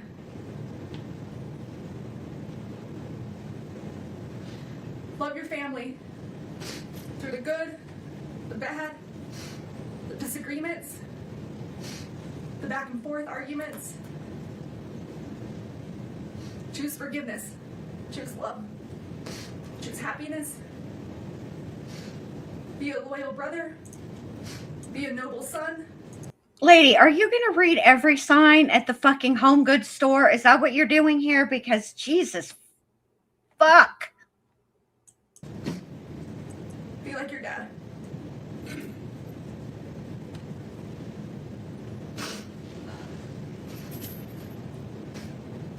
Have the hobbies that bring you excitement and joy, that give you a break from life, but build your life full of people and family who you love and that love you. Build a family that makes you happy to come home to every day, with a career that makes you hold your head high.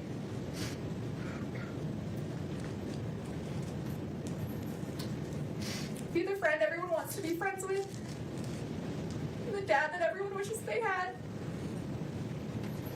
Be like your dad.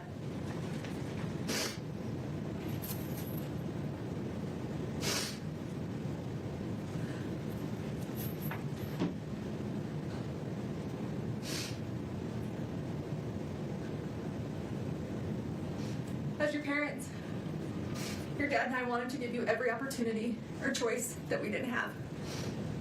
We would do anything for you boys, or break our backs falling over obstacles and finding our way to be sure you had the best of the best.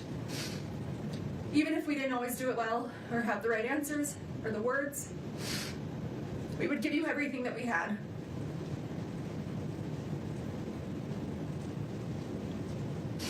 But the one thing I can't give you boys are the answers that you want the most. Because I can't give you something that I don't have. An explanation that I just don't know.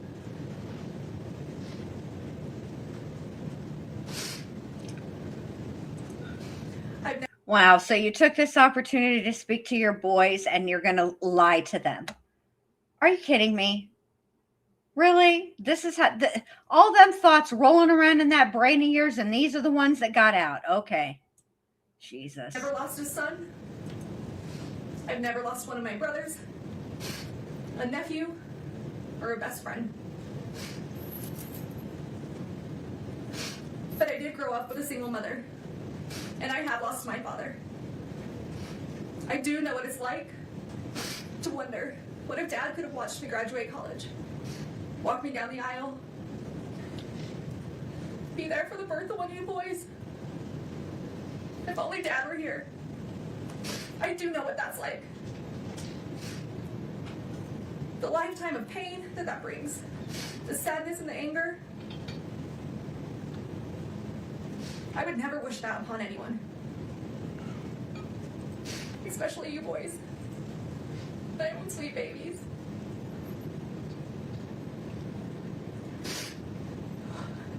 It's a lifetime of what ifs and if onlys. An empty hole in your heart where your dad's supposed to be. He's supposed to fill. He's supposed to walk through life with you, with us, with our family. I do know what that's like. So murder, an attempted murder, 4 years later, and it's still hard for me to say those words out loud. They get caught in my throat. I turn my stomach, and I try to avoid them as much as possible. Because it makes me physically sick to think about. But still to this day, I can't believe this is real sometimes. That this is our life. That this is my life.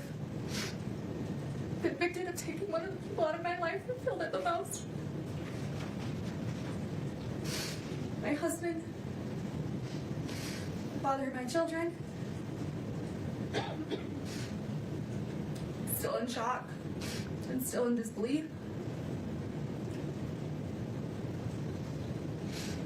accused and now convicted of such a heinous crime.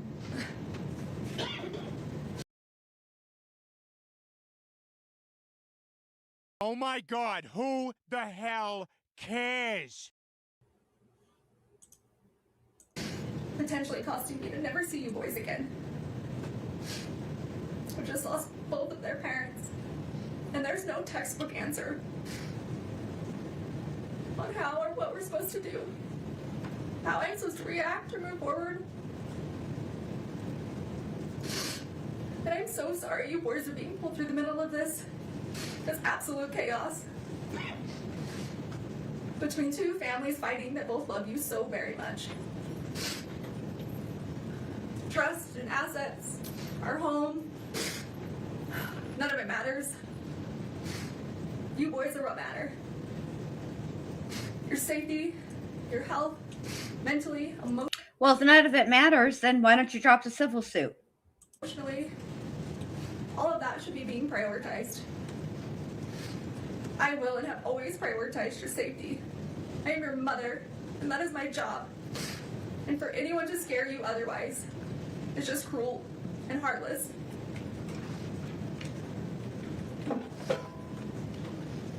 I'm sorry that 8 people from a jury who have never met you or me or our family had the right to determine our future. And they did that in less than 3 hours. In a perfect world, there might be justice. But in a perfect world, nothing ever goes wrong. Tragedies don't happen.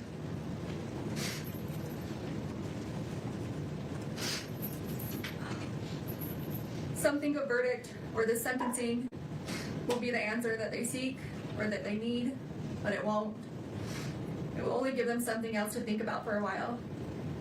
It may help to disperse some of their hurt or their resentment, but it won't relieve it. This grief will outlive us all. The hundreds of lives that this has affected. The lifelong trauma you boys have suffered this last 4 years will outlive us all.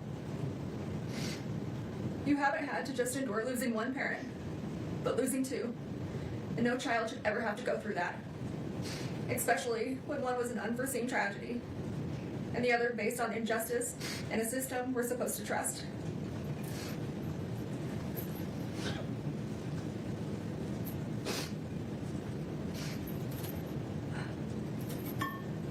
Your dad's memory will always be the kind that's a physical hurt, the tightening in your chest when you think of him, particularly on days like today, his birthday, because he was so loved that no verdict or sentence will ever be able to release that kind of suffering.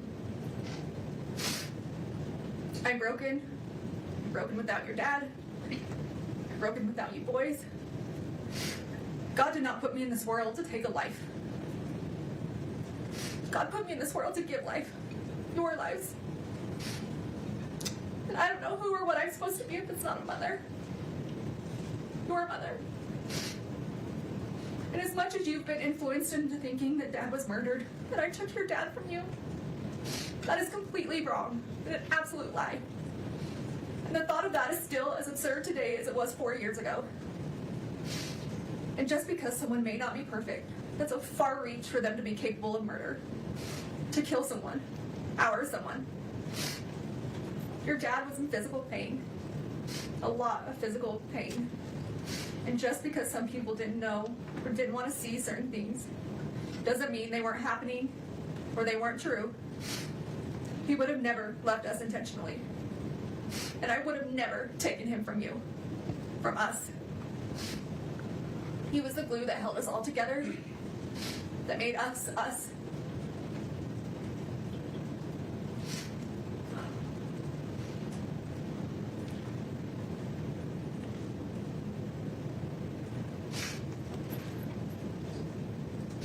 Every little boy needs their father. Because he's supposed to teach you the things that I could never explain.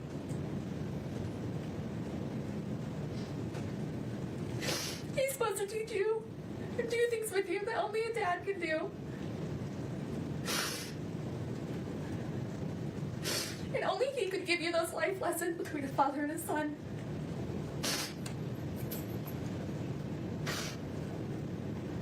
I would have never taken that from you boys. I know how much you need him, how much you love him, how much you aspire to be just like him.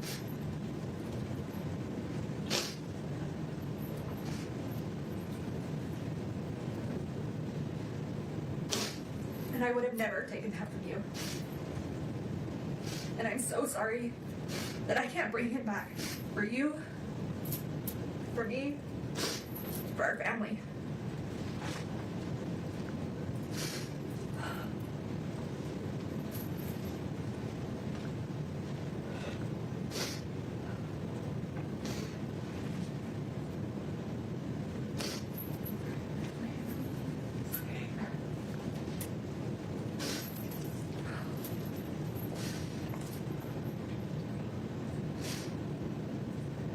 I can beat myself up all day about how I could have been a better person or made better personal choices. And I can understand and accept you boys being upset about those things. But murder? No, absolutely not. I will not accept that. And I will not be blamed for something I did not do. I will appeal and fight these charges no matter how long it takes. Not because I have anything to prove to this court, to the state, to the Richins family, or to the world, but I do have something to prove to you three. I do care what you boys think, and I need you boys to know the truth. And because of that, I will never quit or give up on this fight for justice, the truth, and coming home to you. So please, I know that right now you may not believe me, that you believe I took Dad from you, and that's okay. I still and will always love you, and I'm asking that you please just don't give up on me. I'm coming home. Not today, not this year, but we're going to make this right. Our justice system will get this right, although this courtroom can't seem to. We have a long road ahead, but I will never quit fighting my way home to you boys. I love you more than these words could ever express. I loved you before I ever met you. And I will love you long after I'm not here to say it.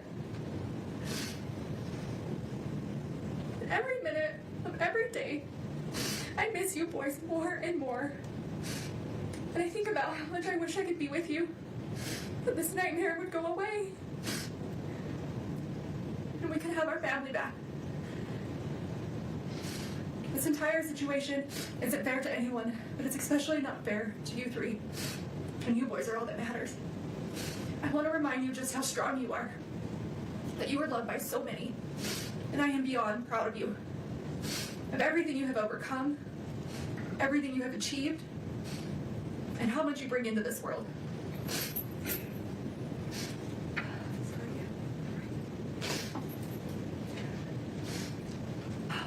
You boys have been through so much, and I wish I could take away all your sadness and all your pain. Tell you how much Dad and I love you, and that everything's going to be okay.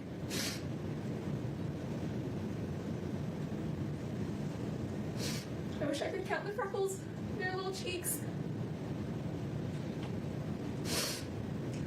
Read you books before bed. And help you with all your homework. I wish I could help you through your toughest nights. And hear your laugh through your happiest days. But for now, that's just not the way it is.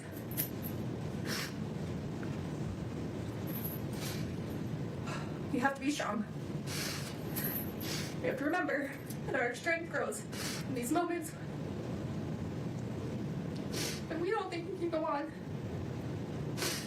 But we keep going on anyway, because we have to push through these hard days. Because in the end, at the end of this war, it will be so worth it. But I need you boys to always keep pushing through these hard days, because this will come to an end. I just need you to hang in there. Listen to your little hearts. Listen to your little bellies for the truth. Before you were told who to be and what to believe, remember who you are. Remember who we are. Remember our family. I will continue to call you every day, even if my calls are blocked. Just so you know that I'm here. I've always been here. and I will always be here. My cards, my letters, they will never stop. I will never stop. I love you forever, Mom.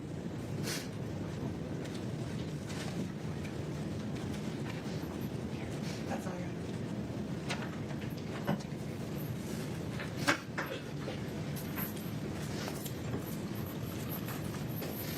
All right, ladies and gentlemen, a fair reminder. While inside the courtroom, everyone involved in this process must be treated with respect. We cannot have any outward reactions inside the courtroom. If any of you feel overcome with emotion, frustration, anger, whatever, of any kind, please remember just to look down. Keep your hands folded in your lap. The court has considered the following information: the evidence, information, arguments, and recommendations provided by counsel on the record today, victim impact statements and other statements made on the record today regarding the appropriate sentence, and the pre-sentence investigation report as corrected on the record today, including the numerous statements attached to it. In addition, the court has considered each of the factors set forth in Utah Code 76-3-201 subsection 2B and has prioritized those factors as required by section 201-2C. Having considered the gravity and circumstances of the offenses for which Ms. Richins has been convicted, the number of victims, and available information regarding the history, character, and rehabilitative needs of the defendant, the court hereby orders that the sentences on counts 2 through 5 shall run consecutively to each other and to the sentence imposed on count 1. Moreover, the court exercises its discretion and chooses to impose no fines related to any sentence in this case. The court addresses the 5 counts on which Ms. Richins was convicted in reverse order. Ms. Richins, based on your conviction on count 5, third-degree felony forgery, the court hereby sentences you to an indeterminate prison term not to exceed 5 years. Based on your conviction on count 4, second-degree felony insurance fraud, the court hereby sentences you to an indeterminate prison term of not less than 1 and not more than 15 years. Based on your conviction on count 3, second-degree felony insurance fraud, the court hereby sentences you to an indeterminate prison term of not less than 1 and not more than 15 years. Based on your conviction on count 2, first-degree felony attempted aggravated murder, the court hereby sentences you to an indeterminate prison term of not less than 5 years, and that may be for life. Which brings us to the final issue, the appropriate sentence for count 1. Under Utah Code 76-3-207.7, there are only 2 options: an indeterminate prison term of not less than 25 years, and that may be for life, or life in prison without parole. And the law requires that the court consider each option. Under a sentence of 25 to life, and considering the effect of the 4 consecutive sentences, the time that Ms. Richins has spent in custody, and the current practices of the Board of Pardons and Parole, Ms. Richins would likely serve approximately 30 years in the Utah State Prison before receiving her first parole hearing. By that time, she would be 66 years old. Under a sentence of life in prison without parole, Ms. Richins would be in prison for the rest of her natural life, unless the Board of Pardons and Parole determines by clear and convincing evidence at some future point that she is permanently incapable of being a threat to the safety of society, at which time the board would have the authority to release her. Under either scenario, Ms. Richins will be incapacitated, meaning structurally prevented from harming anyone outside the Utah State prison system for at least the next 3 decades, and perhaps much longer. But the potential impact on the survivors of the tragedy created by Kouri Richins, most importantly, Eric Richins' 3 sons, is more difficult to predict. On one hand, if the court sentences Ms. Richins to life without parole, one or more of those young men may come to resent that the court eliminated any opportunity they might have in the future, decades into the future, to express an opinion as adults with substantial life experience about whether their mother should, for example, be allowed to die with dignity. On the other hand, if the court sentences Ms. Richins to 25 to life, one or more of those young men may spend the next 30 years questioning why the court failed to protect them from the prospect of the person who murdered their father being released from prison at some time in the distant future perhaps when they have families and children of their own. The court's contemplation of how those young men may come to feel about today's decision some 30 years from now comes from a place of genuine concern for them and humility regarding the court's inability to predict the future. Shamina, she has no fines. That's different than restitution. There'll be a like Sarah pointed out in the chat, restitution hearing is on July 31st. So she's probably going to get, she will, if anything is going to be assessed, it'll be assessed then at what she owes, but she isn't getting any fines. Sitting here today, it is simply not possible for anyone, not even those young men, to know how their view of this case may evolve over the next several decades. My hope is that every person affected by Eric Richins' death will, over time, find their way to a state of peace. As for today, the court's duty is to make a decision, a weighty, long-lasting decision based on the best information available today. And the bottom line is this. Kouri Richins was convicted unanimously and beyond a reasonable doubt of attempting to murder Eric Richins, her husband, and the father of their 3 children. And then, having failed in her first effort of spending the next 17 days, not changing course, but doubling down, preparing to try again, and ultimately completing the act through the administration of poison. And for what? Money. All for pecuniary gain. A person convicted of committing that sequence of acts in that way and for that reason, and who causes the absolute tragedy that has befallen Eric Richins' sons and family. A person convicted of those things is simply too dangerous to ever be free. Accordingly, Ms. Richins, based on your conviction on count 1, first-degree felony aggravated murder, the court hereby sentences you to life without parole. You have the right to an appeal. You must file a notice of appeal within 30 days. You have the right to be represented by counsel on appeal. Mr. Bloodworth, anything further? No, Your Honor. Ms. Lewis, Ms. Nestor. Your Honor, we anticipate filing a motion for a new trial and would like a date set. We have a substantial record in this case. We will file a notice of appeal of the conviction and the sentence and ask that everything be stayed pending the motion for a new trial as we're entitled to do under Rule 4B. Excuse me, but we think we need sufficient time to file a motion for a new trial based on the substantial record that exists in this case, longer than the typical 14 days, because this is not only the trial itself, but the years of litigation and motion practice that preceded the trial. We were hoping that we could get an agreed deadline of 90 days to file a motion for a new trial, mainly because for half of June I'm out of the country and for half of July Ms. Lewis is out of the country. Normally we would ask for 60, but there's going to be a month in there where both of us aren't available. So we're asking for 90 days. Great. Mr. Bloodworth. Your Honor, the state objects. The rule provides for 14 days. I can't imagine this is a decision that was made today. I think council's had the last 53 days to prepare the motion, 14 days pursuant to the rule. I appreciate that it's a lengthy record in this case, but the issues available for the trial are fairly narrow. The state recommends the 14-day time period as provided by. There is one other thing, Your Honor, on that as to why we need the extra time. So we have asked the county to retain an expert to assist to a declaration for attached to our motion for new trial, and it's going to require us to go before a separate entity to decide whether that funding is approved, and that just takes time. So that's another issue we need.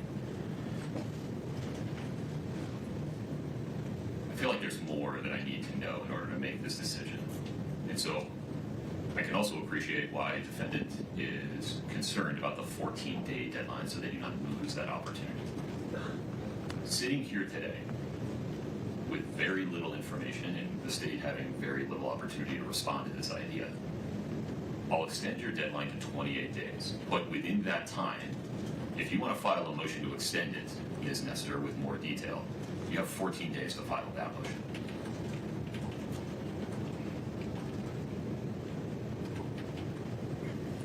Not a ask for clarification. So the court 14 days from now, they have an opportunity. They have a deadline to file a motion to extend the 28-day deadline. If they don't, it's 28 days.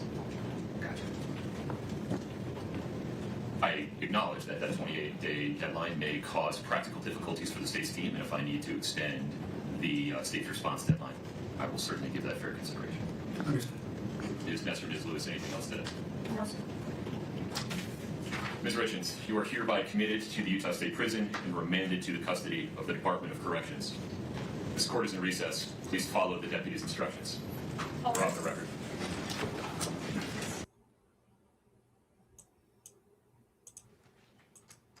All right, you guys, there it is. Life without the possibility of parole and all the other counts, all the other, what? There were 5 counts total. So the other 4 counts to run consecutive to the first sentence. And I mean, the judge in this case, I think it was important for him to make a record and explain himself why he chose how he chose, right? He didn't do it for Kouri. I think he actually did it for the boys. Because I think that, I think this judge actually cares. And I think that a lot can happen in 30 years. But more importantly, I think a lot can happen in the minds of the very young in 30 years. You know, how you feel about something at 10, 11, and 13, or 10, 12, and 13, right? Or what, the boys are young, is very different than how you will feel when you're, what, 43? You know?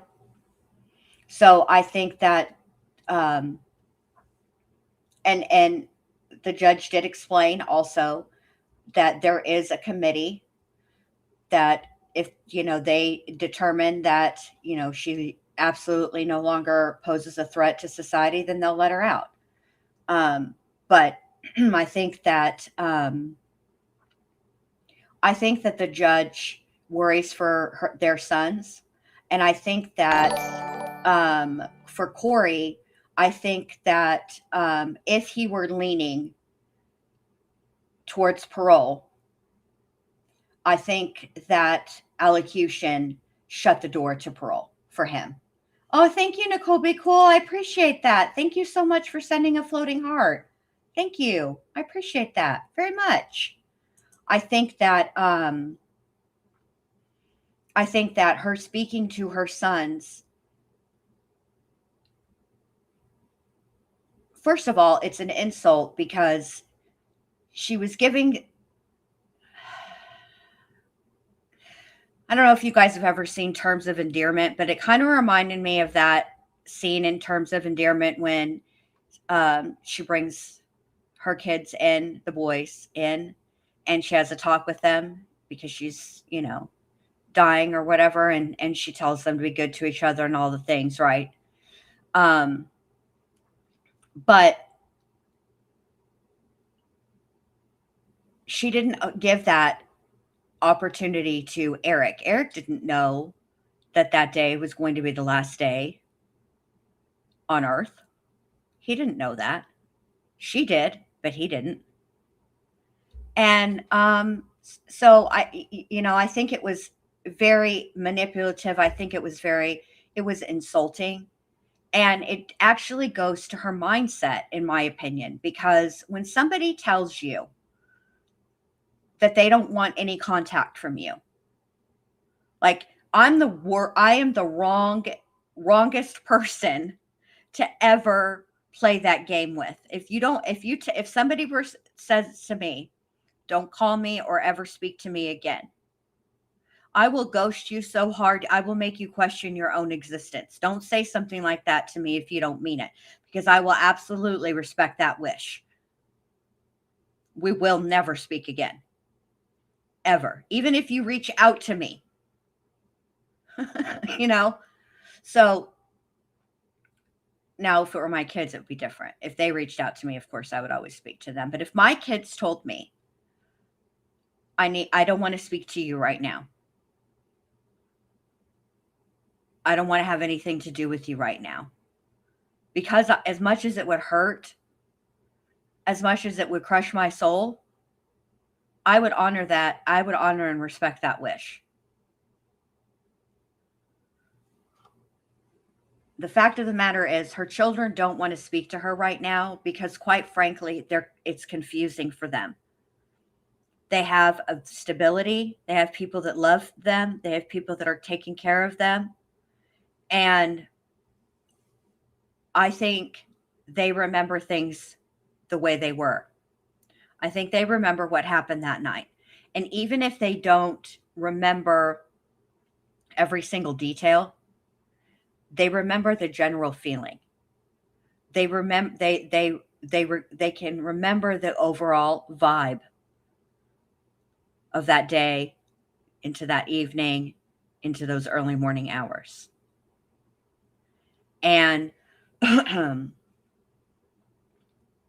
they need time and therapy. And a relationship with their mother is, especially because I think that they truly believe that she is guilty.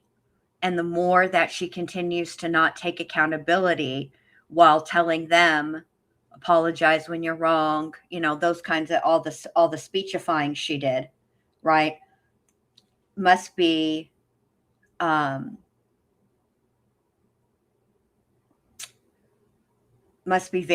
it's probably very confusing for them. It's very difficult for children because children love their parents. And it's the human in us. And when you have a parent who does something like this, it's so egregious, so violates every level of trust,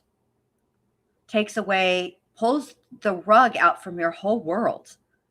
But yet you're conflicted because that's your mom. You love your mom. Do you know what I mean? That's got to be terribly confusing for those boys.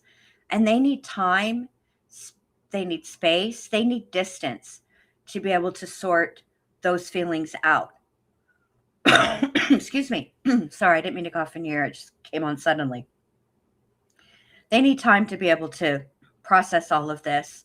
And they need time to, I don't think there's a such thing as closure, but they need time to learn how to deal with and live with what's happened.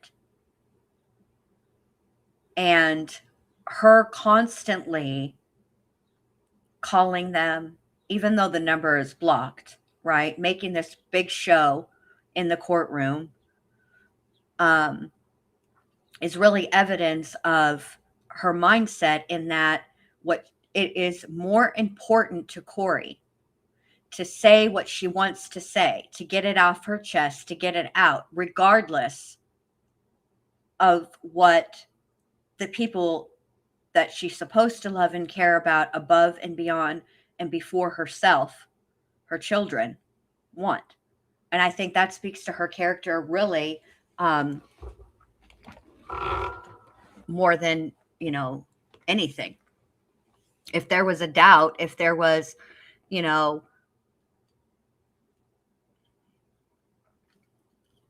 a question as to her motives, I think that she just answered those questions for everybody who might have had any. You know what I mean? Because she doesn't care about what the people that she does not take their feelings, their wishes into consideration at all. She wanted to do this and she did it. Just like she wanted to poison their father and she did it. Twice. Only once was she successful. Yes, I will never stop. Those are words that you don't want to hear from somebody who has just been convicted of murdering your father. I will never stop. I'm pretty sure that's like the speech that Oded Fayet gave in The Mummy. Know this. He will never eat. He will never sleep, and he will never stop. Okay? That's basically what she said. And Kelly, thank you so much for being a member for 15 months. I appreciate that very much. Thank you for supporting me and the channel. You guys are all welcome. Thank you all very much for being here. I appreciate each and every one of you guys. Tomorrow, I will be live and we will be watching the sentencing hearing of Suzanne Miracle. And let me just tell you, it is just as frustrating as you think it's going to be. I rolled my eyes so hard I saw Mac's brain. Okay? So before I go, I just want to let Mac weigh in on the situation. Mac, what did you think of her allocution? I know, Mac. Can you believe this bullshit? As you can see, Mac remains unimpressed. All right, you guys, have a fantastic rest of your day. I appreciate you being here, and I will see all of you guys tomorrow. Oh, Kelly, Laura Owens, I got to study up on her. I knew there was a case, and I was like, what am I supposed to, I remembered, and I was like, what am I supposed to be? I feel like I'm supposed to be researching something right now. What is it? Laura Owens. Suzanne Miracle is the one, Kimberly, that shot her husband her boyfriend through the door. And he was on the other side of a locked door. He locked himself in the bedroom to get away from her. And she shot him through the bedroom door while claiming self-defense. Yeah. Yes, MJ does have. I was in a few of her lives. Sometimes I just watch from the bushes. I don't chat, but I was in a few of her lives about Laura Owens. And doesn't she have a trial coming up, Kelly? Like in July, isn't it? I better get to studying. All right, so that's what we're going to do tomorrow. We're going to listen to Suzanne Miracle's sentencing. Wait till y'all hear from the judge. Oh, that judge who barely said hardly anything the whole trial. He he would, didn't interrupt, kind of just, he was very low key. Just wait. Except for a couple of times, excuse me, hold on. A couple of times he got frustrated, but just y'all wait. All right, so we'll do that tomorrow. Okay, we'll do Suzanne Miracle, and then maybe I don't know if we'll start is it Josie? I think it's Jody Dykeman. Hold on, let me look. So who's texting me? Okay, I'll look at that in a minute. Let me see. Let me look at something really quickly, because I feel like it's Jody.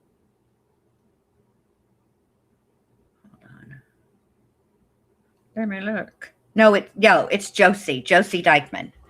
We'll either start her on Friday or Monday. I haven't decided yet. All right. We'll see how Thursday goes. Okay. All right. You guys have a great rest of your afternoon. Don't forget to give your girl a thumbs up, thumbs down, whichever you feel like I deserve.